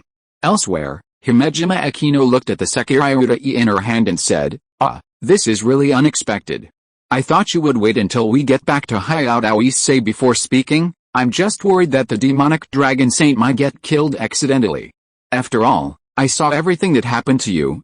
Himejima Akino and Riaz were stunned upon hearing this. So, everything they did with Suzuki that night was seen by this dragon? The Red Dragon Emperor seemed to have guessed what the two women were thinking. Don't worry, I will automatically block out the things that happen after you went to bed at night. After all, I have no interest in that kind of thing. However, before Himejima Akino, Riaz and the other two could breathe a sigh of relief, Tokisaki Kurumi said angrily, okay, you two even did that kind of thing. Himejima Akino sighed, San-san, let's have a good talk. Suzuki, who had fought happily for an entire afternoon, looked at the demon dragon Saint opposite and said, thank you for today. I'll continue to rely on you from now on. Get out, I never want to see you again. The demon dragon Saint cursed angrily, looking at Suzuki and said, are you really a human? Suzuki smiled and said, of course, you're just a little different from ordinary humans. If you want to fight, Go find Linglong or Infinite Dragon God. Don't bother me anymore. No, you've seen what the Red Dragon Emperor looks like now. As for the White Dragon Emperor and the Infinite Dragon God, I haven't found them yet. I don't want to bother with you." The Demon Dragon Saint said this and flew away, but the way it flew at that moment was a little funny. "I'll come see you in 2 days, Tanny," Xiaoqi shouted at the Demon Dragon Saint's back, and then appeared next to Ria's. "Hey, why are you alone? Where are San and Aquino?" "They went back first," Ria's explained, and quickly changed the subject. "Why don't you go back? I'll stay like this most of the time from now on." "This is also a kind of training," Ria's nodded, took Xiaoqi's arm and smiled. "Let's call Kaneko and the others to go back." After Xiaoqi returned, Himejima Aquino told him about Kurumi Takesaki's return to the pirate world and that she already knew about what happened between the three of them. "Don't worry about these things. Rias and I will take care of it." "That's right. This is a matter between us women. You, a grown man, shouldn't get involved." Xiaoqi smiled at the two women. "Let's go eat. Minato and the others aren't coming today, so there's no need to wait for them." Initially, Xiaoqi struggled to fully control her strength while maintaining her Super Saiyan form, causing quite a few hilarious moments, but thankfully, she gradually adjusted and was able to return to her normal self. "I'm so tired. This training is truly difficult." That evening, Xiaoqi, having released her Super Saiyan form, lay exhausted in bed. Don't complain yet. Yes, there's even more rigorous training ahead." The next morning, Xiaoqi, upon receiving Nami's message, immediately arrived in the pirate world. The long-awaited bounty had finally arrived. Sanji looked at Xiaoqi in Super Saiyan form, curled his lips and muttered softly, "What's so great about that? I'll go put my hair up later." Luffy shouted, "Xiaoqi, we've been waiting for you. Come and announce our bounty." Xiaoqi looked at the pile of papers on the table and asked in confusion, "Haven't you guys seen it yet?" Nami snorted coldly, "You're the one who caused all this, so of course you have to announce it." Linglong urged, "Hurry up, we have something to tell you after you finish reading." Xiaoqi walked forward and took the papers on the table.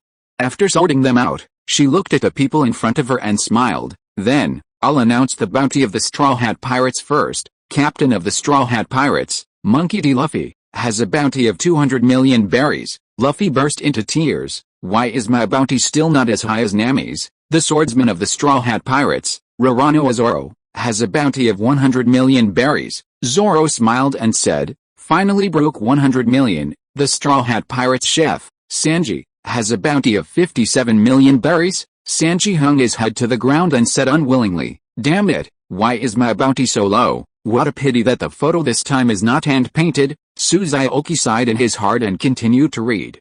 The Straw Hat Pirates sniper, Usopp, has a bounty of 30 million berries. Usopp looked at Kaya and smiled. "I am now the man with the highest bounty in the East China Sea." Xiaoqi was stunned looking at the bounty in her hand, then looked up at Chopper curiously. "Chopper, I remember when we were on Judicial Island, I asked you and Usopp to deal with that long-haired CP9 together, right?" "Yeah, I beat him up." Chopper nodded frantically, and asked expectantly, "Is my bounty higher than Usopp's?" I'd better read it first." The Straw Hat Pirate's pet, Chopper, has a bounty of 10 berries. Pet, 10 berries? Everyone silently repeated the two words, then burst into laughter. Just then, Tashaji yelled, "Oh no! Chopper's fainted. Someone come quickly," Kaya said anxiously. "Let me do it." After a quick, cotton candy rescue, Chopper wiped his tears and angrily cursed, "Xiaoqi, we're going to blow up the Marine headquarters later. Repairs are a must. Blow it up. We have to blow it up. Those Marines are truly inhumane. In the original story, there were at least 50 berries. How come I'm still 40 short?" Ha ha ha. After everyone laughed, they urged Xiaoqi to continue. "Frankie, the bounty is 33 million berries. Next time, I should add the title of Straw Hat Pirates shipwright." Frankie made a signature move. "Yeah, super, okay, that's all for the Straw Hat Pirates. Next is..." Xiaoqi looked at the bounty in her hand, dumbfounded. After making sure she was right, she looked at Robin and said, "Robin, your bounty is a little higher than in the original book." End of this chapter. Thank you so much for reading until the end. Don't forget to give it a like. Looking for more exclusive content and immediate access? Subscribe to our Patreon. Remember, every like, Subscription or donation encourages us to continue. Thank you all. See you in the next video.